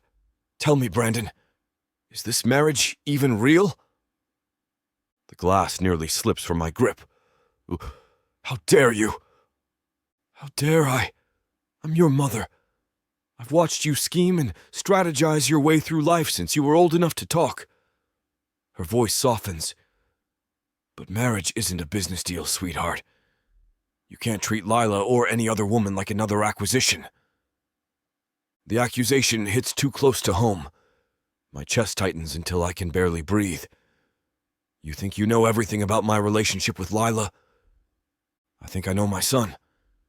She reaches for my hand, but I pull away. And this isn't like you.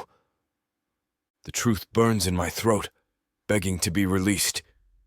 But all I can think about is Lyla's smile, the way she fits against me when we sleep, how real it all feels despite starting as a lie. You're wrong, I manage, my voice hoarse. About all of it.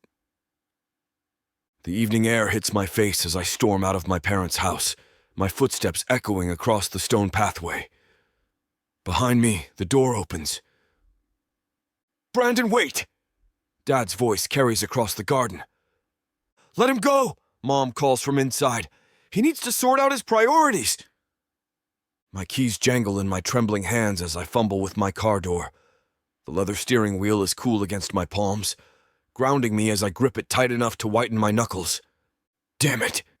I slam my hand against the wheel, the sharp sting barely registering through my anger. My phone buzzes. Lyla's name lights up the screen, and my stomach twists. Just seeing her name brings a flood of conflicting emotions. Desire, guilt, fear. I let it ring. The truth is, Mom's right about one thing. This isn't like me. I don't run from confrontation. I don't hide from reality, except when it comes to Lyla. Another text from Mom. I only want what's best for you. I switch off my phone and rest my head against the steering wheel. The scent of Mom's prized roses drifts through the open window, reminding me of all the summer dinners that ended with laughter instead of accusations. When did everything get so complicated? Lyla's face floats in my mind, the way she looked this morning, sleep-tousled and beautiful, curled up on my couch with her sketchbook. The image makes my chest ache. This isn't just about appearances anymore, or business deals, or making my mother happy. I start the engine, needing to escape the suffocating weight of expectations pressing in from all sides. The gravel crunches under my tires as I pull away from my childhood home, leaving behind my mother's dreams of country club weddings and perfectly planned futures. Chapter 27. Lyla. The front door clicks open, and Brandon storms in, his tie loosened and jacket crumpled. My paintbrush hovers over the canvas as I watch him toss his keys onto the counter with enough force to make them skid across the surface. Hey, I say softly, setting down my brush. How was dinner? Brandon's jaw tightens, a muscle twitching beneath his skin. His usually bright blue eyes are stormy, distant. He yanks off his tie completely, dropping it onto the back of the couch. Brandon, I take a step toward him, but something in his rigid posture makes me pause.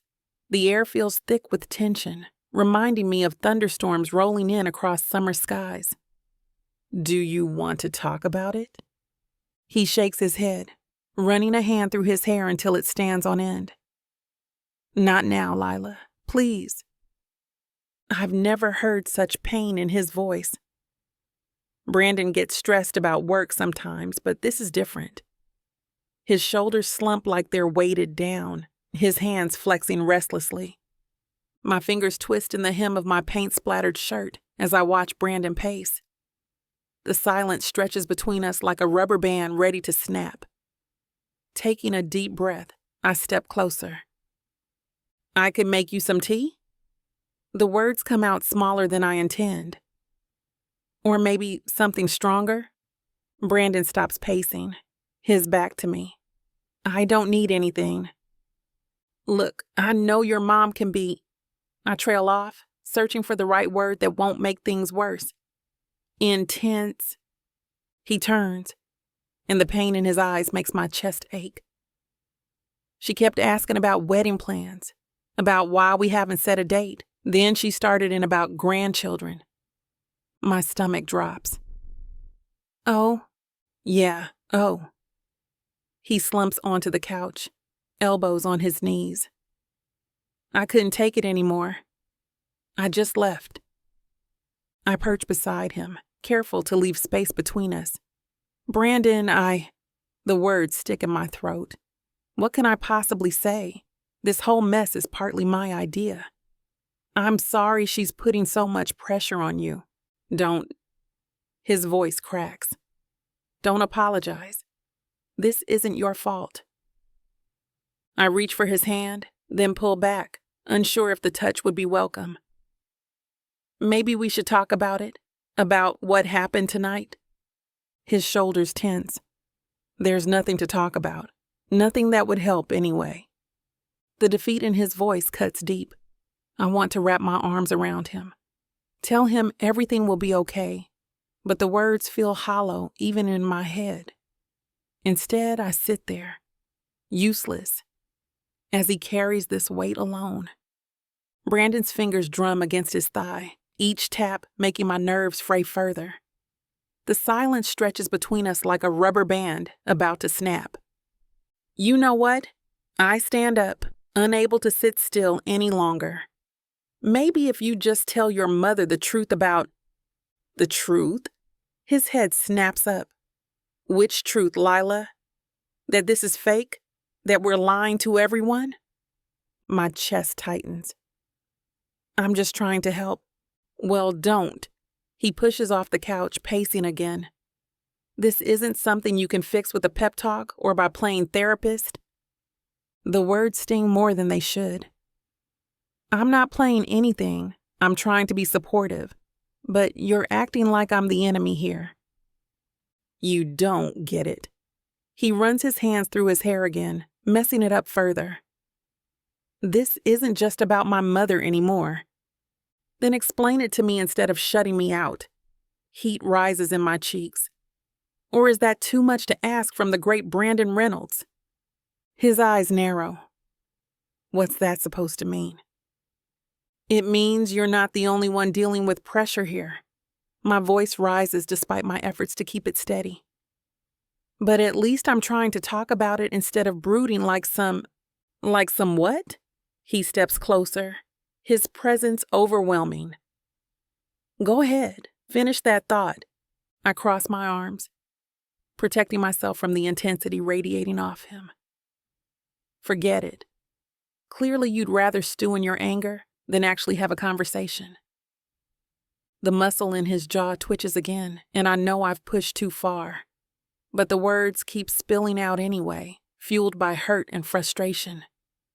Maybe your mother's right to worry. You can't even handle a simple dinner without falling apart. Brandon's eyes flash with an intensity that makes my stomach clench. You want to talk about falling apart? Let's talk about how you run away every time things get difficult, just like in high school. Don't you dare bring that up. My hands shake as I point at him. That's not fair and you know it. Fair? You want to talk about fair? He steps closer, his presence overwhelming. What's fair about watching you pull away again, knowing any minute you might disappear like last time? Heat rises to my cheeks. I'm not pulling away. I'm trying to give you space. Space? He laughs, but there's no humor in it. Is that what you call avoiding me for the past week? I've been working on my show. The words come out as a shout. Not everything revolves around you and your damn family drama. Right, because you're so perfect at handling family pressure. His voice drips with sarcasm. Tell me, have you even told your parents this is all fake? Or are you too scared to admit you're using me for my money?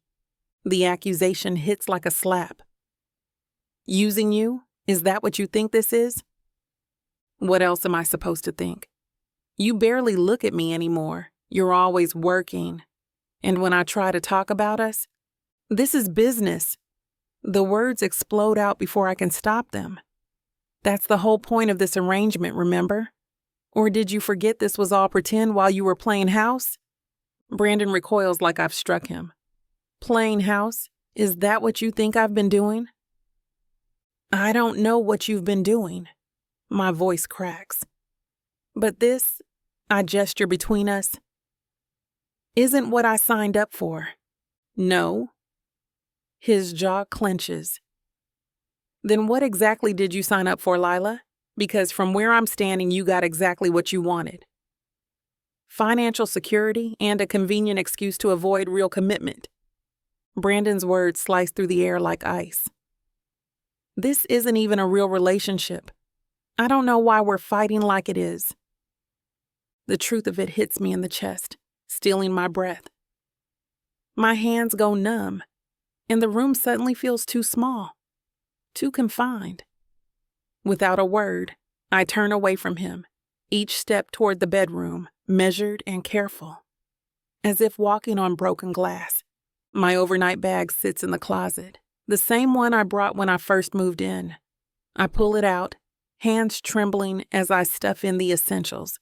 A change of clothes, my toothbrush, my sketchbook.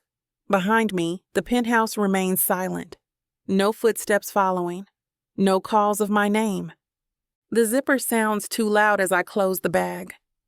I sling it over my shoulder, grab my phone and keys. Still, no movement from the living room.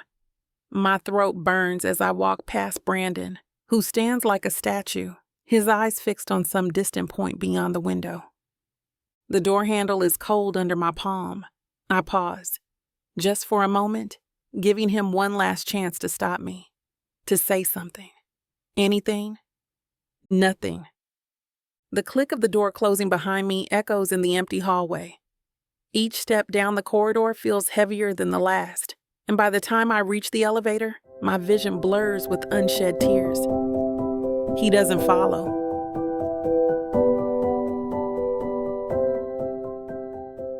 This is it, baby. This is what you can get me that'll make me happy. You know I'll get you whatever you want. All you need to do is ask me and I'll give it to you. This ain't just it. This is everything I could ever want. Now I'm curious. What does a strong, sassy woman like yourself want so badly? Baby, you know what I want? Can't wait to hear. The Big Baddie Bundle from Tyler Walker. It has everything I need. 20 ebooks with over 1 million words of sassy romance and spice that'll keep you on your toes. 10 audiobooks containing over 60 hours of that seductive voice telling me naughty things all night long. You don't need an audiobook for that, baby. Right here. You may be fine and all, but no one tells it like the way Miss Tyler does. And I need her in my life. The Big Baddie Bundle is everything you need. You can get it for 80% off. Go to TylerWalker.com to browse the bundles that earn you the best deals. It's time you treat yourself. Because you deserve it. Escape your life with Miss Tyler.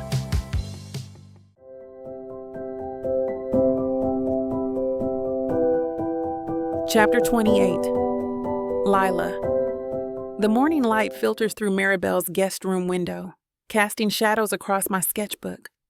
I've been trying to draw for hours, but every line turns into his face, his smile, the way his eyes crinkle when he laughs. "Stop that now," Maribel says from the doorway, 2 steaming mugs in her hands. What am I doing? I close the sketchbook, but not before she glimpses the half-finished portrait. Drawing him instead of working on your showpieces. She hands me a coffee and settles beside me on the bed. That's the third Brandon sketch this morning. I wrap my hands around the warm mug. I can't help it. Everything reminds me of him. Like what? Like, I gesture to the window. The way the sun hits the buildings. It's exactly how it looked in the penthouse when we'd make breakfast together. Or how this coffee isn't quite right because Brandon knows I like. I know, Maribel finishes. I'm doing the best I can, princess. Heat rises to my cheeks. Sorry. Don't be. She bumps my shoulder with hers. But you need to decide what you want, Lyla. Really want. Not what's safe or what makes sense on paper. I trace the rim of my mug, remembering how Brandon's fingers would brush mine when he'd hand me my morning coffee. I miss him. Not just the pretending parts, but everything. The way he'd help me organize my supplies even though he had no idea what half of them were. How he'd leave silly notes on my canvas when I was too focused on painting. That doesn't sound very fake to me. No, I whisper, my throat tight. It doesn't. The silence stretches between us, filled with thoughts of things I wish I'd said to Brandon. All the moments I let slip away because I was too scared to admit what was really happening between us. The weight of unsaid words feels like stones in my chest, each one carved with memories of his smile, his touch, the way he'd look at me when he thought I wasn't paying attention. I think, my voice catches, I think I'm in love with him, Mari, and I don't know what to do about it. The admission feels both terrifying and liberating, like jumping from a great height and not knowing if there's water below. He said it wasn't even real, I say, my voice cracking. The coffee has gone cold in my hands, but I can't bring myself to drink it anyway. And the worst part, he's right. This whole thing started as a business arrangement. My fingers tighten around the ceramic mug until my knuckles ache, as if holding onto it might somehow keep me from falling apart. Maribel takes the mug from my trembling fingers. But that's not what it is anymore, is it?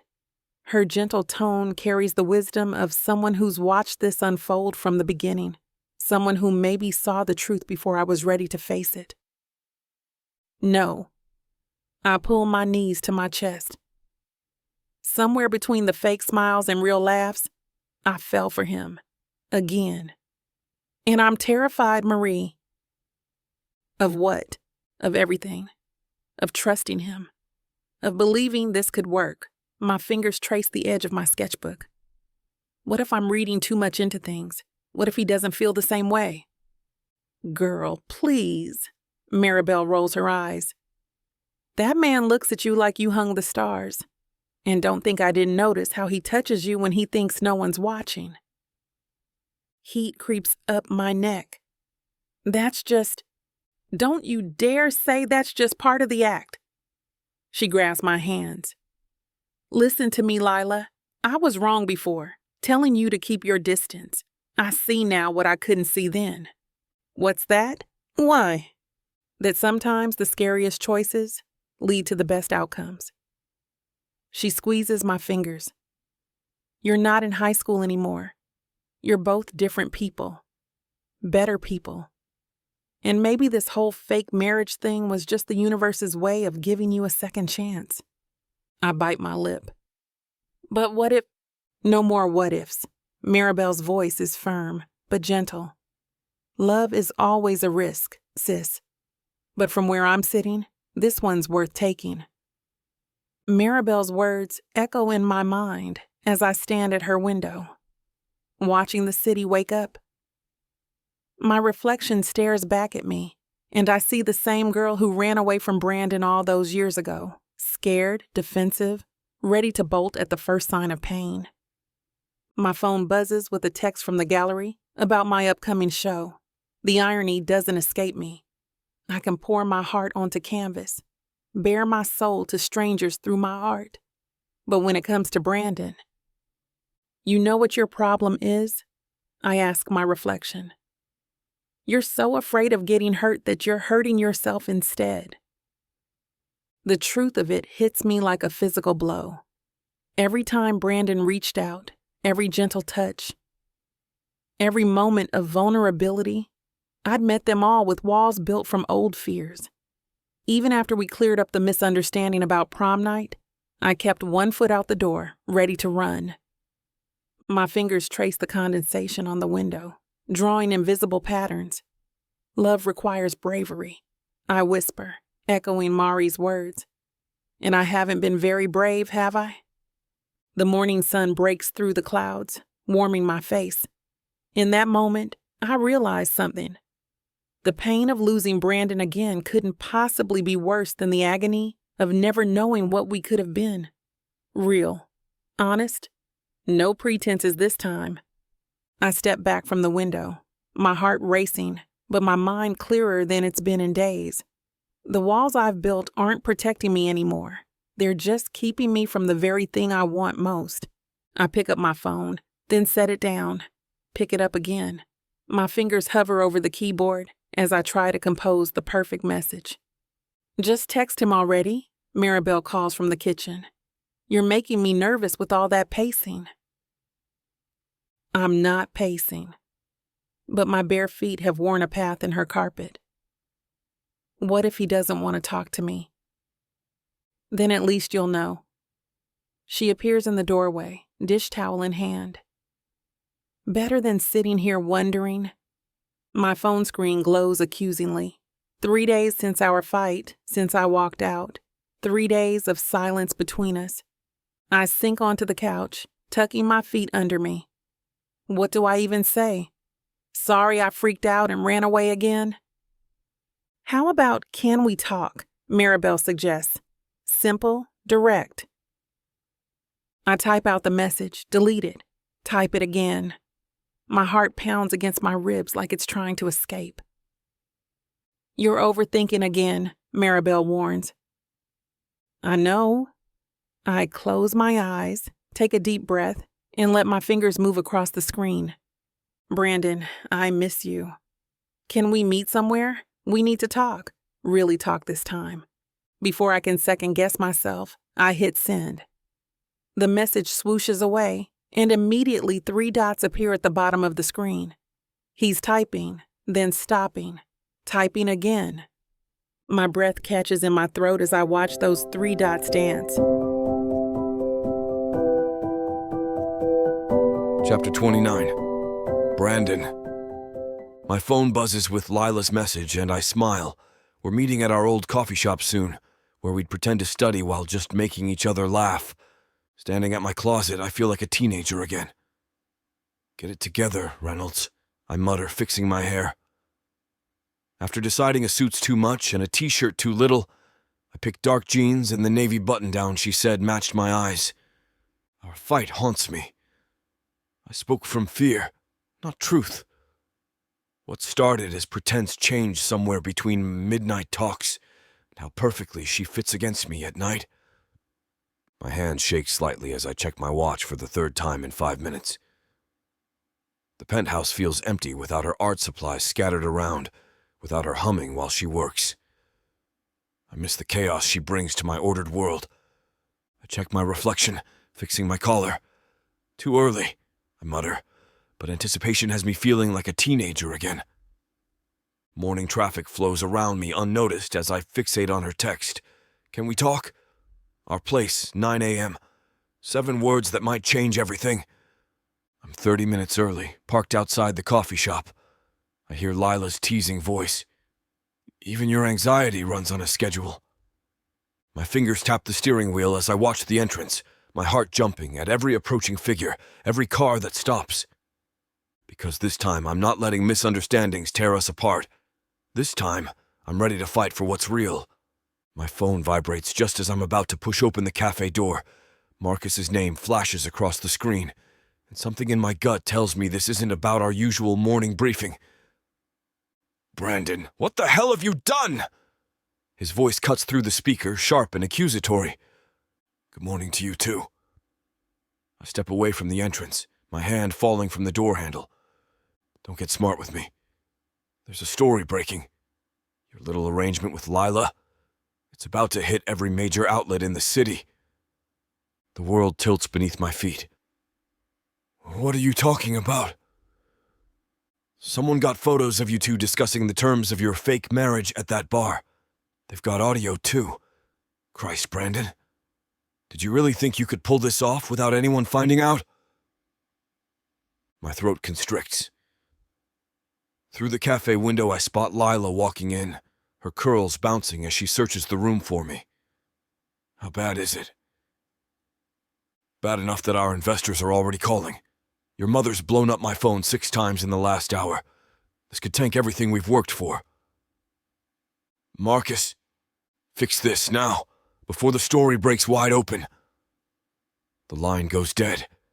I stare at my phone, my reflection distorted in the black screen. Inside, Lyla takes a seat by the window, her fingers drumming nervously on the table. She hasn't noticed me yet, and for a moment I'm frozen between 2 impossible choices.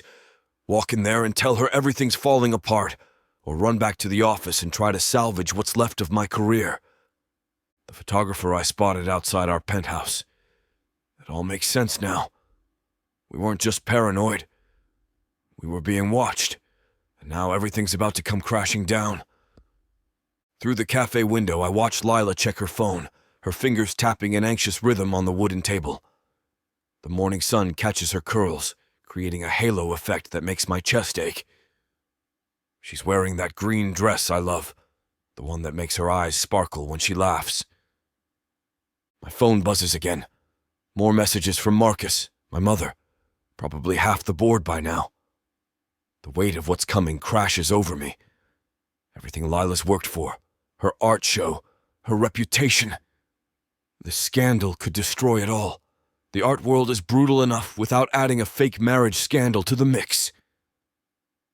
Damn it, I mutter, pacing outside. The investors will bail. Years proving I'm not just some rich kid playing businessman. Gone. Hundreds of jobs at stake. Marcus is right. This could ruin everything. But watching Lyla through the window, I only worry about her future. She's finally getting the recognition she deserves. The headlines won't care about her talent. They'll just label her a gold digger and fraud. My hand hovers at the door. Inside, Lyla checks her watch, frowning, then opens her sketchbook, the same type from high school, and draws to calm her nerves like always. The irony isn't lost on me. We started this arrangement to help both our careers, and now it might be the very thing that destroys them.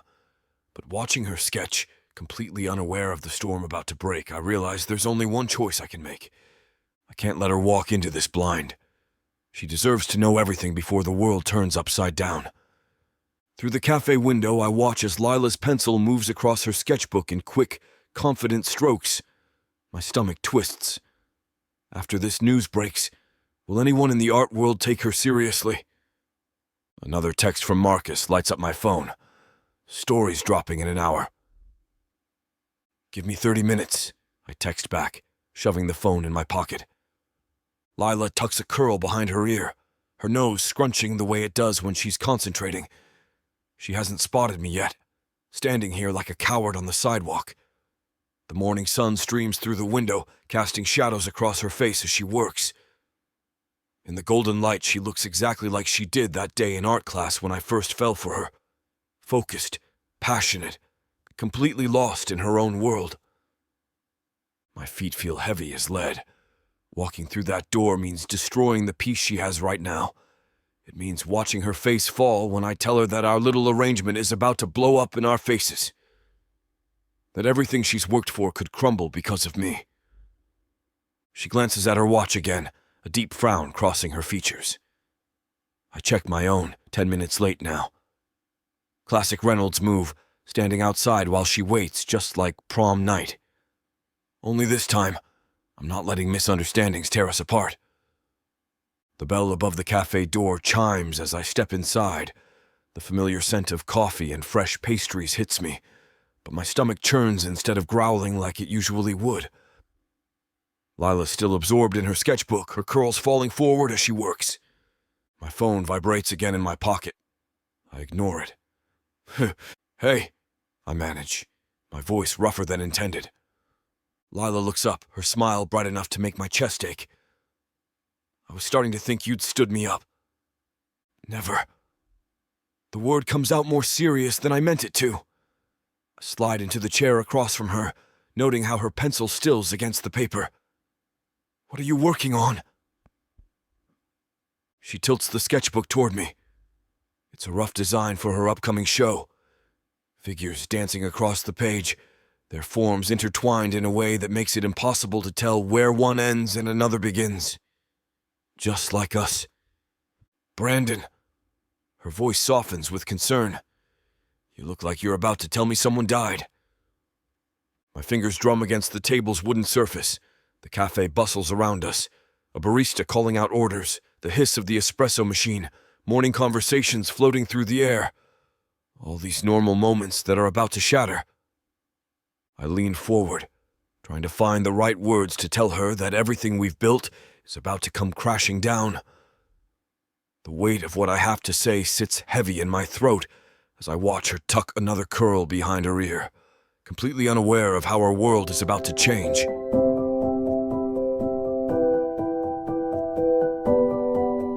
Chapter 30. Lyla. The cafe bustles around us, but Brandon's words hit me like a punch to the gut. My coffee cup trembles in my hand, the liquid inside rippling with my shaking fingers. What do you mean they know? My voice comes out barely above a whisper. Brandon leans forward, his blue eyes intense. Someone's been watching us. They got photos, pieced things together. Marcus just called. Photos? The word catches in my throat. My mind races through every moment we've shared, wondering which ones are now splashed across some tabloid. How long have you known about this? I just found out. I came straight here to tell you. Brandon reaches for my hand across the table, but I pull back, wrapping my arms around myself. I can't. The words won't come. The gallery opening is in 2 weeks. Everything I've worked for. All my dreams of being taken seriously as an artist. This will ruin everything. Lyla, look at me. Brandon's voice is steady, but I hear the strain beneath it. We'll figure this out. A bitter laugh escapes me. Figure what out? That we lied? That this whole thing was just... I trail off as a couple walks past our table, lowering my voice. God, my family, my parents. What am I going to tell them? I should have seen this coming. Brandon runs a hand through his hair, messing up its perfect styling. I noticed someone with a camera the other day, but I didn't want to worry you. You what? The numbness gives way to anger. You saw someone following us and didn't say anything? I thought I was being paranoid. I didn't think. A nervous laugh bubbles up from my chest, and I twist my coffee cup between my palms. Well, look at it this way. You finally have your out. My voice wavers slightly, betraying the lightness I'm trying to force. No more fake marriage. No more pretending. Your mother might even be relieved. Brandon's expression shifts, his jaw tightening. Lyla, this could solve everything, right? The words tumble out faster now, matching my racing heartbeat. You get your reputation back, I'll just be that crazy artist who tried to... Stop. Brandon's hand shoots across the table, covering mine. The warmth of his touch sends a jolt through me, and I realize I've been shredding my napkin into tiny pieces. That's not funny. I'm hilarious. I counter, but my attempt at humor falls flat. The lump in my throat grows larger. It's fine, really. We both knew this wasn't... My voice trails off as his thumb traces circles on my wrist. Wasn't what? His blue eyes lock onto mine, searching for something I'm not ready to give. I pull my hand away, wrapping my arms around myself. Real, I whisper, the word tasting bitter in my mouth. It wasn't real, remember? The silence between us stretches. filled only by the clinking of cups and distant conversations of other cafe patrons. My chest tightens as I wait for him to agree, to take the easy exit I've offered. Instead, he just sits there, watching me with an intensity that makes me want to run. "This is our chance," Brandon says, his voice dropping lower. He slides his chair closer, and the screech against the floor makes me wince. "No more pretending, no more lies. We could actually do this, Lyla. For real this time." My heart skips at the earnestness in his eyes, but I force myself to look away. "Brandon, think about it. Everything's out in the open now. We don't have to hide anymore." "That's not..." I press my fingertips to my temples. "It's not that simple." "Why not?" His hand finds mine again. "The chemistry between us these past few weeks, you can't tell me you haven't felt it too." The warmth of his touch sends tingles up my arm, and memories of our intimate moments flash through my mind. The way he held me during our weekend getaway, how natural it felt cooking together in his kitchen, the electricity when we kissed. "Of course I felt it," I whisper, pulling my hand back. "But feeling something doesn't make it right." "What's not right about it?" "We started this whole thing based on a lie, and now you want to what? Just flip a switch and make it real?" "Why not?" His blue eyes bore into mine with an intensity that makes my breath catch. "We've both changed. We're not those kids from prom night anymore." A knot forms in my throat. "Exactly. We're not those kids anymore. How do I know this isn't just another business decision for you? A way to save face when the story breaks?" Brandon recoils like I've slapped him. "Is that really what you think of me?" The hurt in his voice makes me want to take it back, but the words keep spilling out. "I don't know what to think anymore. Every time I start to trust this, to trust us, something happens that makes me question everything." My fingers trace the rim of my coffee cup as the reality of our situation crashes over me. The gallery opening. My chance to finally make a name for myself. To share the stories of remarkable women who've been forgotten by history. All those late nights in my studio. The rejections I've faced. The dreams I've fought for. The gallery owner already had doubts about my work's commercial appeal, I say, more to myself than to Brandon. When this breaks, they'll see it as proof that I'm not serious about my art. That I'm just... The words stick in my throat. "Just what?" Brandon prompts. "A fraud." The word tastes bitter on my tongue. Someone who'd fake a marriage for money instead of letting my work speak for itself. Brandon shifts forward. "Your work is incredible, Lyla. Anyone who sees those paintings will see the fraud who conned her way into galleries." I close my eyes, picturing my show's centerpiece, our painting, capturing real connection. The irony stings. Black female artists already struggle for respect. No one will look at my work after this. "We can get ahead of it," Brandon says. "Release a statement." "The statement that I used you?" I laugh bitterly. "That everything I've worked for." My voice breaks.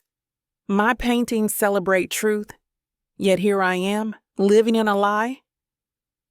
The reality crushes me.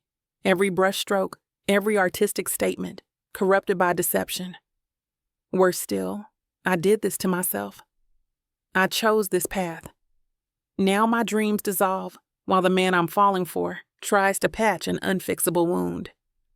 My throat constricts as I push my chair back from the table. The legs scrape against the floor, the sound harsh in my ears. "I can't do this anymore, Brandon." "Lyla, please." His voice cracks on my name. "Please don't go. We can work through this." I shake my head, gathering my purse with trembling hands. "No, we can't. This whole thing, it was a mistake from the start. I need to focus on salvaging what's left of my career." That's not what this is about, and you know it. Brandon half rises from his seat, his blue eyes pleading. You're running away again. The truth in his words stings, but I force myself to stand straighter. Maybe I am. Maybe that's what I need to do. My feet feel heavy as I turn away from him. Each step toward the door echoes with memories.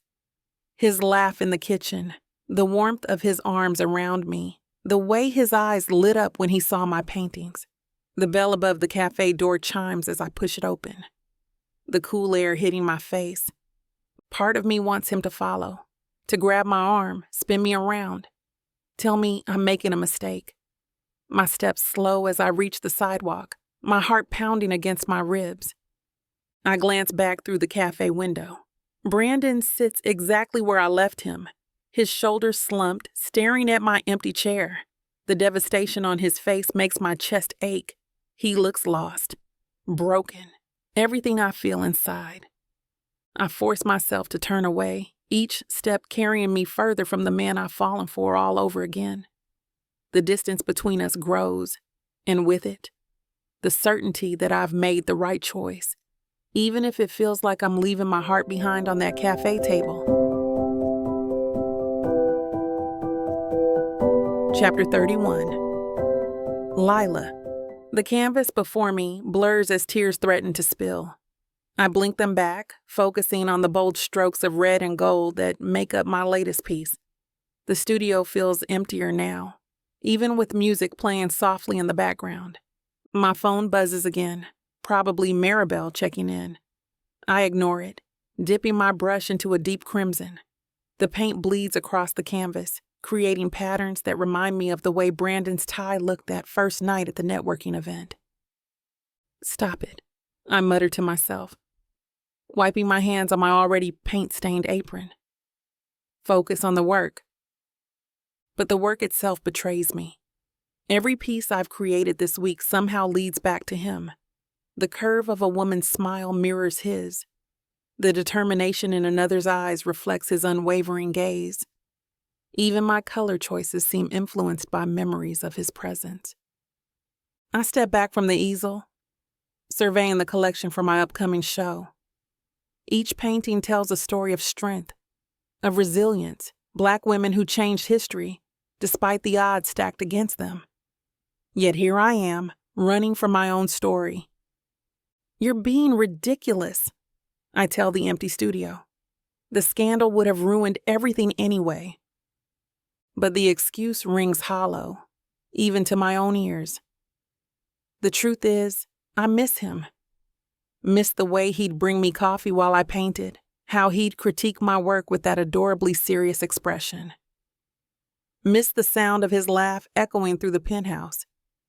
My gaze lands on our unfinished painting, a captured moment of pure joy where Brandon looks at me like I'm precious, worth keeping. My brush shakes. What if I made a mistake? An Instagram notification shows Brandon at a gala, stunning in his suit. The caption touts his bachelor status and hints at romance. My stomach clenches. I throw my phone aside, but can't forget his camera smile, the one he'd give me over coffee. He's probably dating someone else, I tell the empty studio. Someone more suitable, someone his mother likes. My latest painting mocks me from its easel, a woman standing tall despite the storm around her. Right now, I don't feel nearly as strong as my subjects. What if he realizes this was all for the best? The words taste bitter. What if he's relieved it's over? I grab my phone again, fingers hovering over his contact. 3 drafts of messages sit unsent. I miss you. Can we talk? And the most pathetic, do you ever think about us? The studio door creaks open and I quickly lock my screen. It's just the cleaning crew. But for a heart-stopping moment, I'd hoped. Get it together, I mutter, but my mind floods with visions. Brandon engaged to another woman. Brandon grateful for our breakup. Brandon forgetting me. Each thought fractures my resolve further. I chose to leave. But what if I lost the only person who really knew me, arranged marriage included? As I blend colors for Harriet Tubman's determined gaze, a familiar voice on the news stops my brush cold. And now, joining us live, Brandon Reynolds to address the recent controversy. Paint drips onto my shoe as I turn to face the screen. Brandon sits across from the interviewer, his usual confident posture slightly rigid. His tie is the deep blue one I always loved, the one that makes his eyes look like storm clouds. Mr. Reynolds, there are allegations that your engagement to artist Lyla Carter was fabricated. Care to comment? My stomach drops.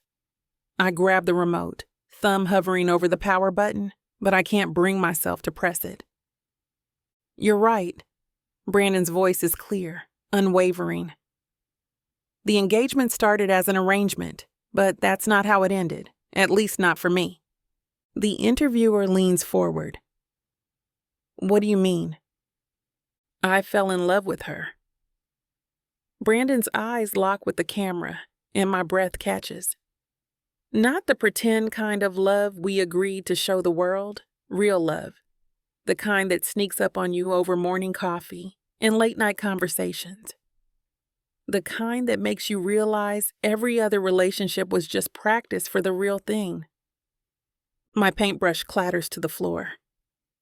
Lyla, he continues, if you're watching this, I need you to know. That night at the diner, I didn't fight hard enough. I let you walk away because I thought I was protecting you from the scandal. But the truth is, I was protecting myself from how terrified I am of losing you again. I press trembling hands to my mouth, and hot tears form in the corners of my eyes. So I'm done pretending. I love you, Lyla Carter. I love your passion for art, your determination to tell stories that matter. I love how you scrunch your nose when you're concentrating on a painting. I love that you see the world in colors I never knew existed. The interview continues, and my heart pounds against my ribs as Brandon leans forward in his chair, his expression earnest. The truth is, these allegations about our relationship being fake have torn us apart. The media pressure, the constant speculation, Brandon's voice catches. I lost her because of these vicious lies being spread. And now, I'm not sure if she'll ever want to marry me for real. The interviewer's expression softens. You two were high school sweethearts, weren't you? Yes, Brandon says, a sad smile playing at his lips. We fell in love when we were just kids. Life pulled us apart once before, and now. He runs a hand through his hair, that nervous gesture I know so well. I just want her to know that none of what we had was fake, not for me. Social media explodes. My phone buzzes constantly with notifications as #Brandon and Lyla trends. Comments flood in. OMG, high school sweethearts? That's so romantic. Give them privacy. Brandon and Lyla deserve happiness, Maribel calls immediately. Girl, are you seeing this? The whole internet is rooting for you two. I sink onto my paint-splattered stool, unable to form words. On screen, Brandon continues to bare his soul to millions of viewers, his vulnerability striking a chord with everyone watching. But all I can focus on is the way his hands fidget with his tie. The same way they did the first time he told me he loved me in high school. The arrangement might have started as fake, Brandon says, his voice steady despite the emotion in his eyes. But my feelings for Lyla, they're the most real thing in my life. Brandon's voice softens on screen, his eyes burning with intensity. Lyla, if you're still watching, if any part of you feels what I feel. He swallows hard, adjusting that blue tie I gave him last Christmas we spent together. Meet me where it all began, where we shared our first real kiss. Tonight. My heart stutters. Of course I remember. How could I forget the spot where he first told me my art would change the world? where we'd hide between classes, sharing dreams and stolen kisses. And if you don't show up, Brandon continues, his voice catching, I'll understand, but I needed you to know the truth, all of it. The interview ends, and the studio fills with deafening silence.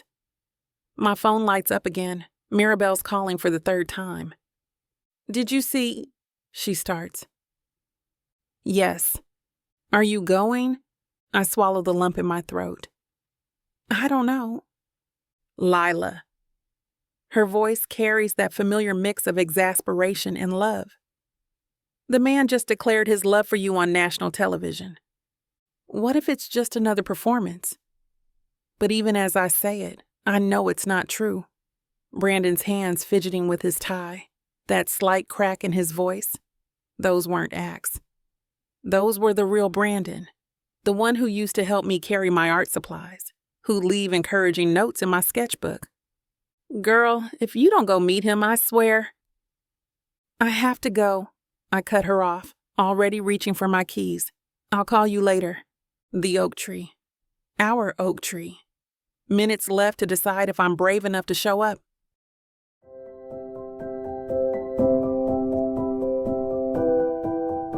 Chapter 32. Lyla. The oak tree looms ahead, its thick branches twisting against the fading orange hues of the evening sky.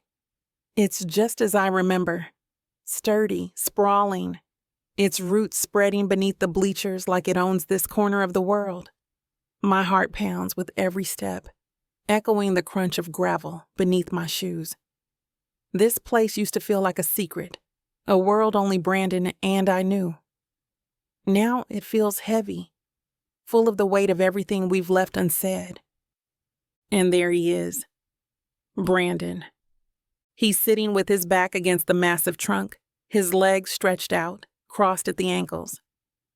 His navy button-down, the same one from the interview, looks slightly wrinkled now, like he's been sitting there for a while.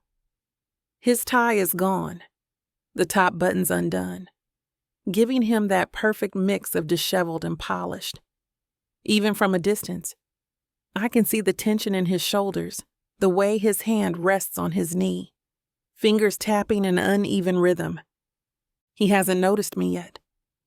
For a second, I think about turning around, slipping away before he sees me. But then his head tilts slightly, his gaze flicking upward and his eyes find mine.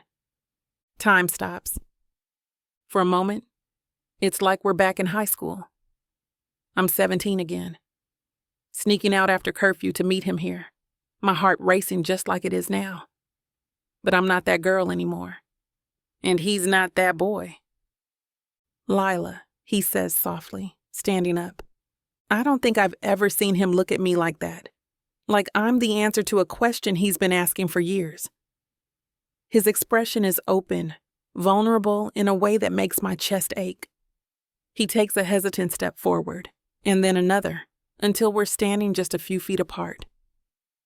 Hi, I manage, my voice barely above a whisper. His lips twitch into a faint smile, but it doesn't reach his eyes. You came?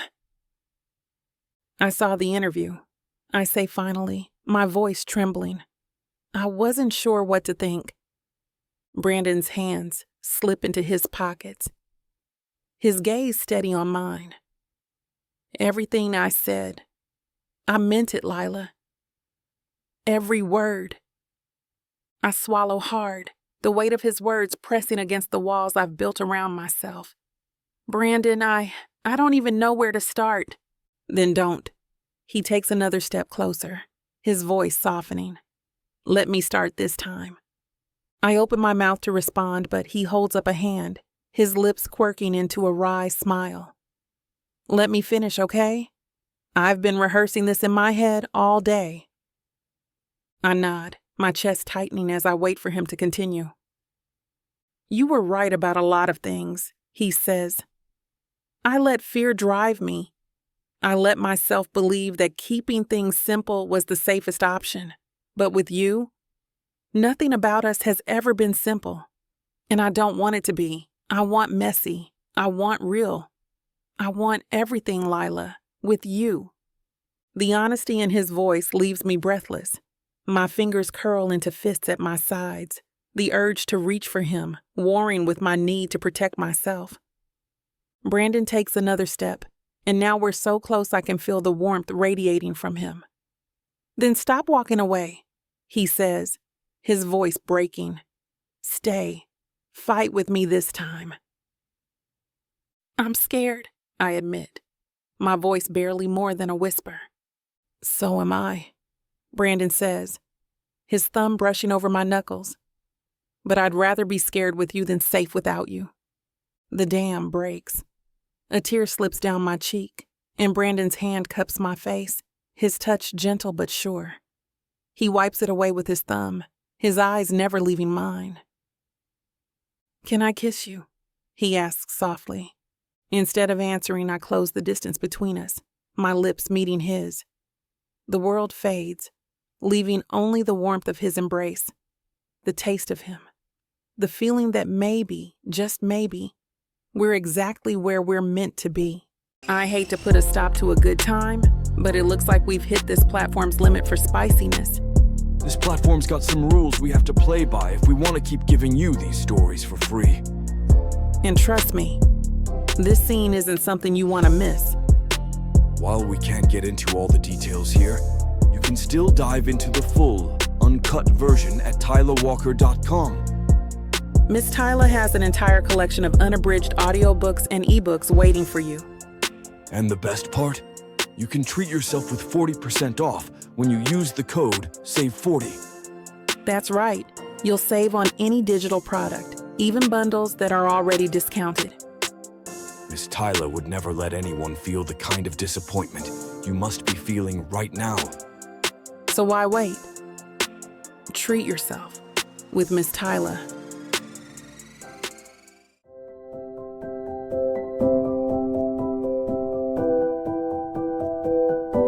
Chapter 33. Brandon. My fingers tap against my desk as I scroll through restaurant options on my phone. The usual spots feel too ordinary for what I want tonight. Lyla deserves something extraordinary for our first real date. La Maison Dorée, I murmur, clicking through their gallery. The French restaurant's ceiling drips with crystal chandeliers, and their wine cellar is legendary. Perfect. I dial the number, prepared to throw my name around if needed. Good afternoon, I'd like to make a reservation for tonight. I'm sorry, sir. We're fully booked for the next 3 weeks. This is Brandon Reynolds. I pause, letting my name sink in. I'm sure you can make an exception. A shuffle of papers. Oh, Mr. Reynolds. Let me see what I can do. While she checks, I remember how Lyla's eyes lit up when we drove past the place last week. She'd mentioned wanting to try their famous chocolate soufflé. We can accommodate you at 8 p.m., sir. Would you like the private dining room? Actually, I'd prefer table 12 in the main room, the one by the window overlooking the garden. I remember Lyla's love for watching people, how she finds stories in their movements and expressions. The garden view will give her plenty to inspire her artistic mind. Excellent choice, Mr. Reynolds. And would you like the sommelier to prepare any specific wines? Yes, start with the 82 Bordeaux. I recall Lyla's preference for bold reds. And have a bottle of crystal chilling when we arrive. After handling the details, I text Lyla. Wear something fancy tonight. I'm picking you up at 7:30. Her response comes quickly. Should I be worried? Always. But in a good way. I lean back in my chair, already imagining her reaction when we pull up to the restaurant. For once, I'm not thinking about business deals or my mother's expectations. Tonight is just about us, about showing Lyla how much she means to me. No pretense, no arrangements, just two people who found their way back to each other. I stand in front of my walk-in closet, pushing aside suits that suddenly feel too corporate, too stuffy. My fingers brush past the navy Armani I wore to last week's board meeting. No, tonight needs something different. Come on, Reynolds. You've closed billion-dollar deals without breaking a sweat, I mutter to myself, running a hand through my freshly styled hair. Why are you nervous about a date? But this isn't just any date. This is Lyla. I pull out my charcoal Tom Ford suit, the one that fits like a second skin. Lyla once said gray brings out the blue in my eyes. The memory makes me smile as I lay it on the bed alongside a crisp white shirt. My phone buzzes. A text from my business partner about tomorrow's meeting. I ignore it, focusing instead on selecting the perfect tie. The burgundy silk one catches my eye, a splash of color that Lyla would appreciate. She always said I played it too safe with blues and blacks. "Sir, your car will be here in 45 minutes, my AI assistant announces. Thanks. I adjust my cufflinks, the ones my father gave me for my first major deal. They're simple platinum squares that catch the light just right. Lyla will notice that detail. She notices everything. My hands shake slightly as I knot my tie. Get it together, I whisper to my reflection. This isn't a merger. This is just dinner with the woman you love. Love. The word echoes in my mind as I slide on my jacket, checking the fit one final time. This suit costs more than some cars, but right now, all I care about is whether it'll make Lyla smile when she sees me. I arrive early, letting the maitre d' guide me to our window table. The garden lights cast a soft glow through the glass, creating patterns across the crisp white tablecloth. My fingers drum against the menu as I check my watch again. The sommelier approaches with the crystal I requested. Would you like to wait for your guest before opening, Mr. Reynolds? Yes, thank you. I gesture to the ice bucket. Just keep it chilling. As he walks away, I take in the details I'd missed when making the reservation. Crystal sconces cast warm pools of light along the burgundy walls. Fresh orchids grace each table, their delicate petals echoing the elegance around us. The low murmur of conversation mingles with the subtle notes from a piano in the corner. My phone buzzes. I almost ignore it, thinking it's work, but it's Lyla. 5 minutes away. My heart races like I'm 17 again, waiting to pick her up for our first date. Back then, I'd borrowed my dad's car and taken her to the diner on 5th. Now I'm sitting in one of the city's most exclusive restaurants, and somehow I'm just as nervous. A couple walks past our table, the woman's dress catching the light. It reminds me of how Lyla used to sketch the people we saw, finding stories in their gestures and expressions. This table will give her the perfect view of the garden and other diners, her own private stage of characters to imagine. The maitre d' appears at the entrance, and I straighten in my chair. My pulse quickens as I wait to see if it's her. Not yet. I adjust my tie, smooth my napkin, check my watch again. 3 minutes have never felt so long, but these moments of anticipation are worth it. After everything we've been through, the misunderstandings, the years apart, the fake marriage that led to real feelings, we're finally here. Just us. No pretenses, no arrangements. Just Lyla and me starting fresh. The sight of Lyla entering the restaurant steals my breath. She's wearing a deep emerald dress that flows like water, her curls styled in an elegant updo that frames her face. Her artistic nature shows in the delicate gold jewelry adorning her neck and wrists, pieces I recognize from our high school days, when she'd spend hours creating accessories for her outfits. "You clean up nice, Reynolds," she says as she approaches, her eyes twinkling. I stand, pulling out her chair. "And you make me feel underdressed, Carter." "In that Tom Ford? Impossible." She smooths her dress as she sits. "Though I'm surprised you didn't go with your usual blue. Someone once told me I play it too safe." The sommelier appears with the crystal, and Lyla's eyes widen. "Brandon." "Don't start. Tonight's about celebrating us, the real us." As we toast, the candlelight catches the gold flecks in her brown eyes. She takes a sip, then gestures at the garden view. "You remembered? That you like watching people? Hard to forget how you used to sketch everyone at the diner." Speaking of which, she leans forward, lowering her voice conspiratorially. The couple 3 tables over, definitely having an affair. I laugh, falling into our old rhythm. Let me guess, body language? Among other things, he keeps checking his phone and she's wearing shoes that cost more than my first car. Over truffle risotto and pan-seared scallops, we trade stories about the years we missed.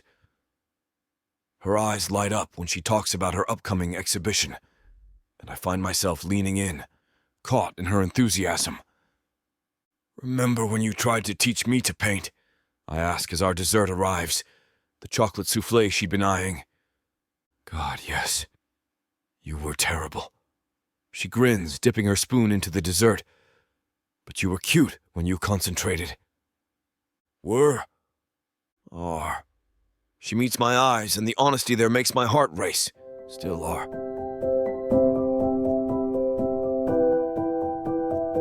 Chapter 34. Brandon. I pull out my phone, thumb hovering over my mother's contact. Lila's hand squeezes my shoulder as she passes behind my chair. Just do it, she says, heading to the kitchen. Like ripping off a Band-Aid. Easy for you to say. Your mother doesn't try to micromanage your love life. No, she just questions every career choice I've ever made. The sound of cabinet doors opening punctuates her words. Want some coffee while you procrastinate? Please. I hit dial before I can change my mind. The phone barely rings once. Brandon, I was just thinking about you. Hi, Mom. Listen, I'd like you and Lyla and me to have dinner together. At the penthouse. A pause. Is everything all right? Everything's fine. Great, actually. We just need to talk about some things. Things? Her voice sharpens. What kind of things? Just time together, Mom. Tonight. Another pause. I suppose I can move some appointments around. Perfect. 7 o'clock? I'll bring dessert. No need, Arthur. I'm bringing dessert, Brandon. The tone brooks no argument. Your father's favorite chocolate tort. Lyla sets a steaming mug in front of me, raising an eyebrow in question. I mouth, chocolate tort, and she stifles a laugh. Fine, Mom. See you tomorrow. That wasn't so bad, Lyla says as I end the call. Just wait until later. She's bringing reinforcements in the form of Dad's favorite dessert.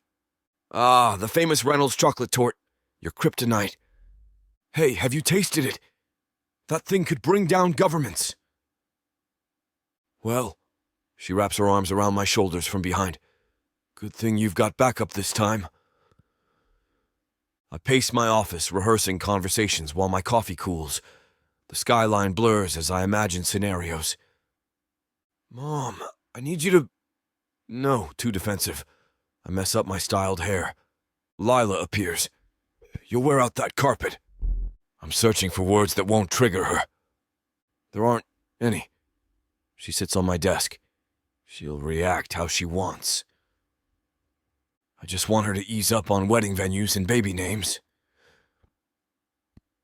And the hints about my career? I wince.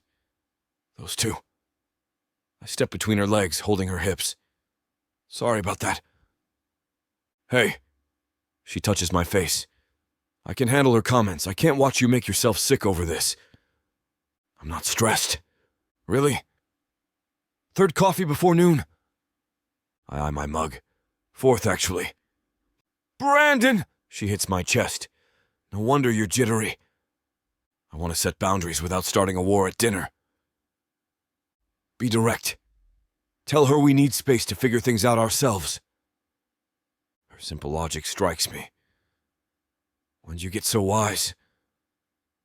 When you started overthinking. She kisses my nose. Help me plan dinner. Something to go with tort and judgment. In the kitchen, Lyla chops vegetables, humming to music. Still can't dice onions, I tease, fixing her grip, like this. Some things never change. She leans back. Remember when I almost lost my thumb in home EC? When I had to be your hands, Mrs. Patterson thought we were faking. Weren't we? Maybe. I kiss her temple and check the sauce. But you needed help. Hey! She throws a carrot. I've improved, says the food thrower. It's seasoning the chef. She laughs. True.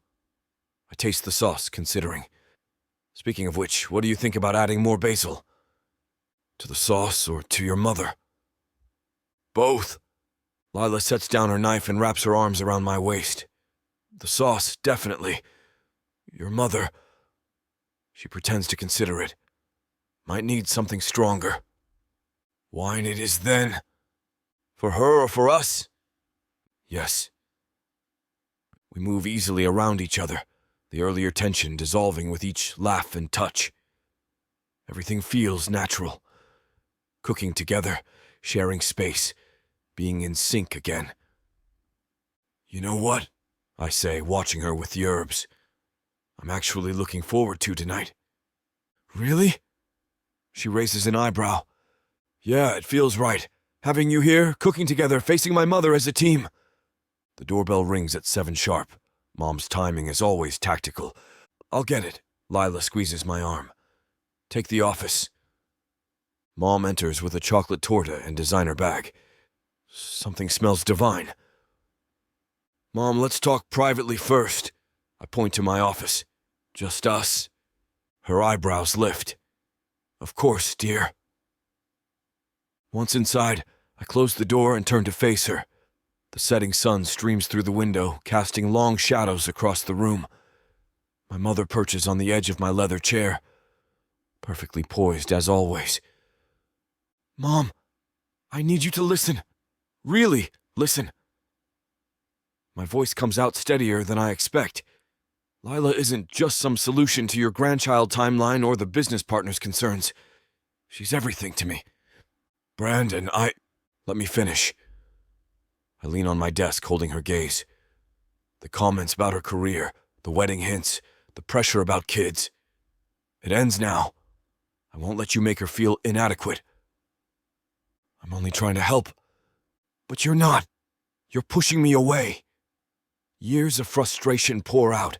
I love you, but I love Lyla too. If you want to stay in our lives, respect our choices. My mother grips her bag. What choices? We'll marry when ready. Lyla will pursue art with my support, and kids will happen on our terms, not your schedule. Silence fills the room. Then my mother's shoulders soften. You sound like your father when he defended marrying me to his mother. I do. Minus the mustache, thank goodness. She stands, smoothing her skirt. I hear you, Brandon. I won't promise perfection, but I will try. Mom, I want you to really get to know Lyla. Not just as my girlfriend or your future daughter-in-law, but as herself. I move away from my desk, gesturing toward the door. She's talented, driven, and incredibly passionate about her art. I'm aware of her artistic pursuits. That's exactly what I mean. The way you say artistic pursuits, like it's some kind of hobby. I run my hand through my hair, fighting to keep my voice level. Her work matters. It's important, and not just to her. My mother's lips purse slightly. I suppose I could take a closer look at her pieces. That would mean a lot to her. And to me. I pause, choosing my next words carefully. You know, she reminds me of you sometimes. Oh. Her eyebrow arches with interest. The determination, the unwillingness to compromise on what matters most. Dad always said that's what made him fall in love with you, your absolute conviction in yourself. A small smile tugs at the corners of her mouth. Your father does have a way with words. Give her a chance, Mom. A real one. No agenda, no expectations. Just get to know her. She studies me for a moment, her expression softening. You really do love her, don't you? More than I ever thought possible. Well then, she straightens her blazer. Shall we join her for dinner? Smells divine. Her signature pasta sauce. I open the door, feeling lighter than I have in weeks. And Mom? Thank you. The pasta steams on our plates as we settle around the dining table. My mother takes her first bite and her eyebrows lift in surprise. The sauce is remarkable, Lyla. You'll have to share the recipe. It's actually my grandmother's recipe, Lyla says, her eyes meeting mine. I tried to teach Brandon how to make it back in high school. Really? My mother sets down her fork. I didn't know you had such an interest in cooking, Brandon. Grandma Reynolds was very insistent that the next generation know way around a kitchen. I twirl pasta onto my fork. Remember those Sunday lessons? Oh yes, when she chased everyone out except you. My mother's laugh rings genuine. She always said a man who can cook would never go hungry. Or lonely, Lyla adds, grinning. Brandon won me over with his chicken parmesan sophomore year. That's not how I remember it. I nudge her foot under the table. Pretty sure it was my charming personality. The food didn't hurt. Lyla turns to my mother. Did he ever tell you about the time he tried to make tiramisu for our 6-month anniversary? No, but I'd love to hear about it.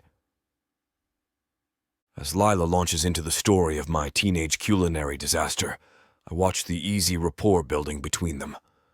My mother leans forward, genuinely engaged as Lyla describes the coffee-soaked mess I created.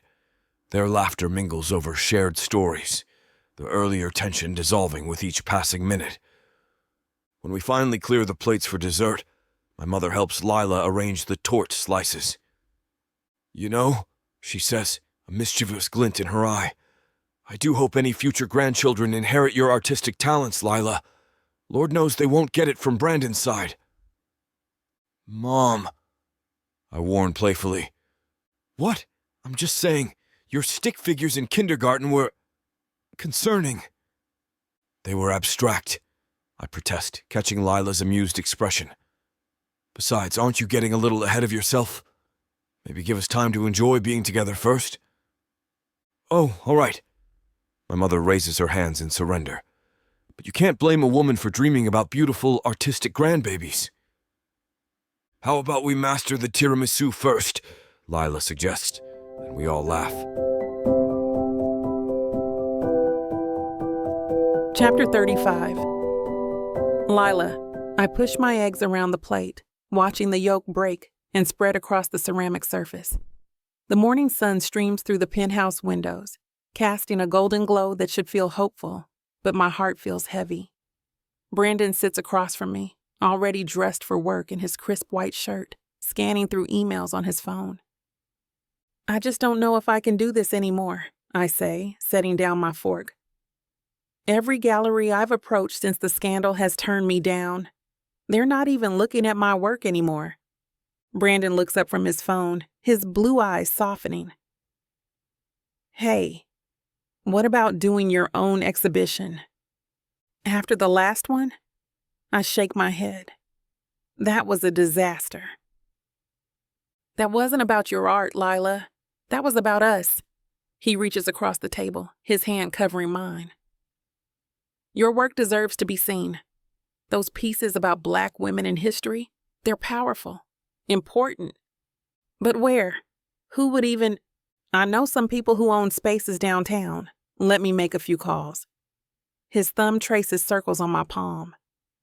You could curate it exactly how you want. No gallery politics, no compromises. The possibility stirs something in my chest. You really think people would come? Are you kidding? Your last show was set to be packed before everything went sideways. Brandon's eyes light up with that familiar enthusiasm that makes my heart skip. Plus, I might know someone who'd love to be your first buyer. Oh, yeah? A smile tugs at my lips. And who might that be? Well, that spot above our bed is looking pretty empty. He winks, and warmth spreads through me. Seriously though, Ly, your art matters. Don't let anyone make you doubt that.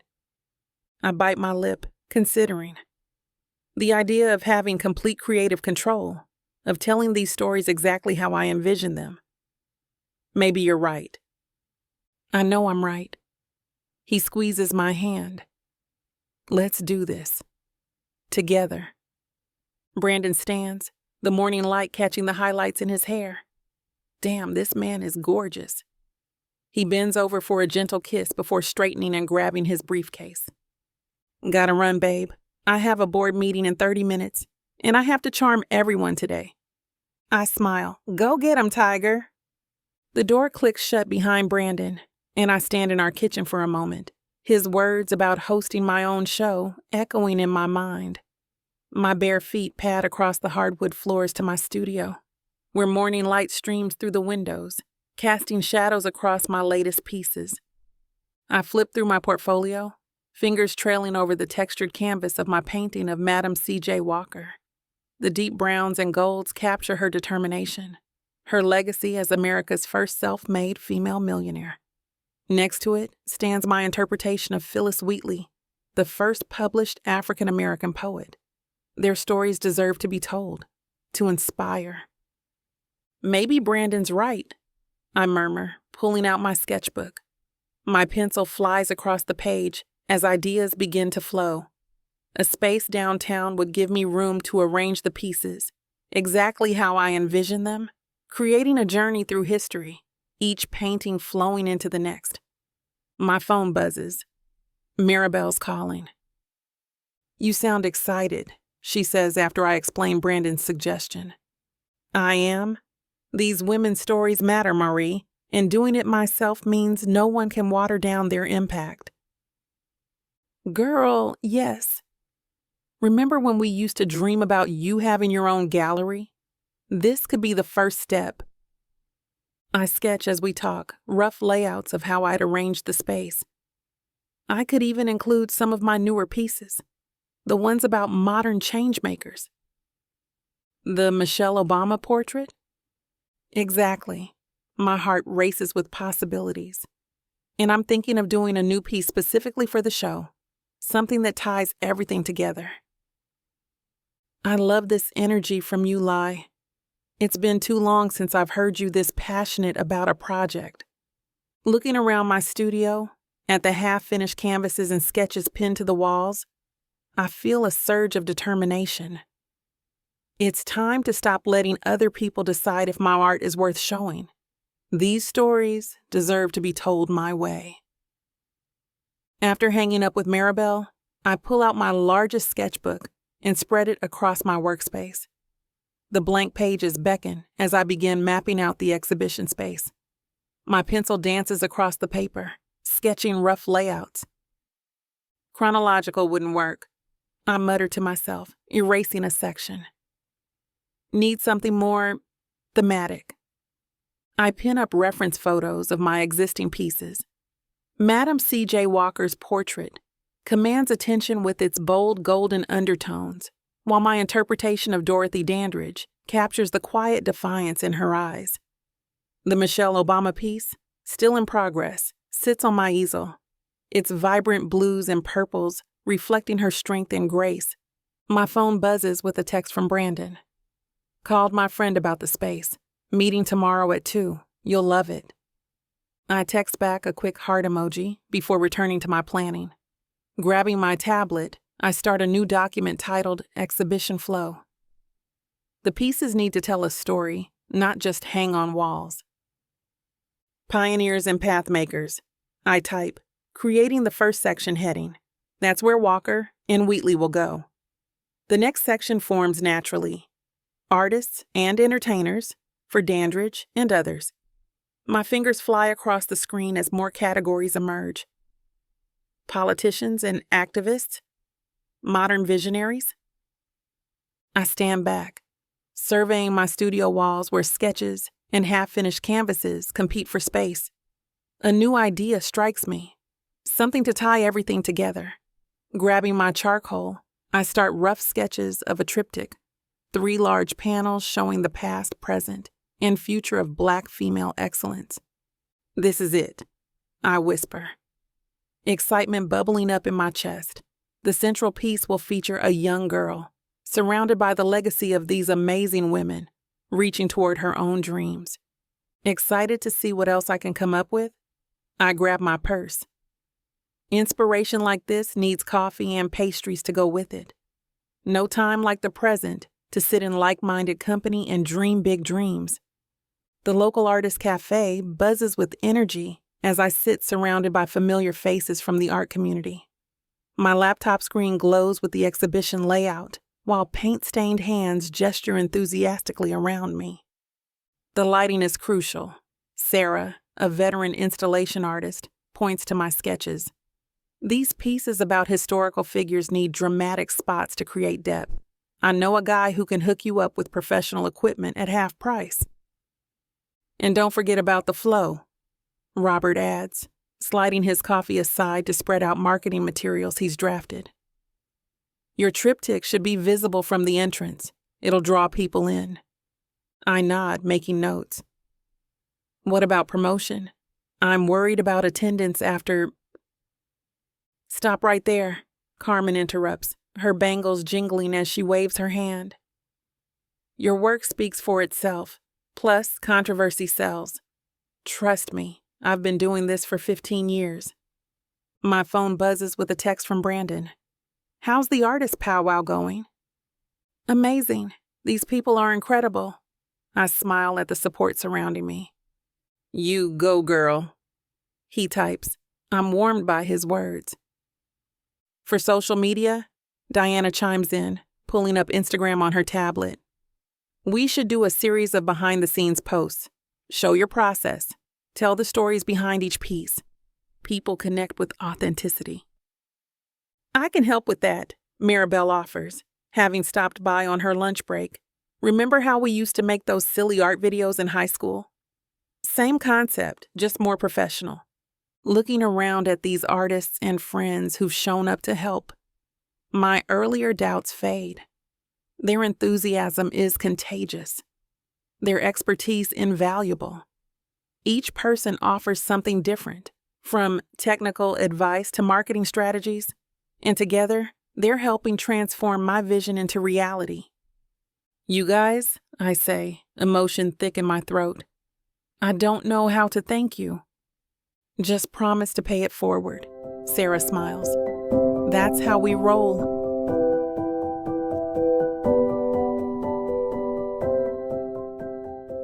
I thought I was getting a fake marriage, but I didn't know my story was being told by Miss Tyler. This isn't just any fake marriage, now is it?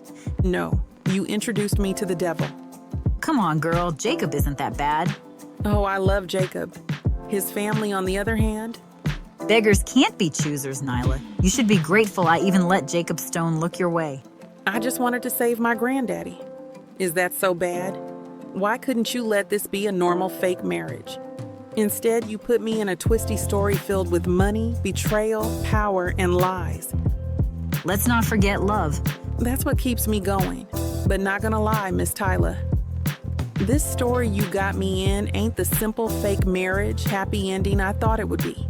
It's not. Because where would be the fun in that? Treat yourself to Say Less I Love You. Tuesdays and Thursdays. New seasons premiere every month. Or skip the wait and grab the full series bundle from TylerWalker.com. Treat yourself with Miss Tyler.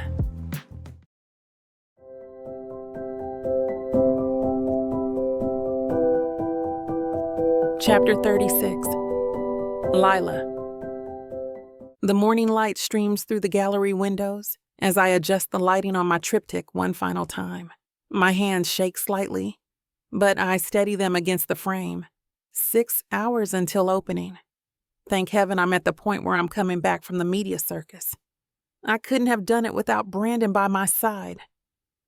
The spacing looks perfect, Brandon says, coming up behind me with coffee.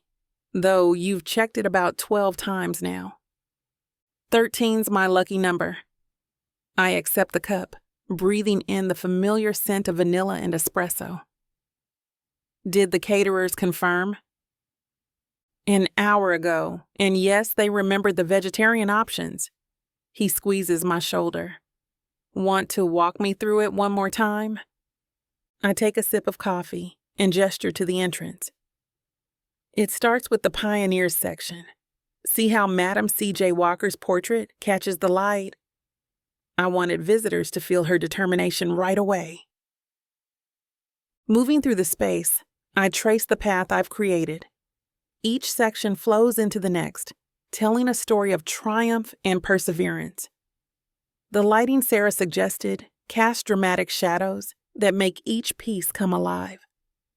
Remember when this was just sketches in your studio? Brandon's voice is soft with pride. I pause at my favorite piece, a portrait of my grandmother in her nurse's uniform from the 1960s. Sometimes I can't believe we're here, after all those gallery rejections. Hey, Brandon turns me to face him. You did this, not luck, not connections. Your talent and hard work made this happen. Maria burst through the door, tablet in hand. Social media's blowing up. The behind-the-scenes videos hit 10,000 views. What? I grab her tablet, scrolling through the comments. People are sharing their own stories, connecting with the women in my paintings. This is incredible.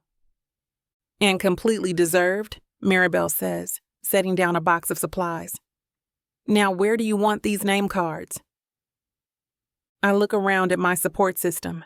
Brandon, Maribel, Maria, and all the others arriving to help and feel overwhelmed with gratitude. The gallery space transforms with each final touch, becoming exactly what I envisioned. Brandon's hand finds mine as we stand in a quiet corner of the gallery. Through the windows, I watch the line forming outside, but for once, the anxiety doesn't overwhelm me. Remember our first date? I lean into him, smiling at the memory. You were so stiff, like you'd forgotten how to hold a fork. Hey, I was nervous. Do you know how intimidating it is having dinner with someone who can paint like Rembrandt? More like paint by numbers back then. My fingers trace the edge of his suit jacket. But you believed in me anyway. Still do. He pulls me closer, his cologne familiar and comforting. Though I have to admit I wasn't just acting during those dates. Really? Even when you spilled wine all over my dress? Especially then. Your laugh made me forget all about my mother's matchmaking schemes.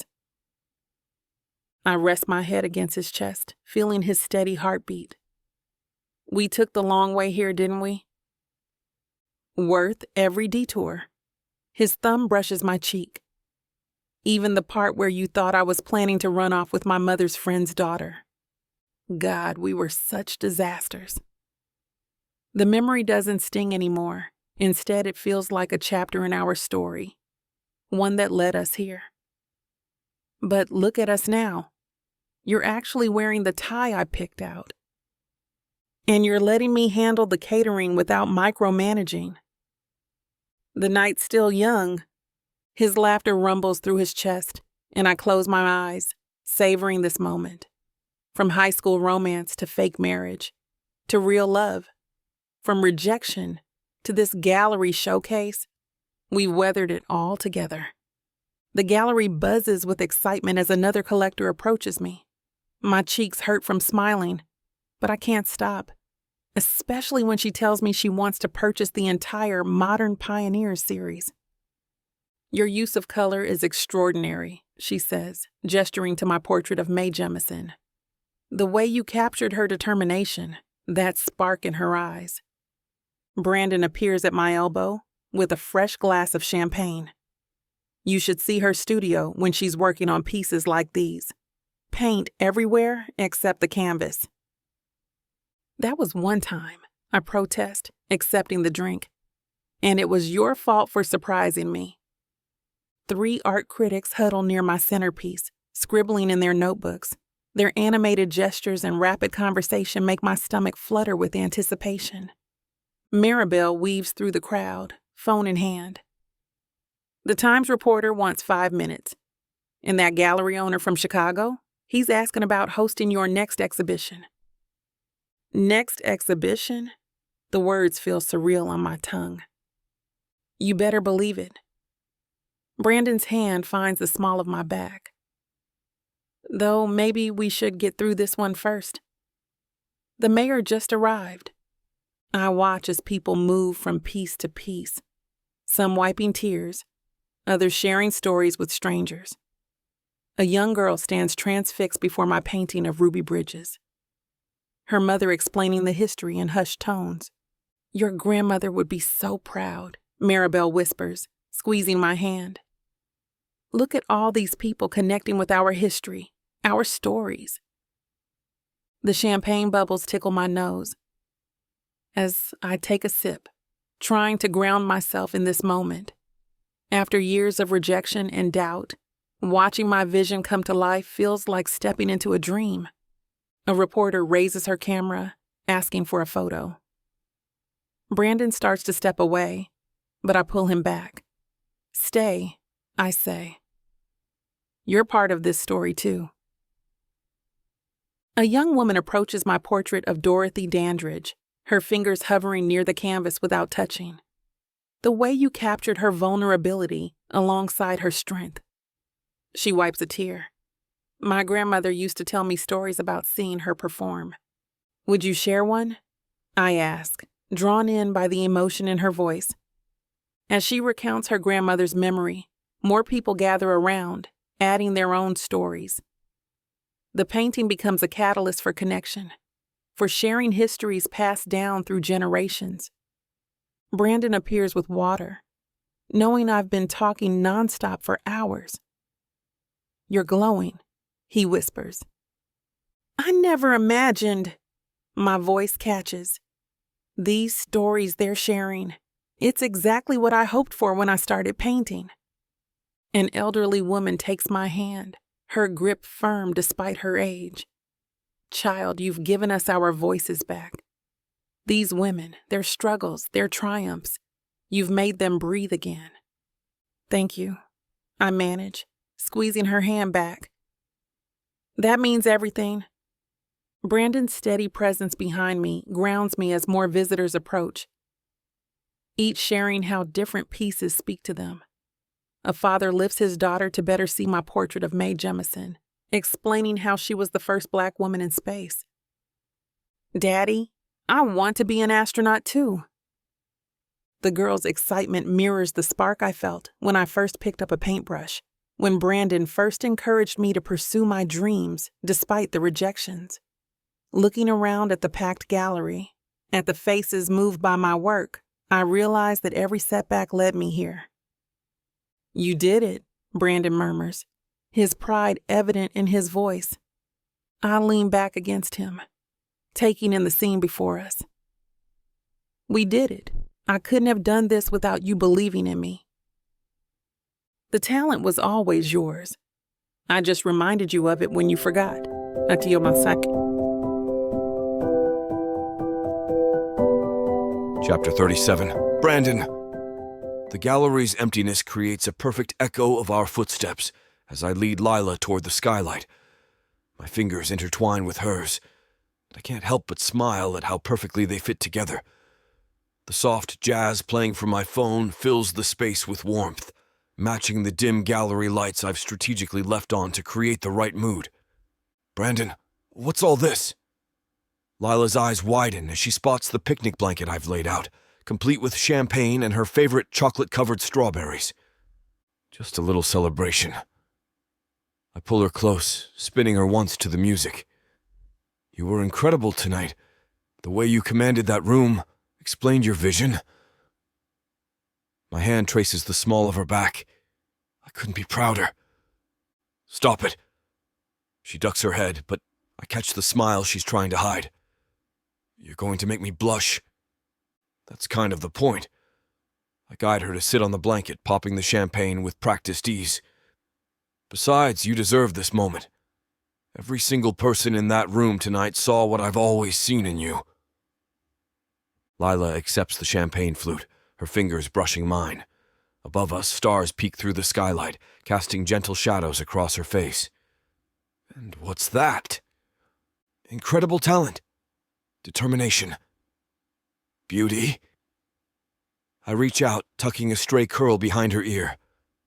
"Though I might be biased about that last one." Smooth talker, she laughs, leaning into my touch. But thank you for believing in me, for all of this. Always. I raise my glass. To your first successful exhibition, and to many more to come. The clink of our glasses mingles with the soft music, and as Lyla settles against my chest, I feel more content than I have in years. Her warmth against me, the quiet satisfaction of the evening, the way the starlight plays across her skin. It's perfect. Taking both her hands in mine, I marvel at how delicate they are despite the paint stains that always seem to find their way under her nails. The starlight catches in her eyes, and my breath catches with it. This moment feels bigger than the champagne, bigger than her successful show. You know, seeing you tonight, work in that room like you were born for it, it made me realize something. I brushed my thumb across her knuckles. We've both made mistakes. That night at prom, the miscommunication, the years we lost. Brandon, her voice wavers, but I press on. No, let me finish. When we started this whole fake marriage thing, I thought I was just solving a problem. Being practical, like always. A soft laugh escapes me. But watching you chase your dreams, seeing how you pour your whole heart into everything you do, it changed me, Lyla. She squeezes my hands, and I feel anchored by her touch. I used to think success meant closing deals and making my mother happy. But being with you... I swallow hard, fighting past years of keeping my emotions in check. You've shown me what really matters, how to be vulnerable, how to fight for what I believe in, how to love without holding back. Her eyes glisten in the dim light, and I reach up to cup her cheek. I'm not the same guy who let you walk away all those years ago. And I'm definitely not the same one who thought he could fake his way through loving you. I see us building something incredible together, I say, tracing patterns on her palm. Not just our careers, though watching you light up the art world is definitely part of my plan. I mean, really building a life, the kind we used to dream about back in high school. Lila's eyes meet mine, curiosity dancing in their depths. Tell me more about this plan of yours. Well, for starters, I want to convert that spare room in the penthouse into your permanent studio.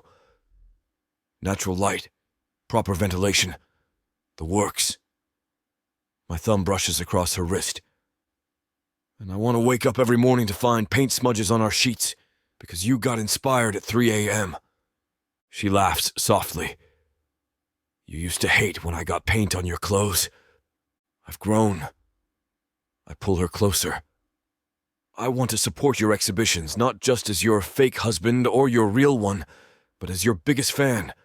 I want to watch you change the art world, challenge perspectives, make people think. And what about you, your business? I'm learning balance. Maybe I won't answer every late-night call, won't let my mother's expectations drive every decision. I press my forehead against hers, because I've found something worth prioritizing. Someone who makes me want to be better, do better. Brandon, I want real moments, Lyla. Real fights about whose turn it is to do the dishes. Real celebrations when you sell a piece or I close a deal. Real lazy Sundays where we don't leave bed until noon. My voice softens. I want everything with you. And I want it to be real this time. My heart pounds against my ribs as I reach into my pocket, fingers wrapping around the small velvet box. The weight of it feels significant, like all our history together condensed into this single moment. I slide off the blanket and onto one knee, watching Lila's eyes widen in recognition. This time, there's no pretense.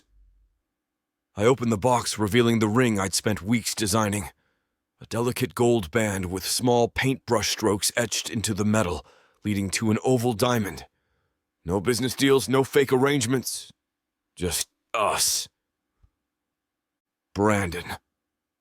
Her hand flies to her mouth, tears gathering in those expressive brown eyes. I had this made specially for you. See these little brush strokes? My finger traces the pattern. because you've painted your way into every corner of my life, and I never want that to change. My voice catches, but I push through. Lyla Carter, will you marry me? For real this time? The starlight streaming through the skylight catches the diamond's facets, sending tiny rainbows dancing across her face as she stares at the ring, then at me. Her silence stretches, and for a moment I feel 17 again, vulnerable and hoping. The silence stretches between us as Lyla stares at the ring, tears gathering in her eyes. My knee presses against the blanket, and my heart hammers so loud I swear she must hear it. Her fingers trace the etched brush strokes on the band, following their delicate pattern. "Everything we've been through," she whispers, her voice thick with emotion. "The misunderstandings, the fake marriage, all of it." A tear rolls down her cheek, catching the starlight. "It led us here, didn't it?" "It did." My hand trembles slightly as I hold the ring. Every step, even the missteps. She lets out a watery laugh, wiping her eyes. "You know, I used to dream about this moment back in high school. But this..." Her fingers brush mine. "This is better than anything I could have imagined. Is that a yes?" I hold my breath, watching her face. "Yes." Her smile breaks through like sunshine. "Yes, Brandon Reynolds, I'll marry you. For real this time." My hands shake as I slide the ring onto her finger. It fits perfectly, just like I knew it would.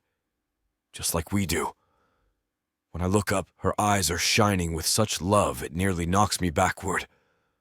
"Come here," I whisper, pulling her into my arms. She comes willingly, her lips finding mine in a kiss that tastes of champagne and promises, and forever.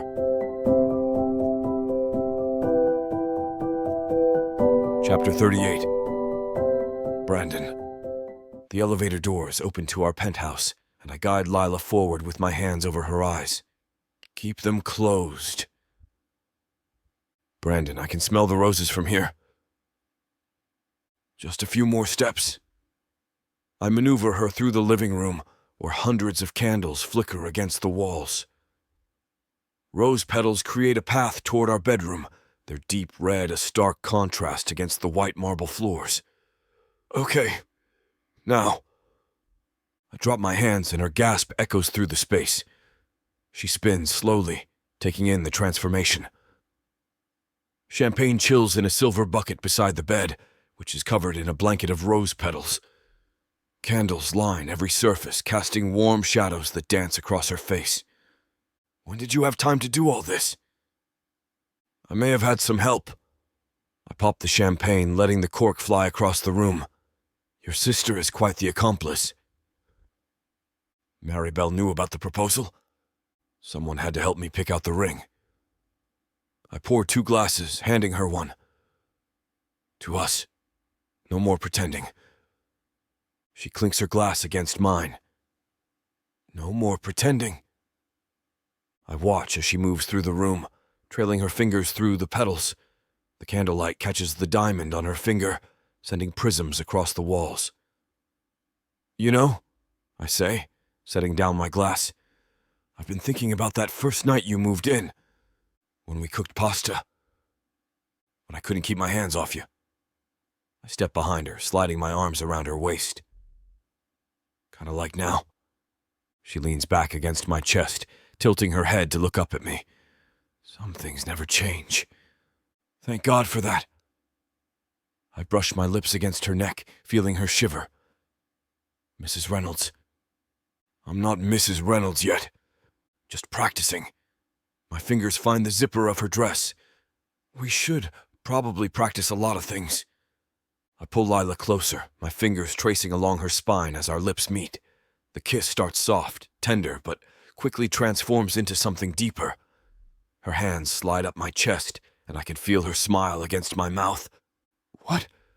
I murmur between kisses.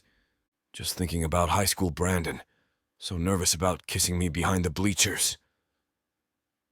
I nip at her bottom lip. "I'm not that kid anymore." I hate to put a stop to a good time, but it looks like we've hit this platform's limit for spiciness.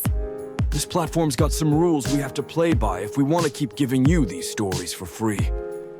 And trust me, this scene isn't something you want to miss.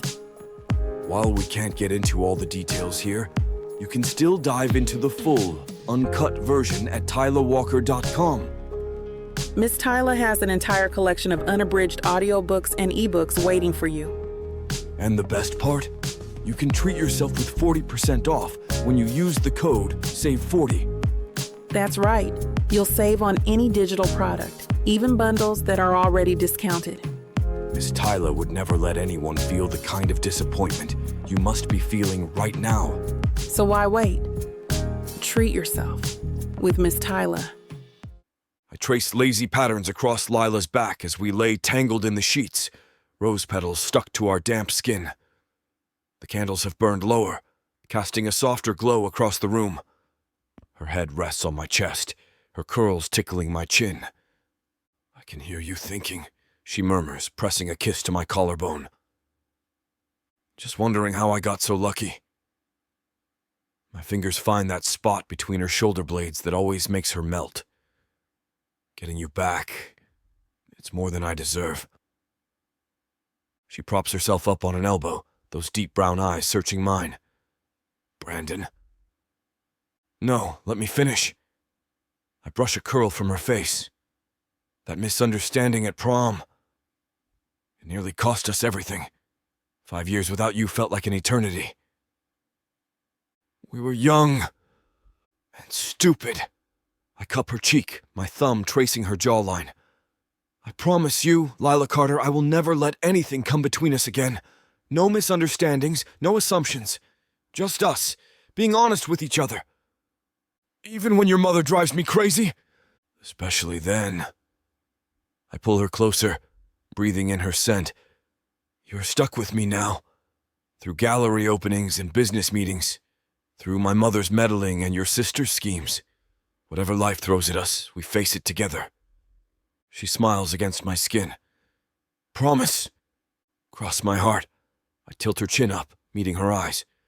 You're my forever, Lyla. No more pretending, no more games. Just us, building the life we always dreamed about. Together, she whispers, sealing the promise with a kiss. Chapter 39. Brandon. The elevator ride to the top floor feels like an eternity. My hands clench and unclench as I watch the numbers tick upward. Beside me, Lyla reaches for my hand, her touch grounding me. We've got this, she whispers, squeezing my fingers. Eric won't know what hit him. I just can't believe he'd stoop this low. The betrayal stings, especially since Eric's been on my board since day one. All because he thought exposing us would tank the company's reputation. Instead, it made you more relatable. Lyla's lips curve into a smile. The determined CEO fighting for love? People ate it up. The elevator doors slide open, and we step into the hallway leading to the boardroom. Through the glass walls, I can see Eric already seated, scrolling through his phone without a care in the world. My jaw tightens. Remember, Lyla says, we have proof. The reporter confirmed everything. I know. I straighten my tie, drawing strength from her presence. You don't have to come in with me. Yes, I do. She lifts her chin. He tried to hurt us both. I want to see his face when he realizes he failed. The determination in her voice makes my heart swell. This is why I love her. Her strength, her unwavering support.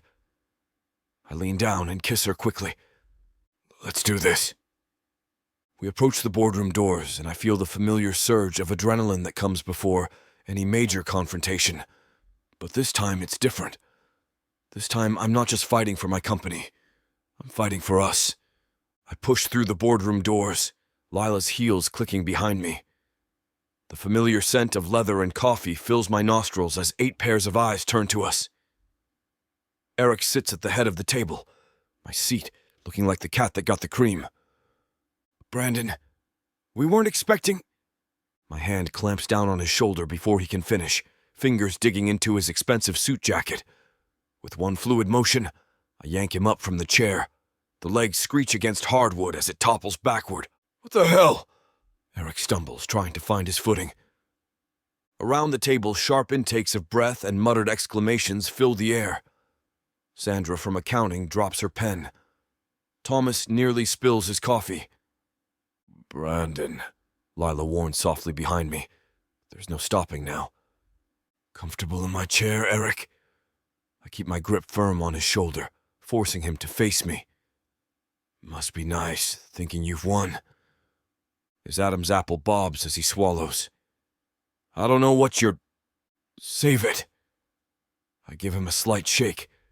We both know exactly what you did.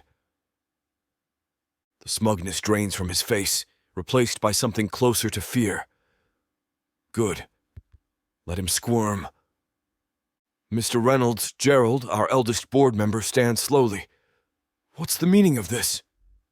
Oh, I think Eric can explain. I release his shoulder with a small push. Can't you, Eric? I slam the manila folder onto the conference table, making several board members jump. The satisfying thwack echoes through the room as papers spill out. Emails, text messages, phone records. Recognize these, Eric? His eyes dart to the evidence, then back to me. Those could be about anything. Cut the crap. I spread out several emails, jabbing my finger at key phrases. Here's you contacting the tabloid. Here's your offer to leak information about our arrangement. And here, my personal favorite, is you promising them exclusive access if they ran the story before the Wilson merger. Lyla steps forward, her voice sharp as steel. You tried to ruin both our reputations. My art career was just taking off, and you didn't care who got hurt as long as you got what you wanted. Eric's face flushes red. You can't prove... The reporter gave you up. I lean across the table, enjoying how he shrinks back. Turns out journalists don't appreciate being used as pawns in corporate takeovers. She was quite helpful, actually. Provided timestamps, meeting locations, even that coffee receipt from when you first pitched the story. You were supposed to be Brandon's friend, Lyla adds, disgust clear in her tone. Instead, you betrayed him because, what? You thought exposing our relationship would make the board lose confidence in him. I did what was best for the company, Eric sputters, looking desperately around the table for support. He finds none. A CEO needs stability. And now he has it, Lyla cuts in, along with public support and sympathy. Quite the backfire, wouldn't you say? I gather the papers back into the folder, my movements deliberate. The board will receive copies of everything. I straighten up, adjusting my tie. Security is waiting outside to escort you from the building. What? It's over, Eric. My voice cuts through the tension-filled room. Your position here is terminated, effective immediately. Eric's face contorts with rage. You can't do this to me. I built this company with you. And now you've torn it down. For yourself. I press the intercom button on the conference phone. Send in security. The double doors swing open as two guards in dark suits enter. Their presence seems to deflate what's left of Eric's bravado. This isn't the end, Brandon, Eric snarls, yanking his arm away as one of the guards reaches for him. You think you're untouchable because of some public sympathy? Because you found love? His laugh is bitter, desperate. The board will see through this eventually. The board, Gerald speaks up, his weathered face stern, has seen quite enough already. Sandra nods in agreement, refusing to meet Eric's pleading gaze. The rest of the board members shift uncomfortably in their seats, but no one comes to his defense. Take him out, I order the guards, and make sure he doesn't leave with anything except what's in his pockets. As they escort Eric toward the door, he tries one last time. Brandon, goodbye, Eric. The doors close behind them with a final click, leaving the boardroom in stunned silence. Through the glass walls, we watch Eric's defeated march toward the elevator, flanked by security. Lyla's hand finds mine, and I squeeze it gently. The warmth of her touch steadies me, reminding me that, despite Eric's betrayal, I haven't lost what matters most. I take a deep breath, squaring my shoulders as I face the board. The mahogany table stretches before me, each member's expression a mix of shock and uncertainty after Eric's dramatic exit. Let me be clear about something. My voice carries across the room with quiet authority. What just happened here? That's the last time anyone attempts to use my personal life as leverage against this company. Sandra shifts in her seat, nodding slightly. Gerald's weathered hands fold on the table as he listens. The truth is simple. Lyla and I found our way back to each other. Yes, it started unconventionally. But what matters is where we are now. I feel Lila's presence beside me, steady and sure. Our relationship isn't a liability. If anything, it's made me a better leader. The numbers support that, Thomas adds, tapping his tablet. Public sentiment has been overwhelmingly positive since the news broke. Exactly. I place both hands on the table, leaning forward. So here's how things will work moving forward. My private life stays private. The company focuses on what we do best. Innovation, growth, and excellence. Anyone who has a problem with that can follow Eric out those doors. The silence that follows feels charged with understanding. I straighten up, adjusting my cuffs. Now, if there are no other attempts at corporate sabotage to discuss, I believe we all have work to do. The board members begin gathering their things, the tension dissolving into purposeful movement. Lila's fingers intertwine with mine as we head toward the door. Her grip tightens just slightly. A silent message of support and pride. As we step into the hallway, leaving the boardroom behind, I feel lighter. Whatever challenges lie ahead, we'll face them together. Chapter 40. Lyla. The officiant's words blur into white noise as Brandon's father suddenly slumps in his chair. My heart leaps into my throat as Brandon's mother screams, "Richard!" Brandon releases my hands, his face draining of color. "Dad?" The church erupts in chaos. My silk wedding dress rustles against the wooden steps as I move to help, but Maribel grabs my arm. "Let the paramedics through." 2 EMTs push through the crowd of guests, their equipment rattling. Brandon kneels beside his father, his voice cracking. "Dad, can you hear me?" "BP's dropping," one EMT says, attaching monitors. "Sir, are you experiencing chest pain?" Richard manages a weak nod, his usually robust face ashen. Brandon's mother clutches her husband's hand, mascara streaking down her cheeks. "Please, Richard, stay with us." "We need to transport him now," the other EMT announces, unfolding a stretcher. Brandon turns to me, conflict etched across his features. "Lyla, I squeeze Brandon's arm. "Go. I'm coming with you." Relief floods his features as he pulls me into a quick embrace. My wedding dress crinkles against his tuxedo, but I couldn't care less about the fabric. His father matters more than any ceremony. "Are you sure?" Brandon's voice cracks. "The wedding?" "Can wait." I kick off my heels, grabbing them in one hand while gathering my skirts with the other. "Your dad needs you, needs us." Brandon's mother is already climbing into the ambulance, her hands trembling as she clutches her purse. The EMTs work efficiently around Richard, calling out vital signs and medical terms I don't understand. "Maribel," I call to my sister. "Can you handle things here?" She nods, already moving to address the confused guests. "Go. I've got this." Brandon helps me into his car, my dress billowing around me like a cloud. As he slides behind the wheel, his knuckles white against the leather, I place my hand over his.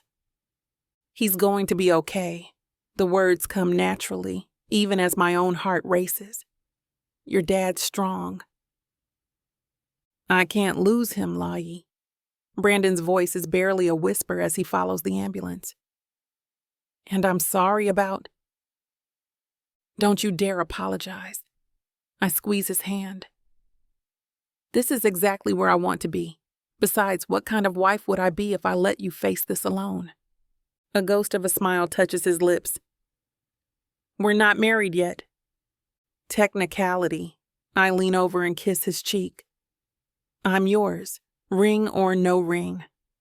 The fluorescent lights of the hospital waiting room cast harsh shadows across Brandon's face as he paces. My wedding dress pools around my feet, the pristine white now wrinkled and creased. A nurse hurries past, her shoes squeaking against the linoleum floor. I don't understand, Brandon's mother says, twisting her handkerchief. He was fine this morning. Brandon runs his fingers through his hair. The doctors must be missing something. Your father's test came back normal, the doctor explains, glancing at his clipboard. Blood pressure, EKG, everything's within range. Something niggles at the back of my mind. I lean forward, studying Richard's face through the observation window. His color has returned, but there's tension around his eyes that wasn't there before. What about stress? I ask. He's been planning this wedding for months. The doctor nods. Anxiety can manifest physically, it's possible. Dad doesn't get anxious, Brandon interrupts. But I catch the way his father's eyes shift away. I touch Brandon's arm. Baby, when was the last time you saw your father cry? At my graduation, but what is that? He stops, realization dawning. The wedding. He's been holding it together for weeks, I say softly. Maybe it all just caught up to him. Brandon's mother gasps. Oh, Richard, you've been so worried about everything being perfect. Through the glass, I see Richard's shoulders slump, confirmation in his posture. The doctor makes a note on his chart. We'll run a few more tests to be safe, but Mrs. Reynolds might be right. Sometimes emotional stress can present as physical symptoms. I squeeze Brandon's hand, feeling the tension in his fingers. The perfect wedding we planned lies in shambles, but as I watch Brandon's father finally relax, I know we made the right choice being here instead. Richard shifts in his hospital bed, his face flushing. I need to tell you both something. Brandon leans forward, his hand tightening around mine. What is it, Dad? Richard's eyes dart to his hands, twisting in the sterile white sheets. I wasn't having chest pains. The monitor beeps steadily in the silence that follows.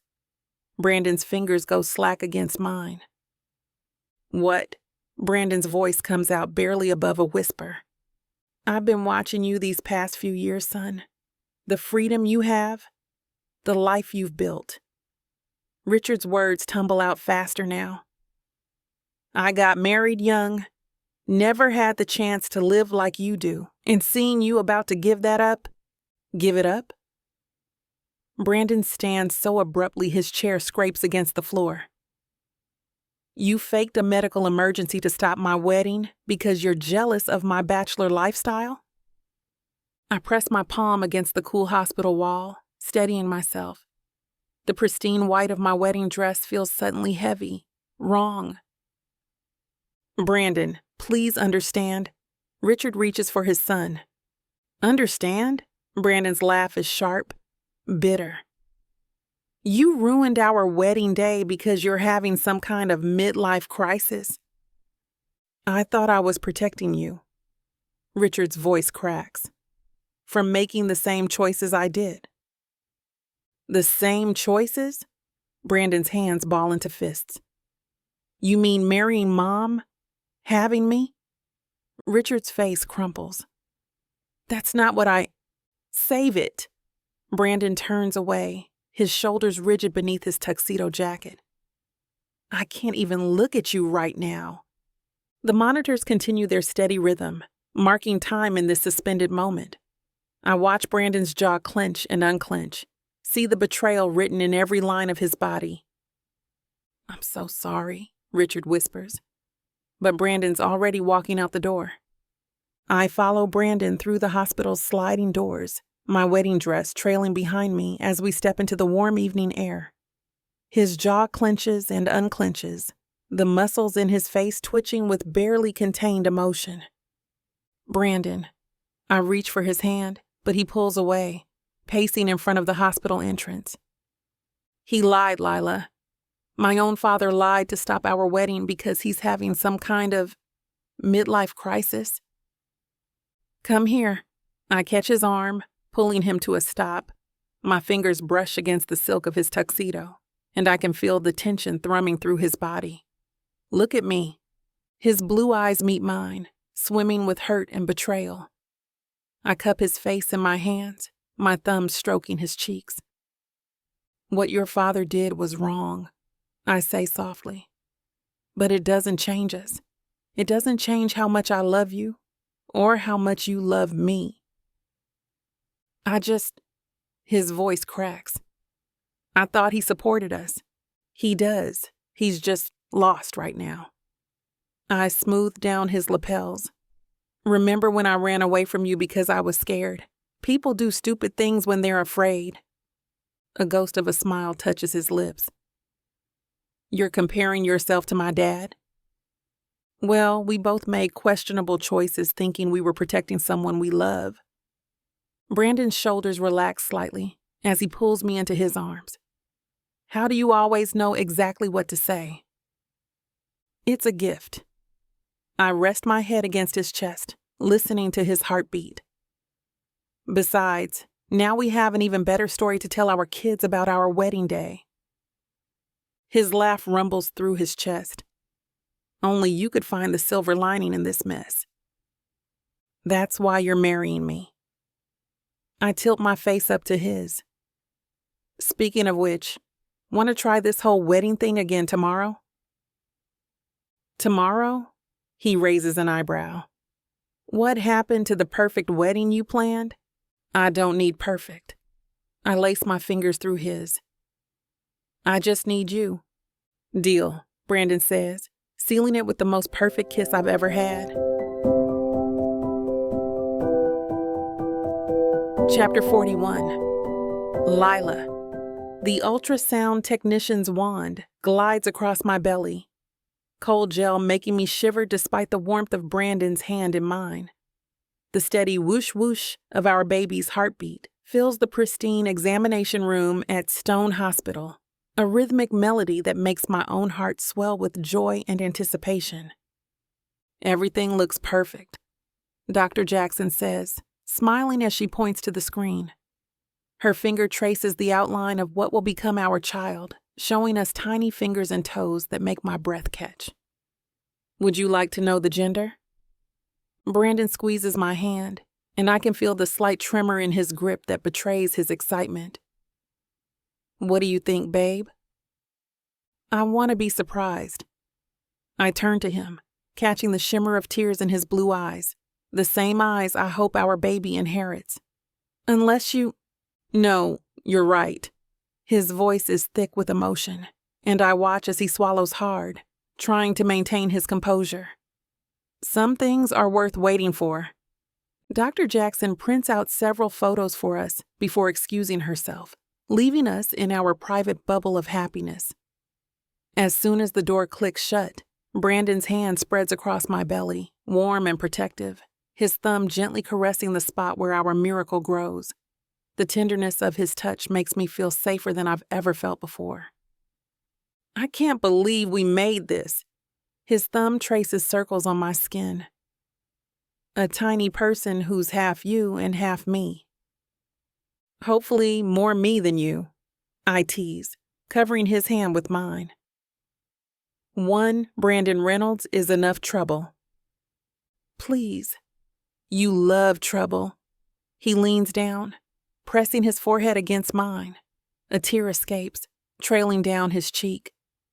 Thank you. For what? For giving me everything I never knew I wanted. His lips brush my temple. A real marriage, a family, you. I catch his face between my hands, wiping away another tear with my thumb. Who knew the great Brandon Reynolds was such a softie? Only for you. He kisses my palm. And this little one? The baby chooses that moment to kick, making us both laugh. Brandon's eyes light up with wonder as he feels the movement under his hand. See? I smile. Already taken after their mama. I gather my purse from the chair, bumping my belly against the examination table for what feels like the 100th time today. I swear, when this baby comes out, I won't know what to do without bouncing off everything in sight. Brandon helps me slip on my jacket, his hands lingering on my shoulders. Well, we could always start working on number 2 right away. Every kid needs a friend to play with. Says the only child. I turn to face him, raising an eyebrow.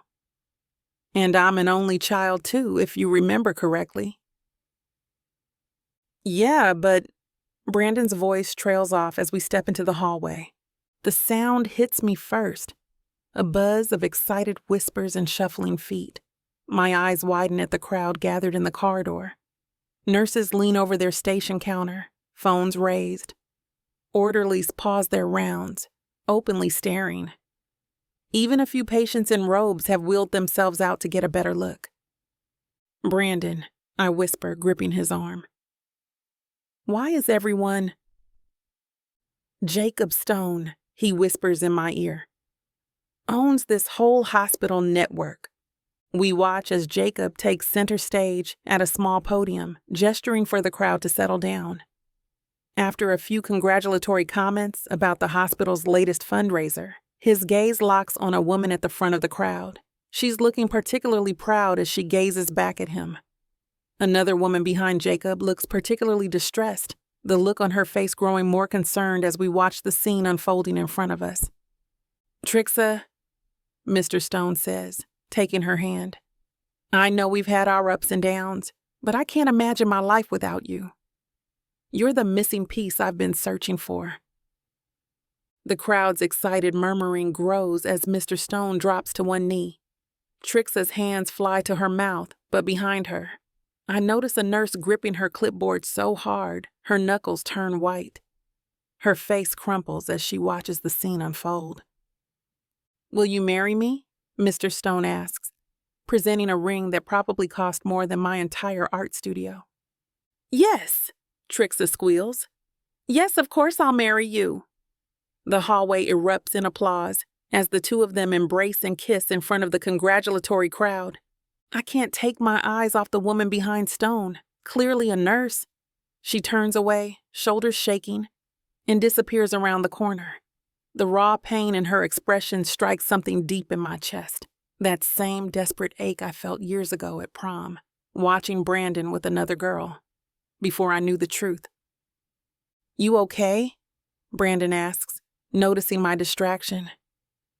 Yeah, My hand drifts to my belly, our baby's movements reminding me how differently things turned out. Sometimes love stories aren't as simple as they seem. Not everyone gets their fairy tale ending wrapped up in a perfect bow. The nurse's pain echoes in my chest, and I take a step toward her retreating form, remembering all too well how it feels to watch someone you love slip away. A sharp cramp seizes my lower abdomen, making me stumble. The crowd's excited chatter fades into a distant buzz as another wave of discomfort rolls through me, stronger than the Braxton Hicks I've been experiencing lately. Hey, you okay?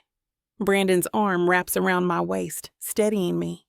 His touch is warm and familiar, grounding me as the pain subsides. Just a cramp.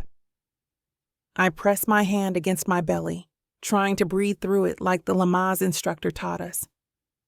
Our little one kicks in response, as if trying to reassure me. I should check on her.